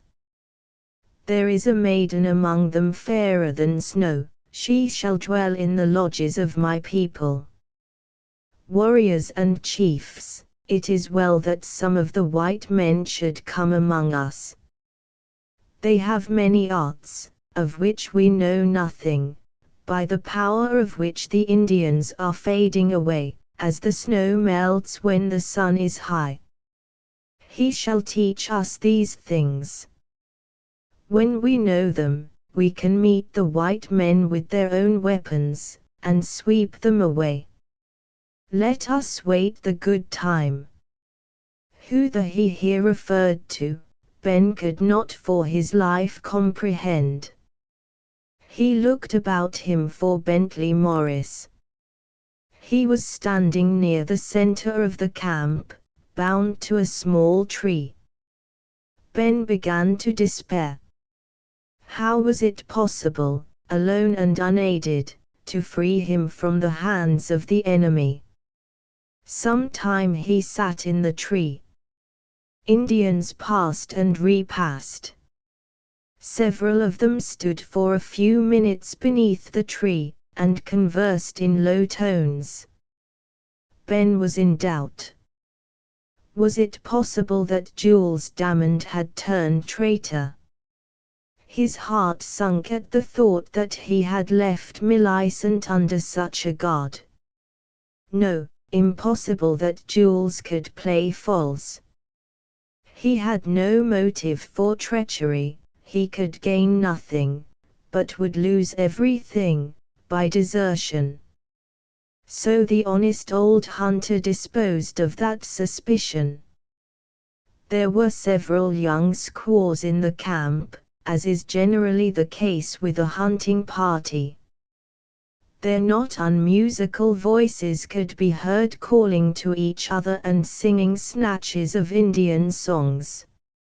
A greater tumult arose. Looking to the east, Ben was conscious that a dark mass was beginning to show itself upon the prairie, miles away. This dark mass was no strange sight to Ben Miffin. He had seen it 100 times before on these limitless prairies. A herd of buffalo, driven forward by the scouts of the Indian band, who had been beating the prairie for game. The greatest excitement immediately ensued in the Indian camp. Half the warriors vaulted upon their horses' backs without orders, the rest, more orderly, waited the movements of the chief. Whirling Breeze threw himself into the saddle and led the way at a gallop. Not a warrior remained in the camp, with the exception of the pair who guarded the prisoner.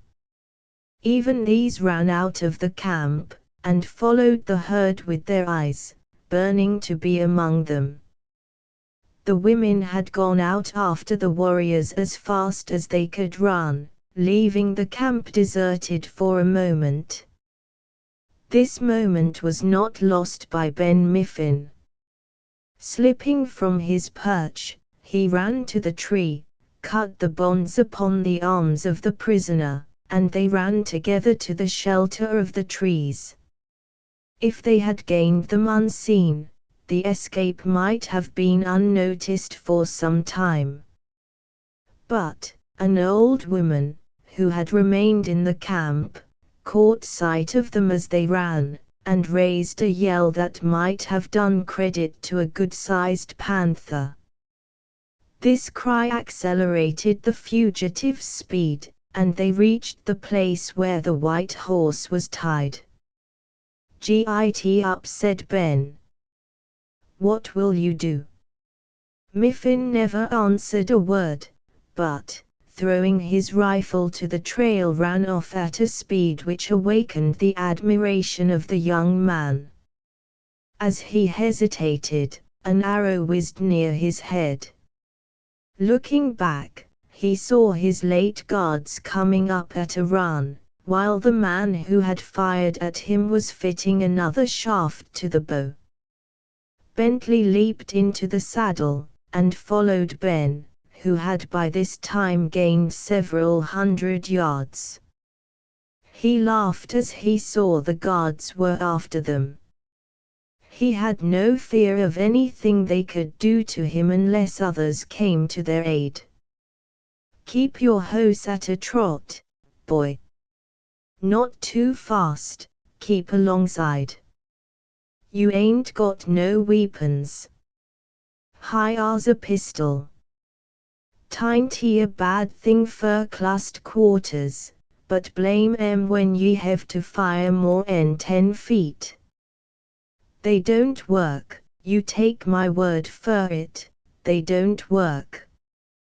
Them Injuns are good runners. The head one's the best. We've got to cross the stream. Can ye do it? The horse can swim it. Better jump it. Turn his head downstream and go your best now. Never mind me. I'm game enough to take care of myself. You bet on that. Ride hard. 'Bout half a dozen rods below thar's a narrow place. I ain't got time to turn." It was at this moment that Millicent arrived at the crest of the mountain and saw them on the plain. She saw that the only danger was to the brave old man, who had given up his horse to save his young friend. One of the savages had turned off in chase of Bentley. The other followed close on the heels of Ben, whirling his hatchet in the air. Half a mile in the rear, coming up at the utmost speed of their fast horses, The girl saw at least a dozen savages, riding to the aid of the gods. Ben was running directly for the little stream which meandered through the prairie. Millicent thought him doomed. His rifle was not loaded. Would he turn upon the bank of the stream and meet the Indians? The pace at which they were going was tremendous.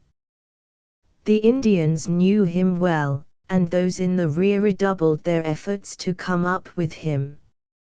A wild yell of triumph broke from every throat as they saw him approach the stream.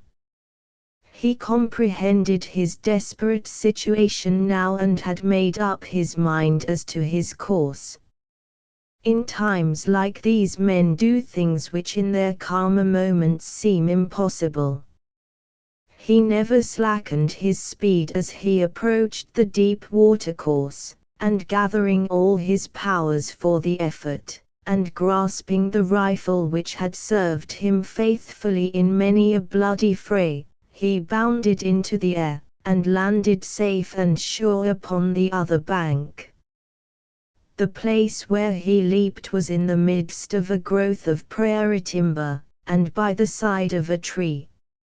As he turned, rifle in hand, his headmost pursuer, who had not been able to check his headlong speed, appeared upon the other bank, his countenance expressing the utmost surprise, as he gazed upon the wide space over which Ben had leaped. Throwing up his hands in astonishment, he shouted in the best English he could muster, "Good jump! Big buffalo make very big jump." "Yes, durn your dirty face. Now git afore I bore a hole in ye. I don't care to hurt ye, but ef ye ain't out en this afore I load this your rifle, goodbye." The Indian saw his danger. The dreaded rifle was not yet loaded, and turning, he plied his heels in a way which did credit to his powers of locomotion. Millicent, from her station on the hill, could hardly refrain from laughing aloud as she saw the Indian run. Jan was in ecstasies. While Ben was on the other side of the stream, he kept up a running fire of pitying phrases and encouraging words. When the trapper leaped the stream, he performed a war dance with great spirit upon the mountain top. "You'st look at that, you Frenchmans. That's mine vent, Pen. See him shump. Shumps like a vrog, same vat you eats. Ache. Ho, ho, ha. See that Injun run. Hein. Trouble coom after you soon, Mr. Injun. Oh, shuls, how could you pay so padash to turn against such a man's ash pen? Who said I turned against him? It is got up between you and this woman. I'll ask the old man when he comes in if I am to be insulted by everyone and make no return. You old bully, I'll cut your heart out. You shut whoop. I ain't a vool. Vat you dakes der knife to me vor? Vat vor you dries to make love to der man? Vat you vant mit a gun ven I let you go? No, shuls, you pad egg. I'll let you know, for one, whether I am to be insulted or not. Ben will set it right. He wrongs no man. That is true, said Millicent. Be content to let the matter rest. Or stay. They are now coming up the mountain and the Indians will not dare to follow them into the pass. They know that they are desperate men. If I promise to say nothing to them of your conduct, will you promise to refrain from the like in future? The Dutchman would tell. Not if I ask him not, said Millicent, smiling on the German. No, P.Y. der Saints. I never says nottings, but I keep up a good deal of tea-inking all the dimes. Do you promise, Mr. Damond? I must. I can't afford to have Ben against me. Then it is a bargain. See that you keep your part, Jan, said Millicent. Oh, I keeps my bargains, said January. Off it's a pad one, I can nix help it. I makes pad bargains sometimes, when I can not help him. Let us go down to Pen. I very sorry to keep any teeing from Pen. He good chap. You know Del's der young fella. Millicent flushed crimson. The acute German had found out that she loved Bentley Morris. Why should I tell him, Jan? Why? I don't know. Only when you pay his vrouw, Pimpie, putty soon, den you dells him efferings. Your. Jan chuckled hugely at her confusion, and walked behind the rest all the way down the mountain, that he might enjoy a laugh by himself. They came to the level plain just at the point where the pass entered the valley, and there waited for the coming of the others. As they waited, they heard the crack of a rifle in the ravine below, followed by a shout from Ben. Run to their aid, cried Millicent. Why do you hesitate? They hurried on to the assistance of the trapper, and found him standing in the mouth of the pass, rifle in hand, disputing the further advance of the party of Indians, who had by this time crossed the stream, and were parleying with him. My brother will let his red friends come. They wish to smoke a pipe with him, said the leading Indian. I am not in a smoking mood today, said Ben. You clear out. I've made a camp higher, and higher I mean to stay.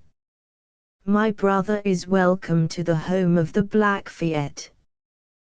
But, why has he come among us, and stolen our prisoners? None of your business, roared Jan, taking a position by the side of Ben so suddenly, that even the iron-nerved trapper started. Vat you want here? Aha! Are you the old Bologna? Laughed the trapper. I'm teaching ye how to do it, then. Ha, Jewel, you here too? Where is the little UN? Where is she? Here, said Millicent, in her clear, sweet voice, stepping to the front. I could not keep away, while you were all in danger. And I brought Bentley his rifle. He needs a weapon. Something in her manner as she gave the weapon into the owner's hand, told Jules that this indeed was her lover. He turned pallid as a corpse, and ground his teeth fiercely, but said not a word. That was useless now. He hoped that his day of triumph was not far off.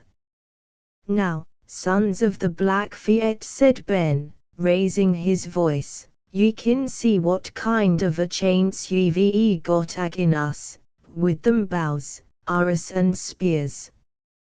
I reckon ye mout as well give it up. The Indians drew together and held a conference. This over, they turned their horses' heads and galloped away to the east. One by one the horses splashed through the river, and they were gone across the broad prairie, toward their camp. "Pen," said Jan Schneider, extending his hand, "I'm glad you shumps that rifle. I pees afraid you gone dear." "So was I, Jan, when I see how wide it was. Let's go and measure it. I'm proud of that jump." They went back to the stream and measured the distance, and found it to be just 23 feet. And the river was nearly as deep. "Swansea 3 feet, roared January dear. Some of you peat that." "I can't," said Bentley. "What did that Indian say when you jumped?" "I heard him roar something after you. He said, 'Good jump, big buffalo.' That's me, make very big jump," said Ben. "By thunder, he made me laugh so I couldn't have shot at him. And didn't he light out when I begun to load?" "'Twas a great jump," said Bentley. "You ought to be proud of it. What shall we do now?" "Better git back to camp. I don't allow no Injun to drive me out until I git ready." The party went back over the rocky way, and Damon saw, with silent rage, that it was upon the arm of Bentley the maid leaned, and his words which pleased her most. But he waited his time, satisfied that his turn must come. They set to work and collected the scattered articles, which in the late trouble had got into confusion. The traps were in a bad way, and many of them needed resetting. The 4 men went the rounds that day and got everything in order, and brought in a number of fine skins. "These are valuable skins," said Bentley. "I have been in the fur trade myself, and I never saw better beaver." "They ain't been thinned out much," replied Ben. "All the old uns are higher yet. It makes a big difference." "I know it does. What a pity we must be driven away so soon. If it weren't for the gal, we'd stay higher and brass it out. But, while we've got weak uns like that with us, it makes a man cowardly. So we must git back as soon as we kin. Onct she is safe to the forts, I'm coming back, for one." "I would not, if I were you," said Jules. "It is dangerous." "Who cares for a little danger? Any man can git into danger if he wants to. It's the spice of life, danger is. Go out for that trap, Jules. I'm a little stiff after my run. I ain't as strong as I used to be." "You can run faster than any man in the party now," said Bentley. "And who among us is able to jump 23 feet? "The old man ain't dead yet," replied Ben, grinning. "He'll do a power of work afore he goes under." "Yes, he will, you bet on it. And as for the derned Injuns, they may drive us away now, but we'll come back. And tomorrow we've got to build a raft.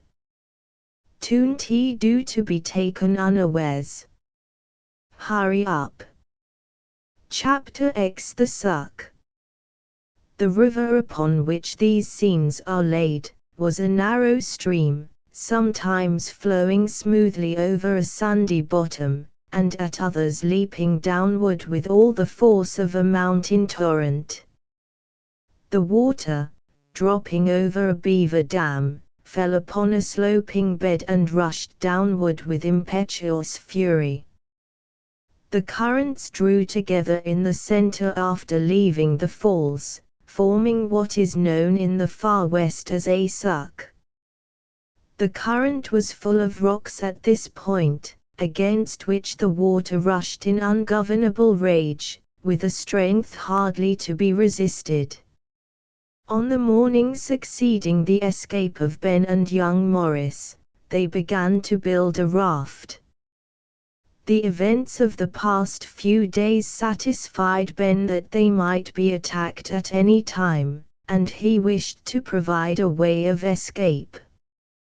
Just at the foot of the waterfall was a growth of light pine suitable for his purpose. Calling on the others for assistance, all set to work upon the float. The logs were slightly squared, and bound together with tough green withes after a manner much in vogue among the trappers. It was the work of half a day, and as they had little else to do, they gave much care to it. The raft finally was finished and fastened to the shore by a lariat. Ben looked at the structure in some pride. "Did anybody ever go down the river here, Father Ben?" said Millicent. "Not often, little gal," said Ben. "It's an awful perilous undertaking, and we won't do it unless we're driv so close we can't help it. It's best to be prepared allers. Leastways I think so." "Will that raft hold us all?" asked Millicent. "You git on Jan, and try." Jan stepped carefully on the float. Ben stood close to the shore, watching the effect of his weight upon the structure. Jules stood just behind the trapper. Millicent was nearer the river. Bentley had gone into the hut for something they needed. "Jump up and down on it," said Ben. Jan did as he was requested.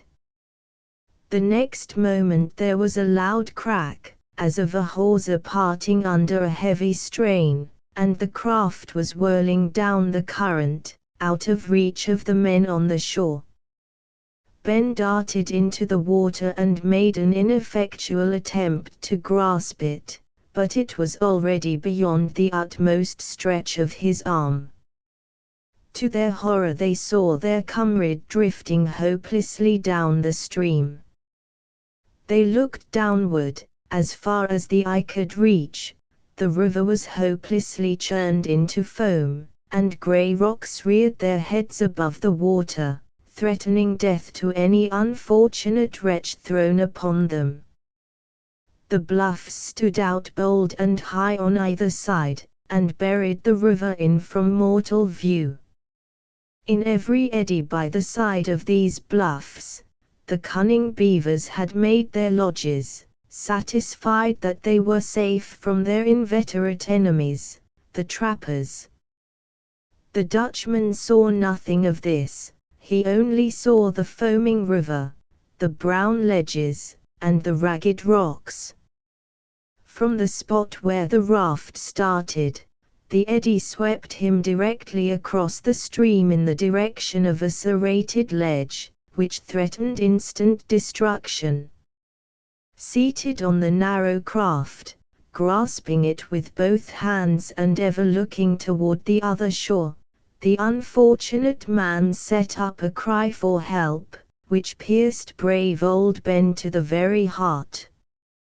He began to throw off his hunting shirt. Just as he stood, half naked, on the bank, the raft struck the ledge against which it was drifting. Such was the momentum which it had acquired, that it sent Jan flying from the logs, striking the water many feet away. "Alas, alas," cried Millicent, "he is gone." "Not yet," said Ben, "I'm higher." The current swept Jan further down, and he struck the rocks again, but this time he grasped a jutting ledge, found a place for his feet, and shouted for help at the top of his voice. "I'm coming, ole chap," responded Ben in return. "Look out! Follow me, Jewel." He plunged into the stream, while Jules remained standing on the bank. The trapper sunk from view in a moment. Taking advantage of the undertow, he swam toward the other shore. He had learned from the Indians the trick of swimming underwater, and did it well. For a few moments nothing was heard but the splash of the water and the shouts of poor Jan, who imagined himself forsaken in the bleak world.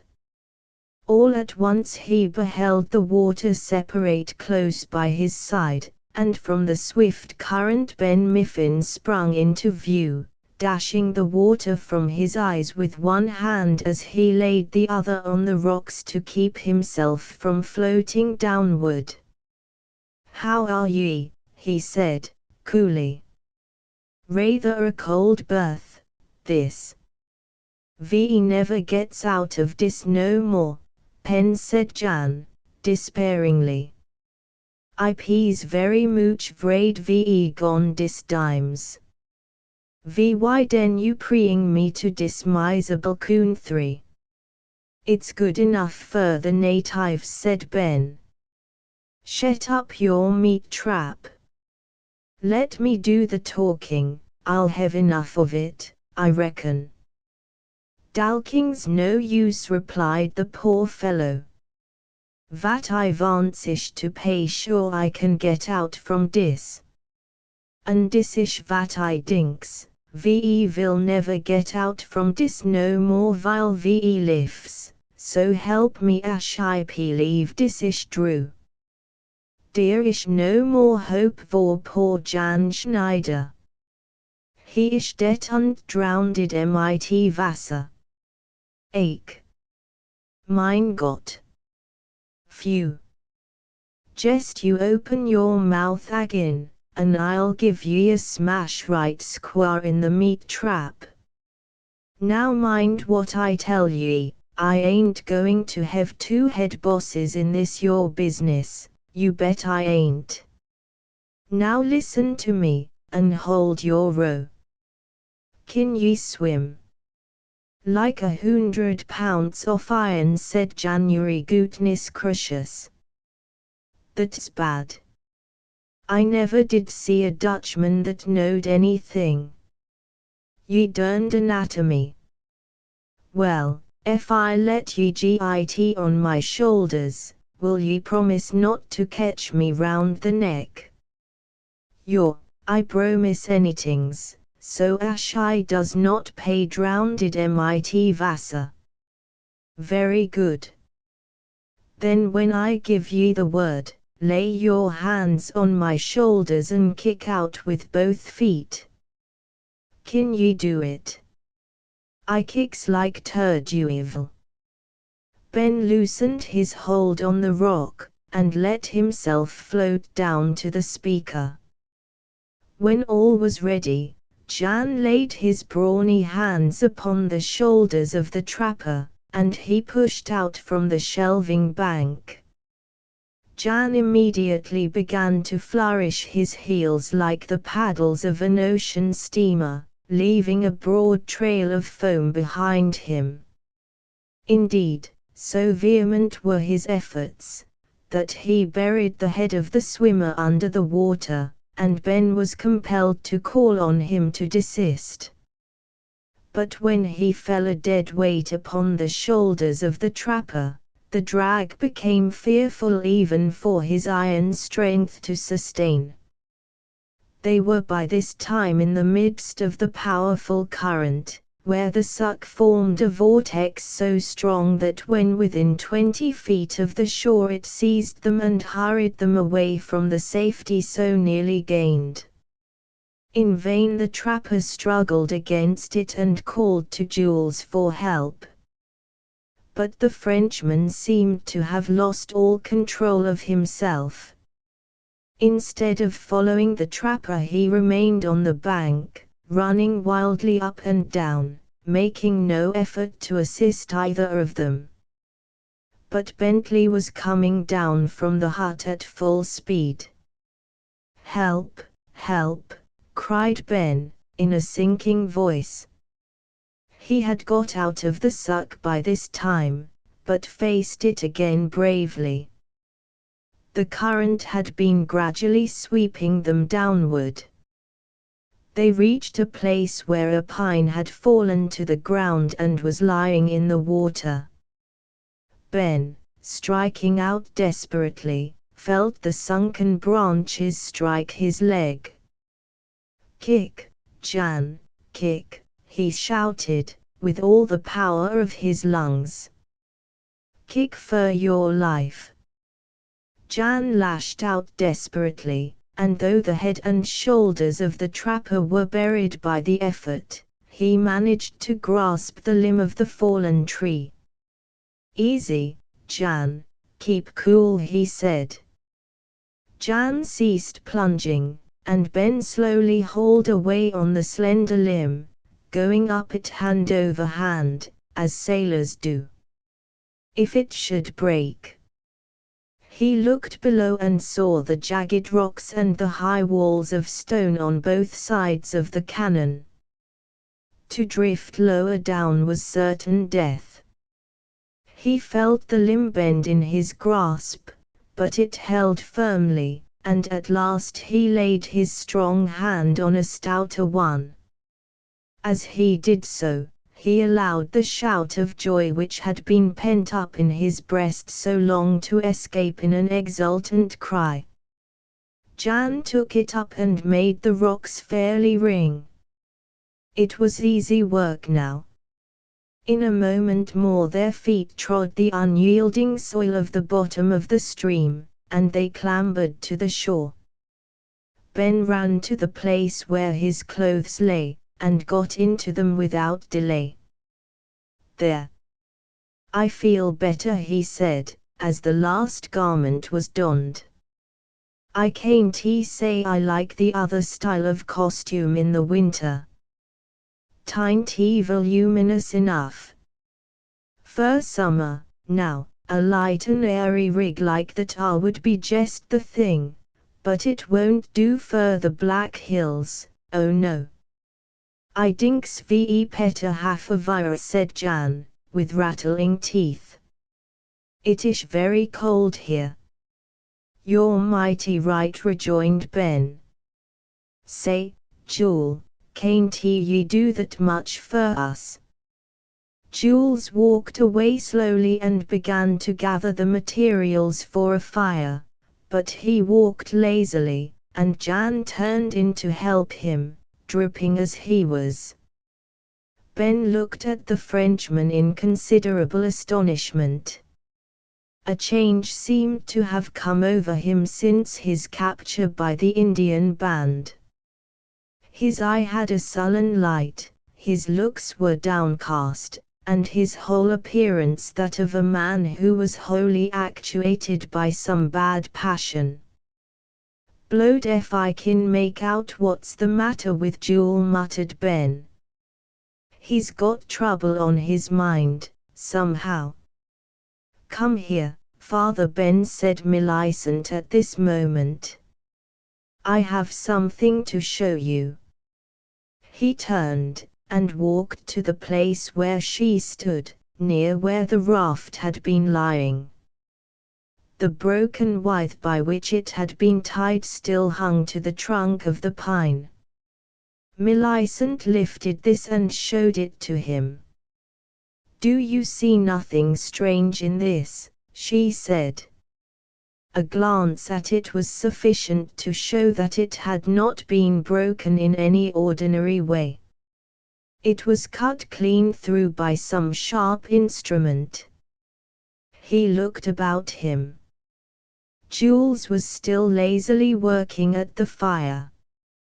"Meb thar's something on the tree or the rocks that did it," he whispered. "If there is we can find it," said Millicent. "You had better try." He searched the trunk of the tree and the rocks near at hand, to find anything which could by any possibility have cut the rope. He looked in vain. The trunk was wonderfully smooth and the rocks out of reach. There was but one supposition then. Someone had cut the withe. "You don't mean to tell me that Jules could have the heart to do that," said Ben. "I do not like to suspect anybody, but I believe from my heart that it was he. I have good reason to fear him, and so have you." Ben turned toward the Frenchman. He had at last collected material for a fire, and Jan had kindled them into a blaze, over which he was crouching, while Jules stood watching him with a sullen and dissatisfied air. "Come here," Jules said. "Ben, I have something to tell ye." Jules looked as if he would like to refuse. "What do you want?" he said, moving slowly and sullenly toward the trapper. Millicent had left the old man, and was talking with Bentley by the riverside. "Come higher," repeated Ben, in an authoritative tone of voice. Jules paused irresolutely and looked the speaker over from head to foot. "Come higher, I say," repeated Ben. "Have a man got to wr his tongue out a telling of ye to move?" Jules followed him reluctantly aside, and they stood together near the wall of the hut, not far from Jan, who was intently engaged in drying his clothing. The Frenchman did not like the expression of the old trapper's face. It showed a determination to understand the matter. "Ye hang back like a 12-year-old gal, ye do," said the old trapper. "What's the matter with ye, anyhow? I want to ask ye a question or two. I asked ye to follow me when Jan got adrift. Why didn't ye?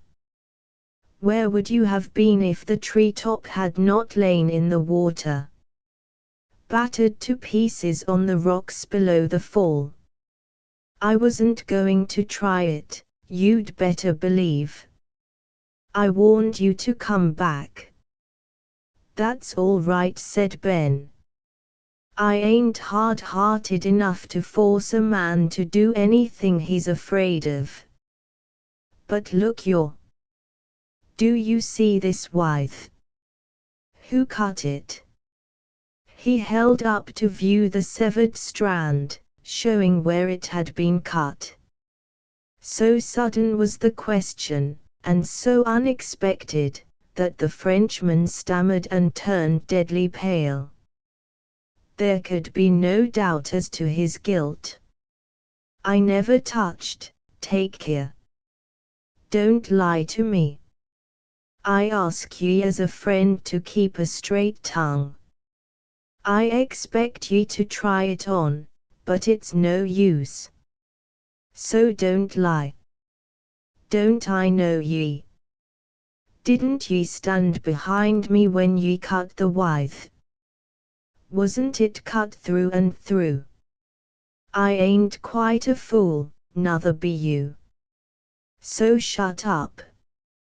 You cut it yourself, just to get rid of the Dutchman, I suppose, because of your old grudge agin him." Jules covered his confusion by a laugh. He thought best to turn it off in that way. "Well, Ben, I did cut the withe, but it was a joke, just to give that Dutchman a big scare. I had no idea the raft would get away. A joke. I come putty nigh markin' it the dearest jest you ever hearn of." "You don't suppose I meant anything in earnest," said Jules, cringingly. "It don't matter so much what I think," said Ben. "I believe Jan has a vice in the matter, and I reckon he'd say if it weren't in earnest it was the roughest joke on him ever heard of. Anyhow, I've got my opinion, and I'll back it for 10 mils, US currency, that he licks you out of your boots when he hears about this nice little joke. If he don't lick ye, he's a fool. He dare not lay the weight of a finger upon me in anger, said Jules, fiercely. He has done it more than once. Let him beware of the next time. I've had a hint before today that all ain't right. I begin to suspect ye grievous. I won't say anything about that now. About Jan first. He ain't a bit afraid of you, Jan ain't. Now let me give you a piece of advice. I don't want to have any words with you. Just let the Dutchman alone. He's clumsy, Meb, but he's got the marking of a man in him, and he's good-hearted, and I won't have him abused. That's about the way the thing stands now. Nigh as I can git at it. You seem to have taken to him all at once, muttered Jules. He's honest, that's one reason. I like honesty in anyone. And I give ye far warning, next time ye dare to do a mean thing to him, I'll walk into ye like chalk. Dhr what I say. Understand me, too. I won't have no man in my company that won't give the others a fair show. And you've been hard on that poor fella ever since he come higher with us. Now stop it. Is it anything to you? Ye bet it is. If it ain't, I'll make it so, mind that. Chapter 11. The Quicksand. They set to work at once and built another raft. After it was done, Jules mounted and rode away to the east. At any other time, Ben would have questioned him with regard to his absence. But Millicent gave him a sign which he understood, and he let him go without a word. The moment he was gone, she came to the old trapper and revealed to him enough to excite Ben's anger and scorn of the treacherous rascal. Don't say a word to him. I gave my promise to remain silent about it while he remained quiet. He has broken his pledge, but do not let him know that we suspect him. The gal is right, said Ben. Don't let him know. But we can watch the devil clust, and when he gives us a chance, down with him. You will do nothing rashly, I hope. Remember, much depends on that. I can't keep my hands off him, responded Bentley.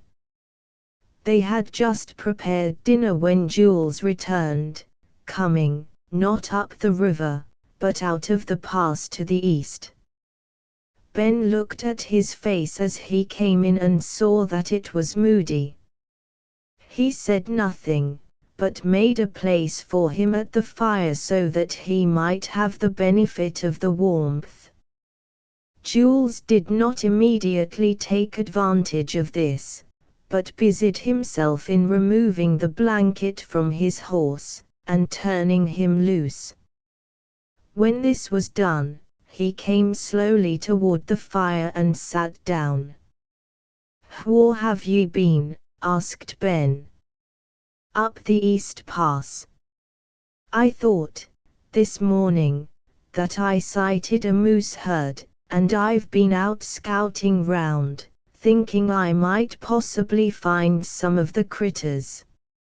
I struck their tracks at the bottom of the second canon, and not long after came upon the herd. There was only 3 of them in all, and pretty well south they have got, 2.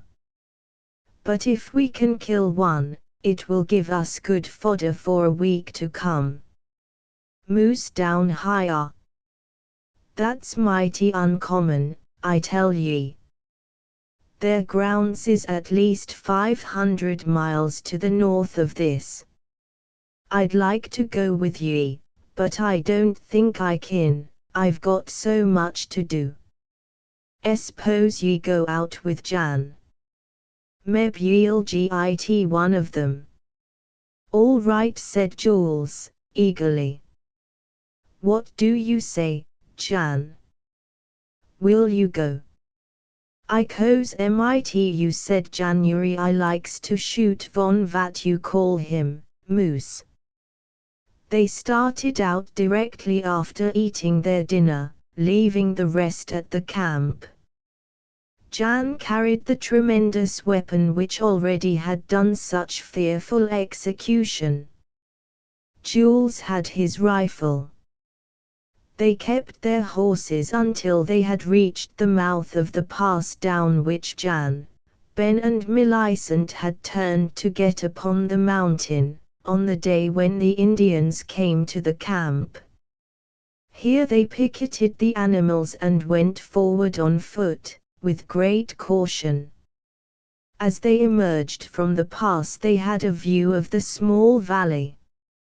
It was like their own camp, nearly circular in form, with the river in front and the mountains on the other 3 sides.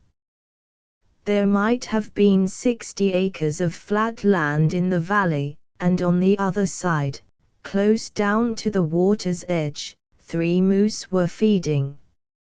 Along the western base of the mountains ran a long strip of timber, and into this the trappers at once plunged, keeping the wind in their faces, for the keen-scented animals would have detected them in a moment if they had come up on the other side.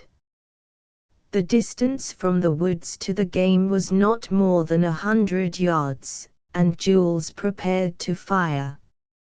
As he dropped on one knee and laid his rifle across a low limb, the leading moose raised his stately head and looked about him, as if scenting danger. Jan had followed the example of the Frenchman, and his roer was lying across a branch, pointed at the second of the 2 animals. As the moose looked up, both pieces exploded. To the utter surprise of Jules, the one he fired at bounded away unhurt, while Jan's dropped upon the ground, staining it with his flowing life blood. Jan ran hastily toward the wounded beast, while Jules watched him with a malevolent eye. He knew the danger into which the honest Dutchman ran in approaching a wounded moose, but did not warn him. 100 feet from the body of the game Jan's feet suddenly sunk beneath him, and he fell as if an iron hand had seized his ankles and held him down. "Come here, Jules," he shouted. "I pay got in der Mutt. Come here and help me out." Jules walked slowly to the end of the quagmire, about 10 feet from the imprisoned Dutchman. All the evil in the man's heart showed itself at that moment.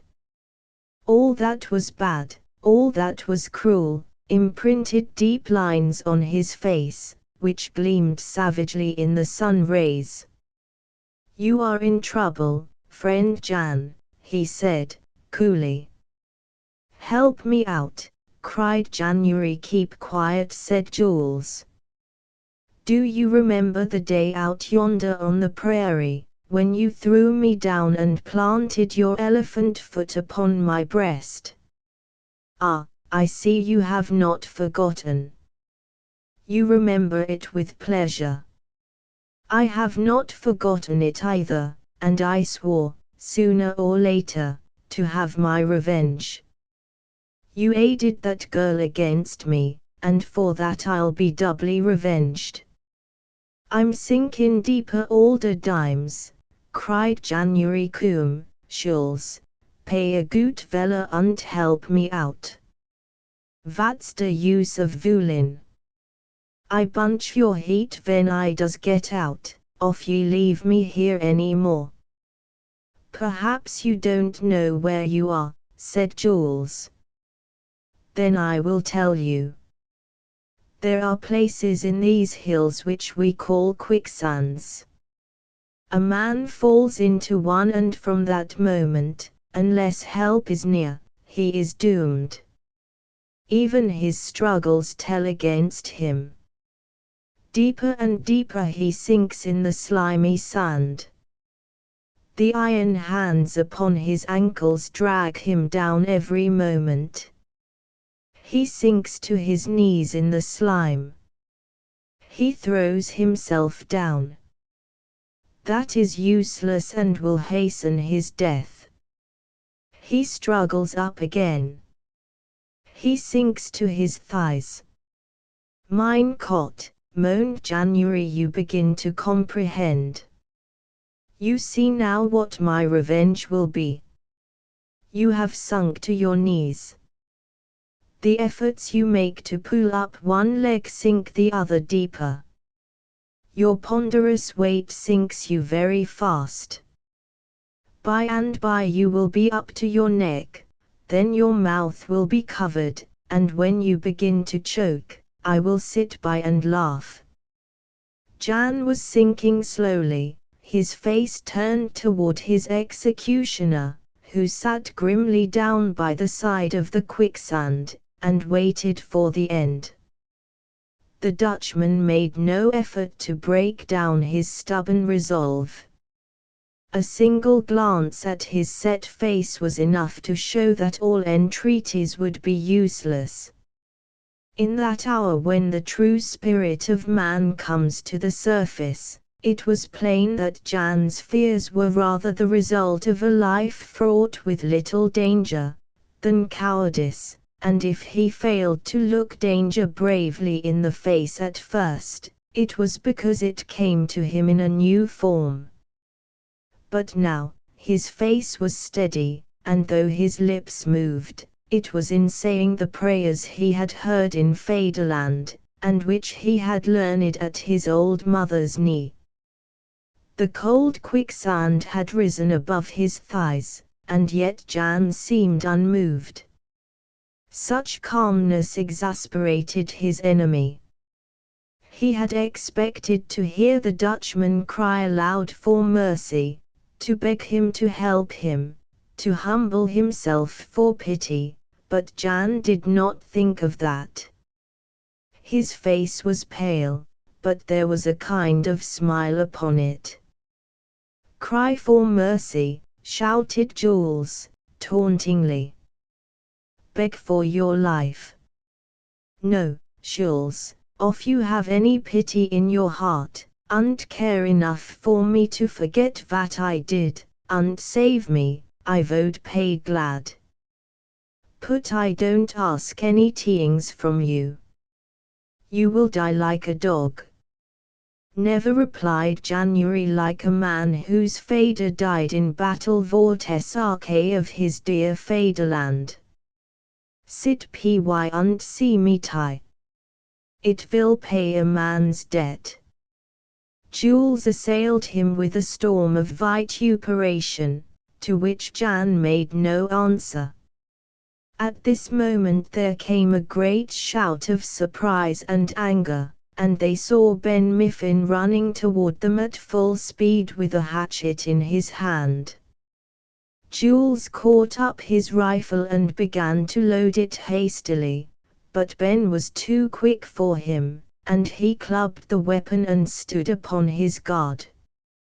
But his defense was vain against the wiry old trapper, who broke down his guard and prostrated him by a blow on the head. Before a minute had passed, his arms were buckled behind him by means of a belt, and his legs served in the same way. Quick, Ben, quick, shouted January. Keep cool, my boy. I'll save you yet, cried Ben. Keep your arms clear of the mud. He whistled for his horse, which he had tied in the pass. A loud neigh answered him, and directly they heard the sound of hoofs. Diamond had broken his lariat and was coming at full speed. Catching sight of his master, he bounded to his side. Ben took the broken lariat from the saddlebow and formed a slip noose, which he threw to January. Put that under your arms and draw it taut, said Ben. Jan obeyed.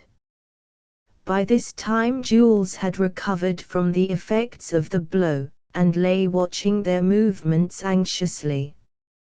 When the noose was under Jan's arms, Ben instructed him how to pass a stick through it, so that it would not draw too tightly around his body. The loose end of the lariat he fastened to the saddlebow. The horse stood quietly waiting, as if he comprehended fully what was expected of him.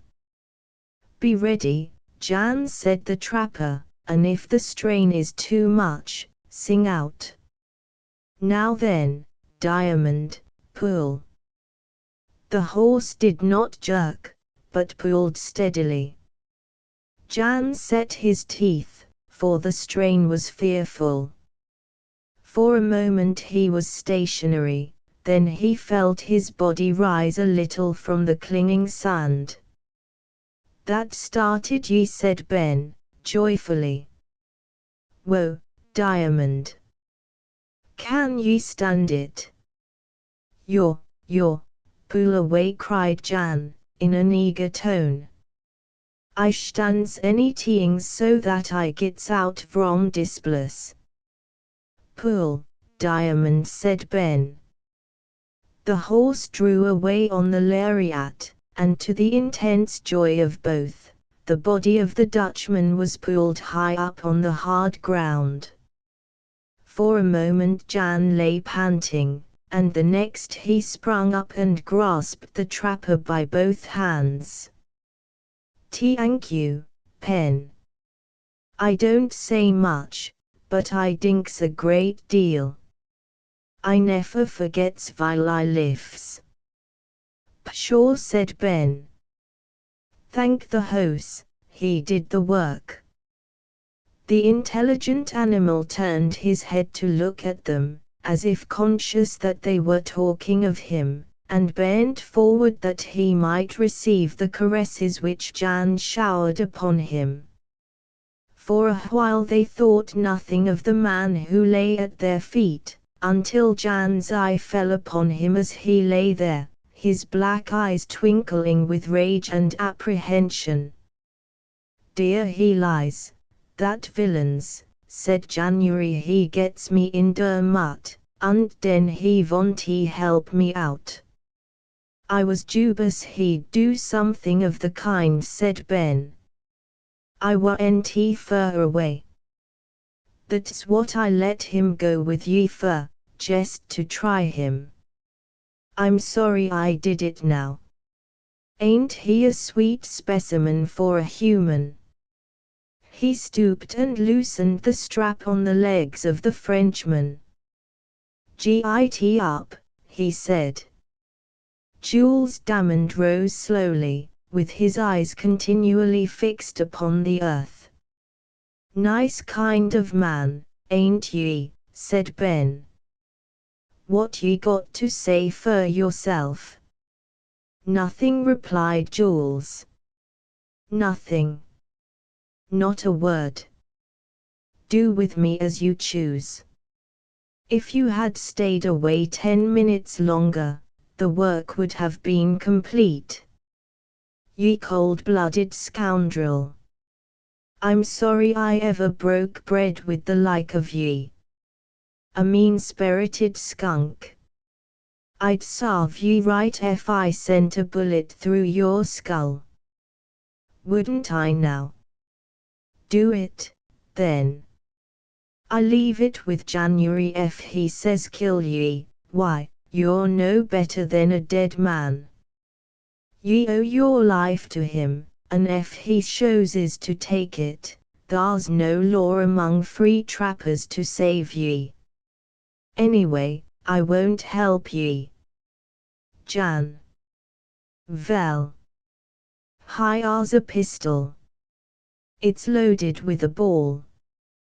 This skunk ain't fit to live. Trapper law will bar ye out in shootin' him through the head. He is in your hands. Jan took the pistol, cocked it, and placed it close to the head of the Frenchman. A death-like stillness reigned in the place. The face of Jules was utterly colorless, but he did not speak a word. He knew that his life was forfeited by the stern laws of the trappers, and that nothing could save him, if the man whose life he had placed in such deadly peril chose to claim that forfeit. But his proud spirit would not permit him to speak a word. He looked straight into the muzzle of the threatening weapon, his lips white as ashes. "Fire," he whispered at length. Jan dropped his hand. "Remember that this is the second time he has nearly killed ye," said Ben. "He cut the raft loose the other day." "Vat?" cried January. "Yes," replied Damond. "I did that." "Fire away." Again Jan raised the weapon, and again that death-like silence fell upon the scene. But Jan could not do it. Such an act was not in his nature. He uncocked the weapon and handed it back to Ben. "I can't do it," he said. "He nearly kills me, Deux, Sweedimes. But I never kills a man mit his hands tied. Let him go." "Walk before us," said Ben, sternly. "Don't try to escape." Jules obeyed sullenly, although glad of any respite. "Hold on," said January. "Dearish my moose vat I kills. We ain't got time to tend to him now. Lead my hose. I want to watch this beauty." They went back to the horses. Jules was put upon his own and his feet bound with a lariat. Jan rode in front. Ben brought up the rear, with his pistol ready, in case the fellow tried to get away. He made no such attempt. In this order they reached the camp. Here Ben tied the horse of the Frenchman to a tree and opened the cache. The beaver skins they had taken were bound up in bundles of 20 each. Ben laid them out in 3 equal piles. When this was done, he untied Jules and made him dismount. Millicent and Bentley looked on in silence. "Are them divided far?" said Ben. "Yes," said Jules. "Then take either pile ye like and git." "I don't want them," said Jules. "Give me my horse and gun and let me go." "Do just as ye chose." "There they are. If ye don't want 'em, it's all right. We kin find a use for 'em. I won't take the skins." "All right. There's your hose and there's your gun. Take them and git, and mind, if ye turn up against us you're a dead man. I lets ye go now because none here wants your life or your company, but you're a dead man if ye ever crosses my track. I have spoken, so be off with you." Jules obeyed. Without a word he rode away, and the hills soon hid him from their sight. Chapter 12. Through the snare.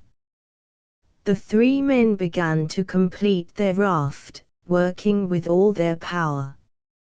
In a few hours the work was done, and they were ready to go down the river at a moment's warning.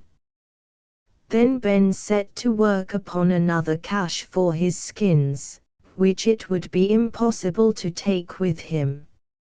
He chose a place within the canon through which the river ran, and here he laid the skins. His brow was sad. The old man had been deceived in regard to a comrade, and he was grieved. "Do not grieve for a bad man," said the girl, observing his sadness. "He is not worth a single pang." "True enough, gal. And yet, I thought the lad a true one." "I did indeed. But, let him go.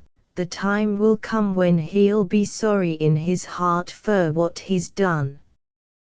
When all was ready, they pushed the raft down to the very mouth of the canon and there embarked. The horses were abandoned. Ben took his station in front of the raft. Bentley and Jan took the sides, each armed with a long pole. Millicent crouched in the center, beside the pile of provisions which the forethought of the trapper had induced him to bring. A perilous path lay before them. The stream ran dark and swift between huge boulders of grey rock, rearing their heads in the air. Without the skill of Trapper Ben their lives were not worth a moment's purchase. At first they were in the power of the suck which drew them rapidly toward the other bank, and threatened to dash them on the place where the other raft was beaten to pieces. But the quick eye of Ben saw the peril and averted it. As the raft dashed down upon the wall, a skillful push of the long pole sent it whirling down the stream, while the other men stood aghast, and Millicent also covered her face with her hands. When she looked up, the present peril was over and they were dashing down the dark channel at a breakneck speed. There was a wild, triumphant look in the eyes of the old hunter, as he guided the raft on its course. "Hooray, boys, now we are going," he shouted. "Don't be scared, little gal. I'll take ye safe through, or bust things a trying. Durn a Frenchman. Does he think he kin overreach me? Hey! Look out for that rock, Bentley. That's right. You'd make a good raftsman in time. Look sharp, January, there's a rock loomin' up on your side. Give it a sly tap. That's it. Well done. If we on't TGIT on the level, it will be all right. I've got an idea. Stand steady, boys. The worst time is coming. You can't help me much. Bentley, go astern, and when that brown rock is just a beam of us, sock that pole against it, and push as hard as you can. Now mind you do it. Said Bentley, going to the stern. Give me the word.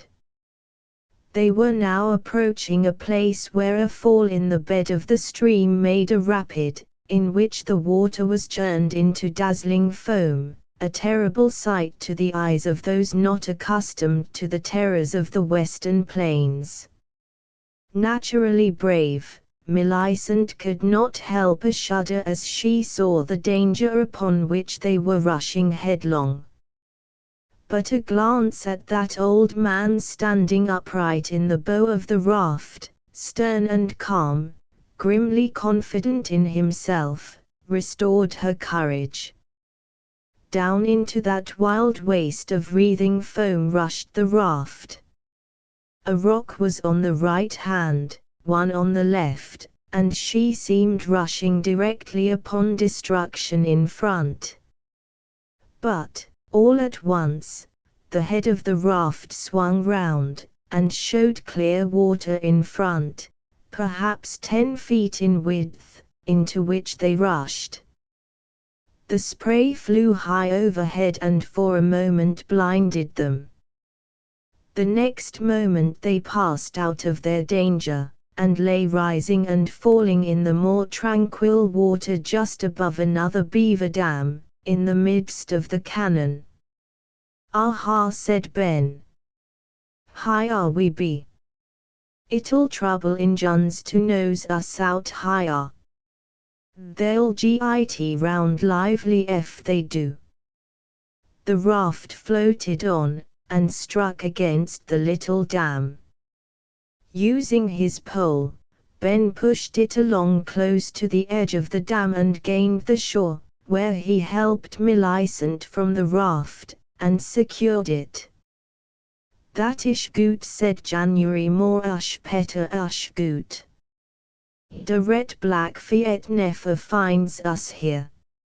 Von Telly pay mat," and the Dutchman laughed loudly. "Vat you do now, Pen?" "Do? I'm going for help. I kin git it too. I seen crow signs when I were out on the prairie after you, Bentley, and I think an old friend of mine, Falling Oak they call him, is out on the plains. If I kin find him, I'll make ye safe, if ye dare to stay." "I am willing," said Millicent. "And I," said Bentley. "I'd rudder go mit Pen, but if he say stay here, I does it," cried January. "Then I say stay higher. They may need ye. If the worst comes, push out your raft and make further plains. Ye mout git off that way. If so be I'm above ground, I won't be 2 days gone. I've left ye meat enough to last a week, if ye don't go too heavy on it. Goodbye, gal. If I don't come back and ye git away, remember the old man sometimes, won't ye?" Millicent threw her arms about his neck, and kissed him as she might have kissed her father. The face of the old man worked for a moment, and then the undaunted one was snivelling. "Da, git away. Ye made a baby of me at last. I knew ye would.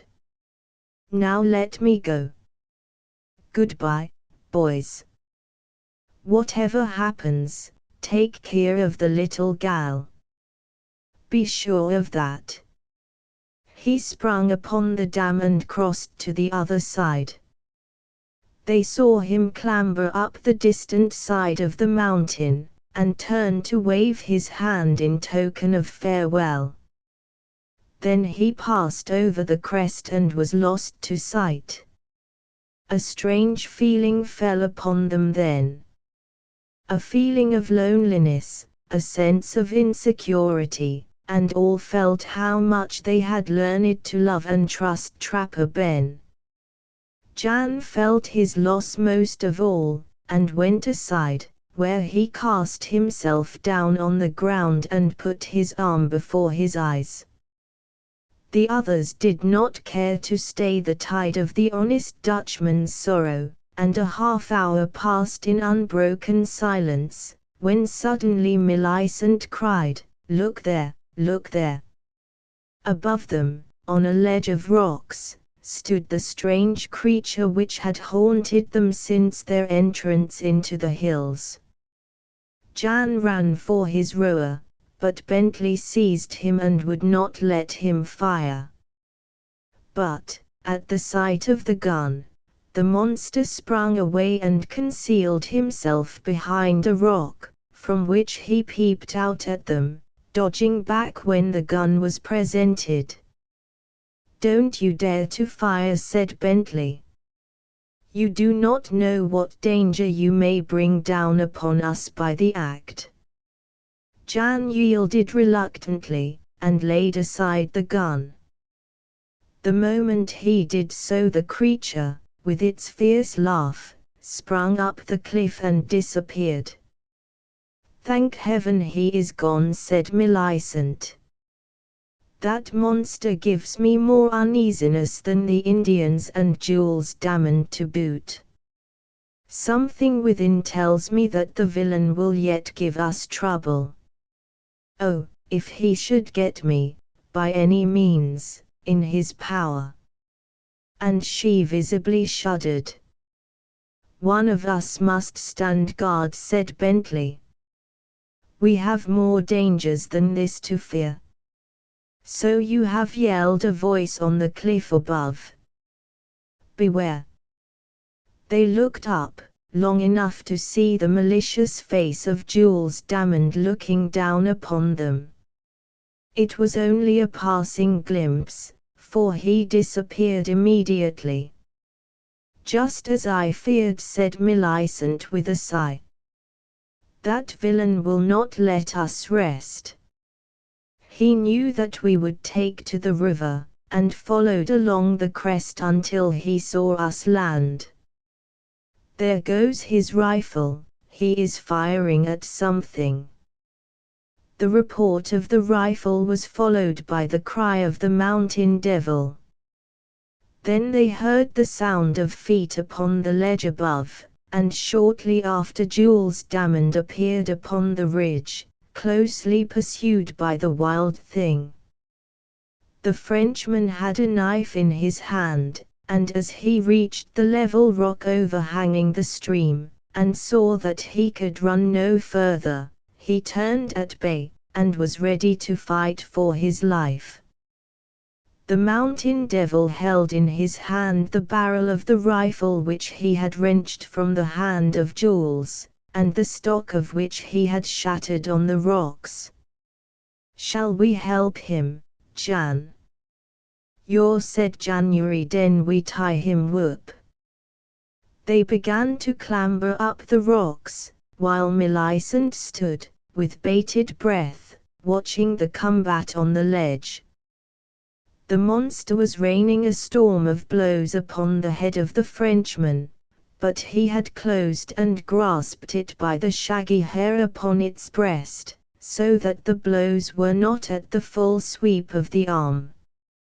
Already the keen knife had been plunged thrice to the hilt in the body of the monster, when it threw down the rifle barrel, and caught Jules Damond in its long arms. Millicent uttered a scream which rung through the hills, for she saw that the man was doomed. The monster had got his death wound, but still the strength he possessed was too much for Jules Damond, even though fighting with the energy of despair.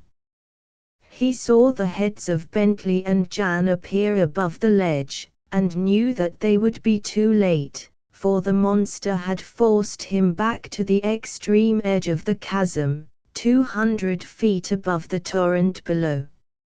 As the feet of Bentley reached the rock, he caught a glimpse of the agonized face of Damond, whose paleness was terrible.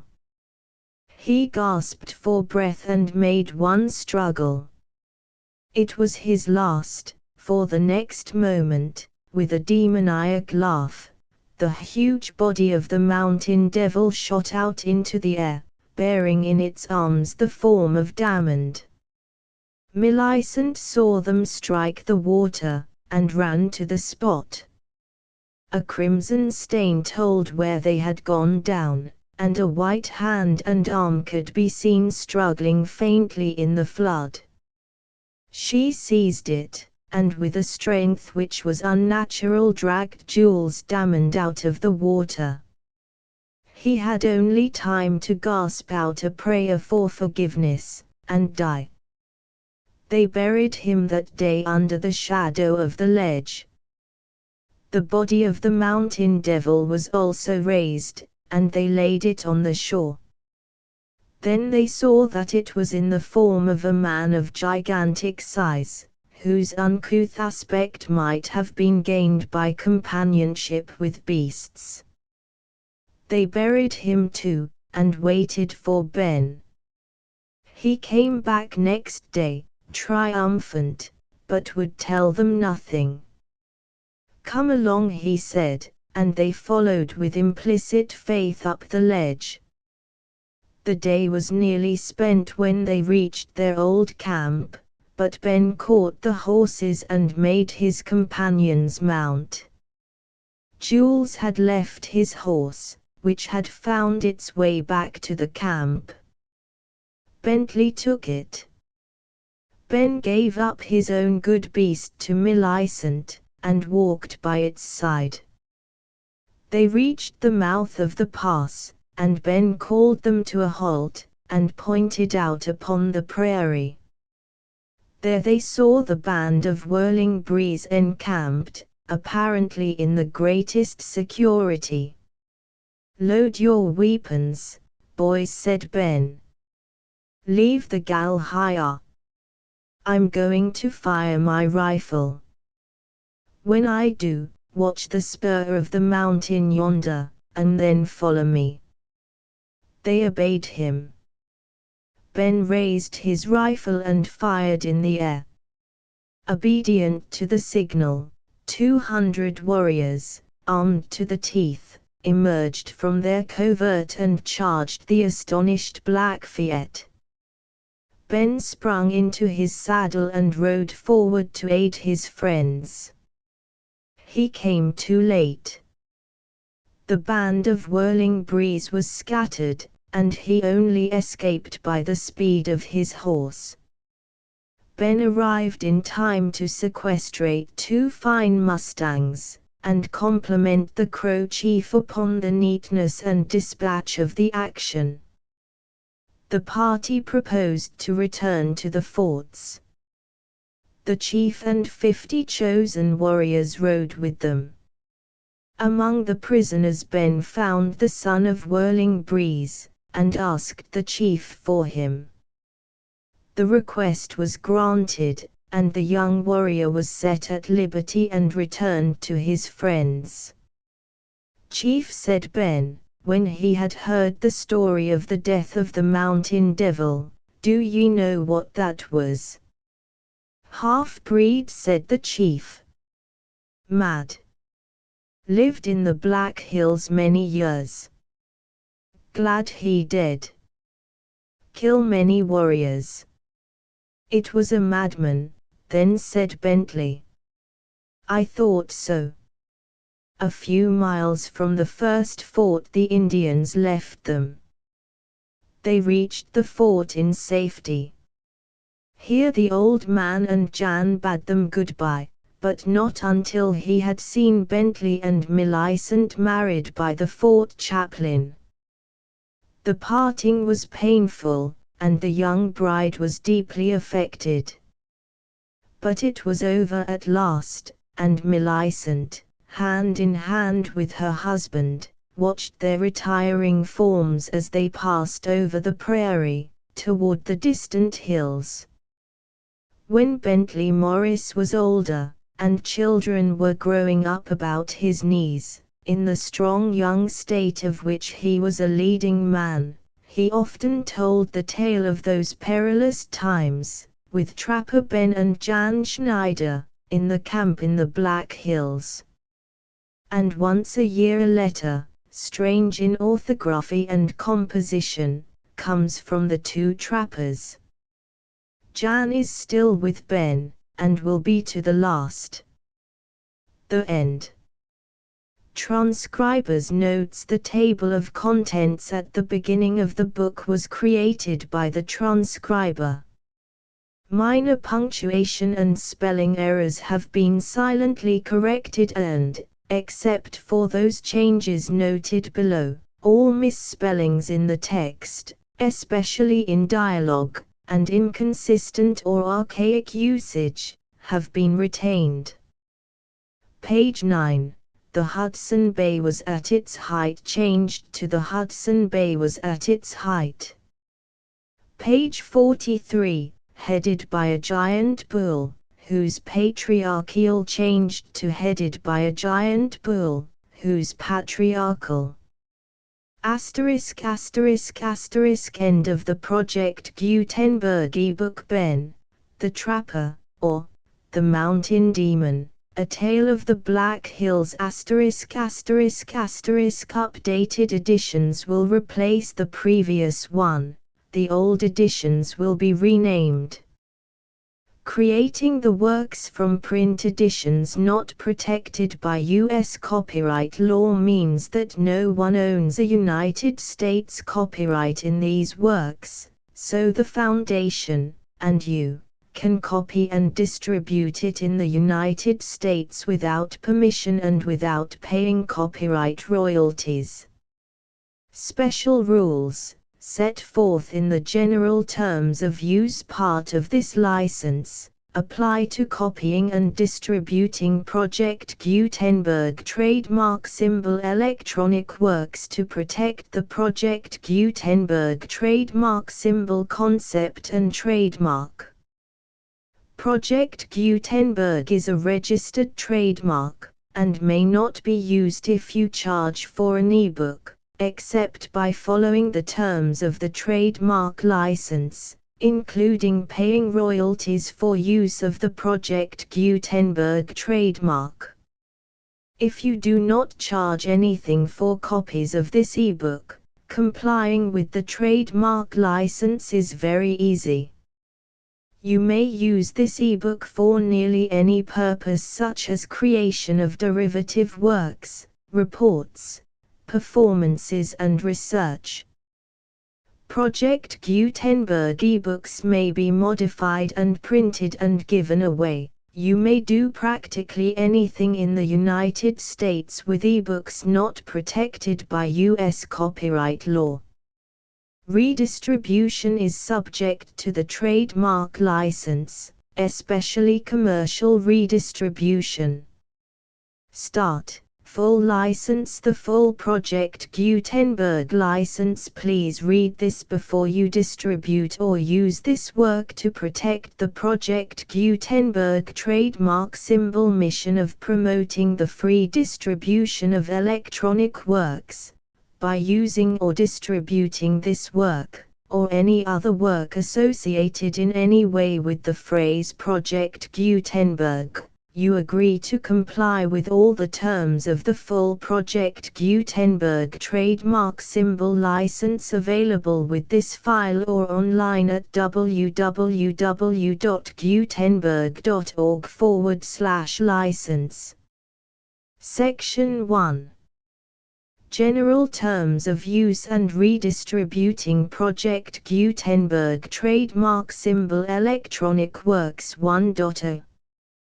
By reading or using any part of this Project Gutenberg trademark symbol electronic work, you indicate that you have read, understand, agree to and accept all the terms of this license and intellectual property, trademark/copyright, agreement.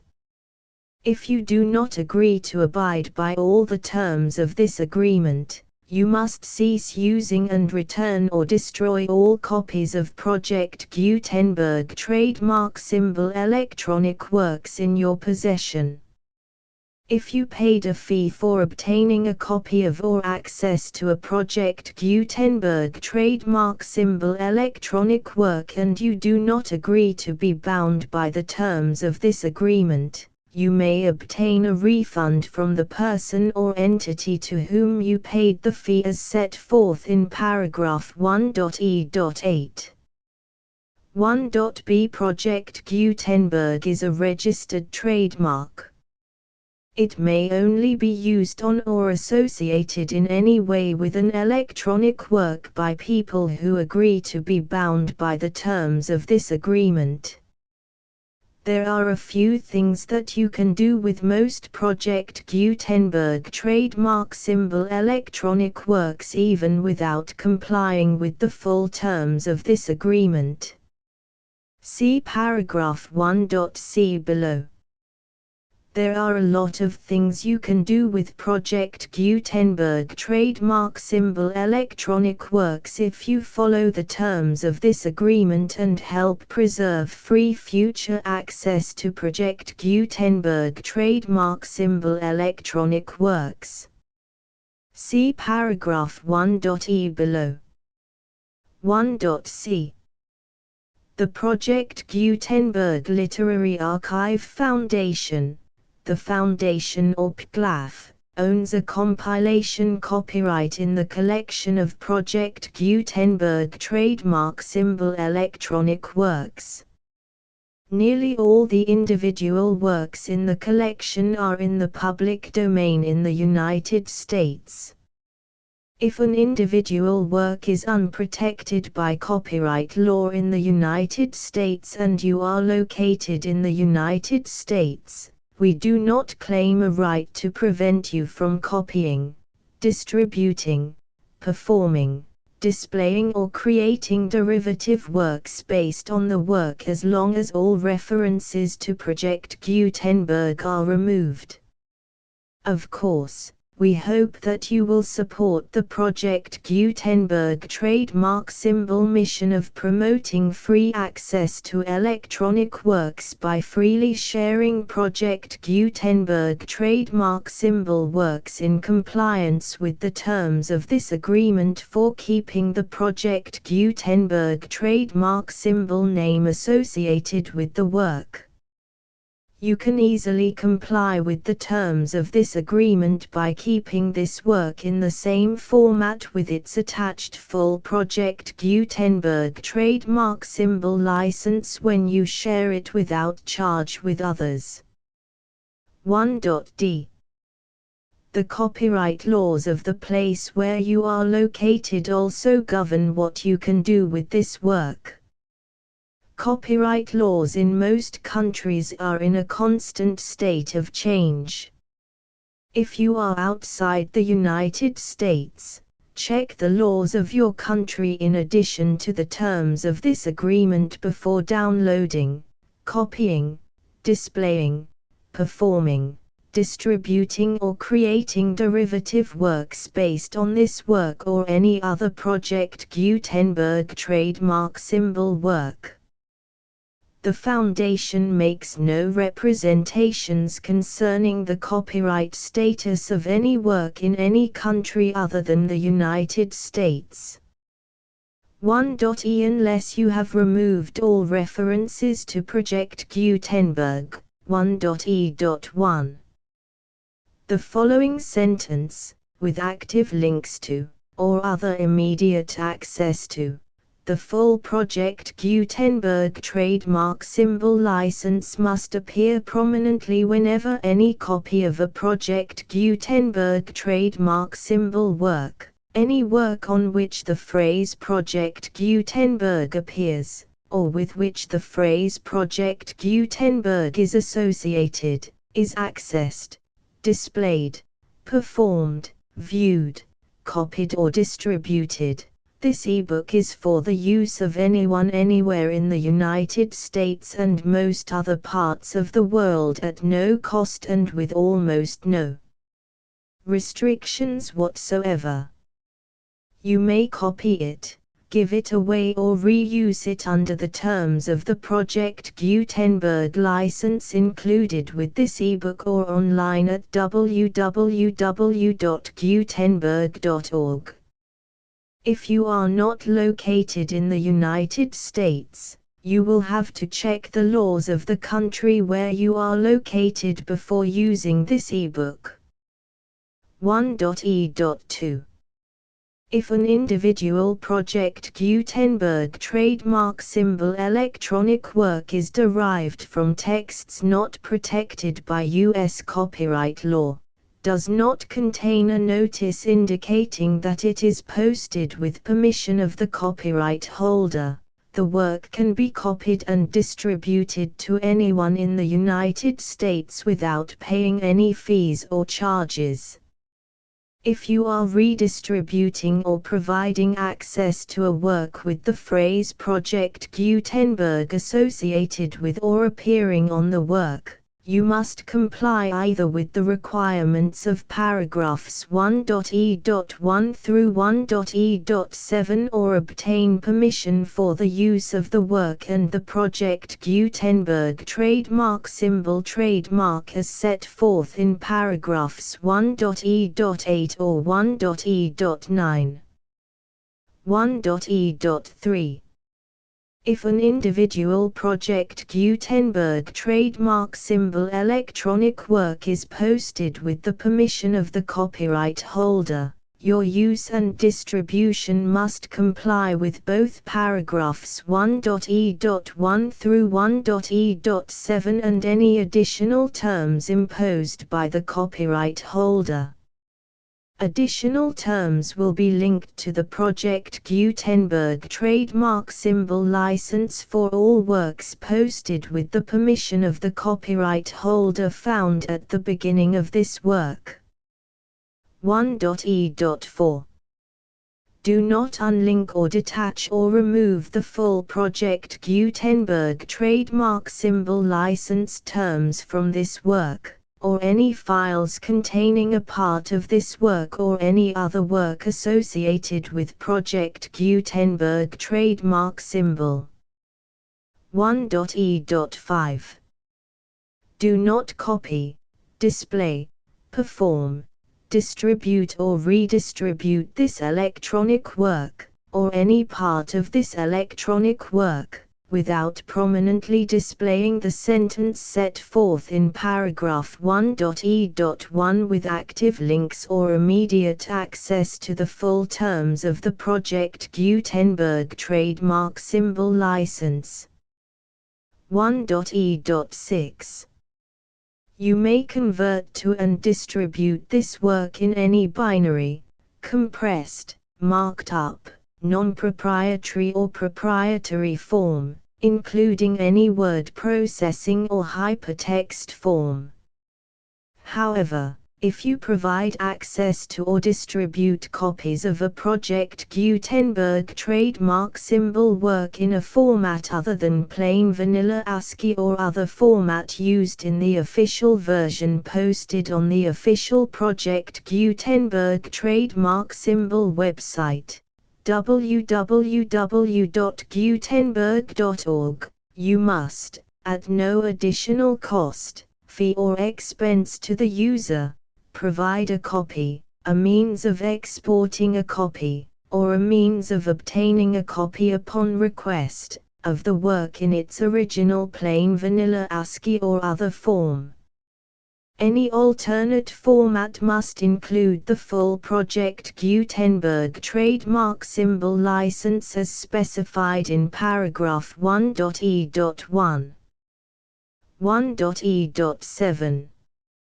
Do not charge a fee for access to, viewing, displaying, performing, copying or distributing any Project Gutenberg trademark symbol works unless you comply with paragraph 1.e.8 or 1.e.9. 1.e.8. You may charge a reasonable fee for copies of or providing access to or distributing Project Gutenberg trademark symbol electronic works provided that you pay a royalty fee of 20% of the gross profits you derive from the use of Project Gutenberg trademark symbol works calculated using the method you already use to calculate your applicable taxes. The fee is owed to the owner of the Project Gutenberg trademark symbol trademark, but he has agreed to donate royalties under this paragraph to the Project Gutenberg Literary Archive Foundation. Royalty payments must be paid within 60 days following each date on which you prepare, or are legally required to prepare, your periodic tax returns. Royalty payments should be clearly marked as such and sent to the Project Gutenberg Literary Archive Foundation at the address specified in Section 4, Information about donations to the Project Gutenberg Literary Archive Foundation. You provide a full refund of any money paid by a user who notifies you in writing, or by email, within 30 days of receipt that S/he does not agree to the terms of the full Project Gutenberg trademark symbol license. You must require such a user to return or destroy all copies of the works possessed in a physical medium and discontinue all use of and all access to other copies of Project Gutenberg trademark symbol works. You provide, in accordance with paragraph 1.f.3, a full refund of any money paid for a work or a replacement copy, if a defect in the electronic work is discovered and reported to you within 90 days of receipt of the work. You comply with all other terms of this agreement for free distribution of Project Gutenberg trademark symbol works. 1.e.9. If you wish to charge a fee or distribute a Project Gutenberg trademark symbol electronic work or group of works on different terms than are set forth in this agreement, you must obtain permission in writing from the Project Gutenberg Literary Archive Foundation, the manager of the Project Gutenberg trademark symbol trademark. Contact the Foundation as set forth in Section 3 below. 1.f1.f.1 Project Gutenberg volunteers and employees expend considerable effort to identify, do copyright research on, transcribe and proofread works not protected by U.S. copyright law in creating the Project Gutenberg trademark symbol collection.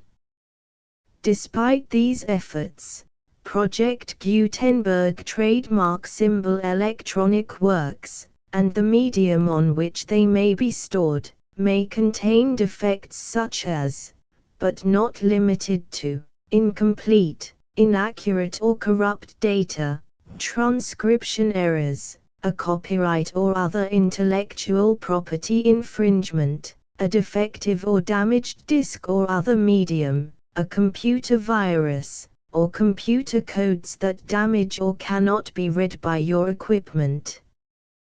1.f.2 Limited warranty, disclaimer of damages, except for the right of replacement or refund described in paragraph 1.f.3, the Project Gutenberg Literary Archive Foundation, the owner of the Project Gutenberg trademark symbol trademark, and any other party distributing a Project Gutenberg trademark symbol electronic work under this agreement, disclaim all liability to you for damages, costs and expenses, including legal fees. You agree that you have no remedies for negligence, strict liability, breach of warranty or breach of contract except those provided in paragraph 1.f.3. You agree that the Foundation, the trademark owner, and any distributor under this agreement will not be liable to you for actual, direct, indirect, consequential, punitive or incidental damages even if you give notice of the possibility of such damage. 1.f.3 Limited right of replacement or refund. If you discover a defect in this electronic work within 90 days of receiving it, you can receive a refund of the money, if any, you paid for it by sending a written explanation to the person you received the work from. If you received the work on a physical medium, you must return the medium with your written explanation. The person or entity that provided you with the defective work may elect to provide a replacement copy in lieu of a refund. If you received the work electronically, the person or entity providing it to you may choose to give you a second opportunity to receive the work electronically in lieu of a refund. If the second copy is also defective, you may demand a refund in writing without further opportunities to fix the problem. 1.f.4 Except for the limited right of replacement or refund set forth in paragraph 1.f.3, this work is provided to you as is, with no other warranties of any kind, express or implied, including but not limited to warranties of merchantability or fitness for any purpose. 1.f.5 Some states do not allow disclaimers of certain implied warranties or the exclusion or limitation of certain types of damages. If any disclaimer or limitation set forth in this agreement violates the law of the state applicable to this agreement, the agreement shall be interpreted to make the maximum disclaimer or limitation permitted by the applicable state law. The invalidity or unenforceability of any provision of this agreement shall not void the remaining provisions. 1.f.6 Indemnity. You agree to indemnify and hold the foundation, the trademark owner, any agent or employee of the foundation, anyone providing copies of Project Gutenberg trademark symbol electronic works in accordance with this agreement, and any volunteers associated with the production, promotion and distribution of Project Gutenberg trademark symbol electronic works, harmless from all liability, costs and expenses, including legal fees, that arise directly or indirectly from any of the following which you do or cause to occur. A. Distribution of this or any Project Gutenberg trademark symbol work. B. Alteration, modification, or additions or deletions to any Project Gutenberg trademark symbol work, and C. Any defect you cause. Section 2.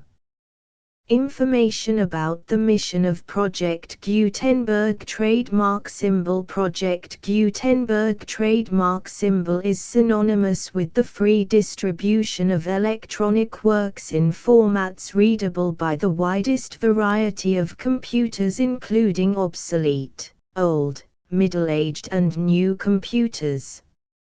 It exists because of the efforts of hundreds of volunteers and donations from people in all walks of life. Volunteers and financial support to provide volunteers with the assistance they need are critical to reaching Project Gutenberg trademark symbol's goals and ensuring that the Project Gutenberg trademark symbol collection will remain freely available for generations to come. In 2001, the Project Gutenberg Literary Archive Foundation was created to provide a secure and permanent future for Project Gutenberg trademark symbol and future generations. To learn more about the Project Gutenberg Literary Archive Foundation and how your efforts and donations can help, see sections 3 and 4 and the Foundation information page at www.gutenberg.org. Section 3. Information about the Project Gutenberg Literary Archive Foundation. The Project Gutenberg Literary Archive Foundation is a non-profit 501(c)(3) educational corporation organized under the laws of the state of Mississippi and granted tax-exempt status by the Internal Revenue Service. The Foundation's IN or Federal Tax Identification Number is 64-6221541.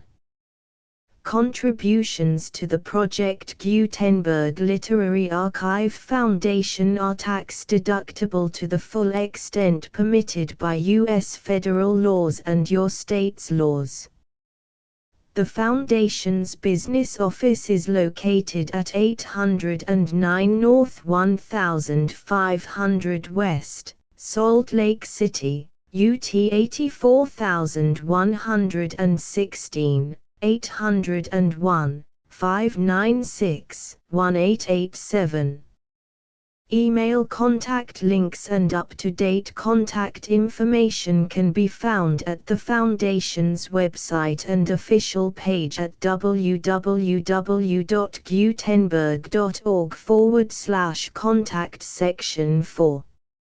Information about donations to the Project Gutenberg Literary Archive Foundation. Project Gutenberg trademark symbol depends upon and cannot survive without widespread public support and donations to carry out its mission of increasing the number of public domain and licensed works that can be freely distributed in machine-readable form accessible by the widest array of equipment including outdated equipment. Many small donations, $1 to $5,000, are particularly important to maintaining tax-exempt status with the IRS. The Foundation is committed to complying with the laws regulating charities and charitable donations in all 50 states of the United States. Compliance requirements are not uniform and it takes a considerable effort, much paperwork and many fees to meet and keep up with these requirements. We do not solicit donations in locations where we have not received written confirmation of compliance. To send donations or determine the status of compliance for any particular state, visit www.gutenberg.org/donate. While we cannot and do not solicit contributions from states where we have not met the solicitation requirements, we know of no prohibition against accepting unsolicited donations from donors in such states who approach us with offers to donate. International donations are gratefully accepted, but we cannot make any statements concerning tax treatment of donations received from outside the United States. U.S. laws alone swamp our small staff. Please check the Project Gutenberg web pages for current donation methods and addresses. Donations are accepted in a number of other ways including checks, online payments and credit card donations. To donate, please visit www.gutenberg.org/donate. Section 5. General information about Project Gutenberg trademark symbol electronic works. Professor Michael S. Hart was the originator of the Project Gutenberg trademark symbol concept of a library of electronic works that could be freely shared with anyone.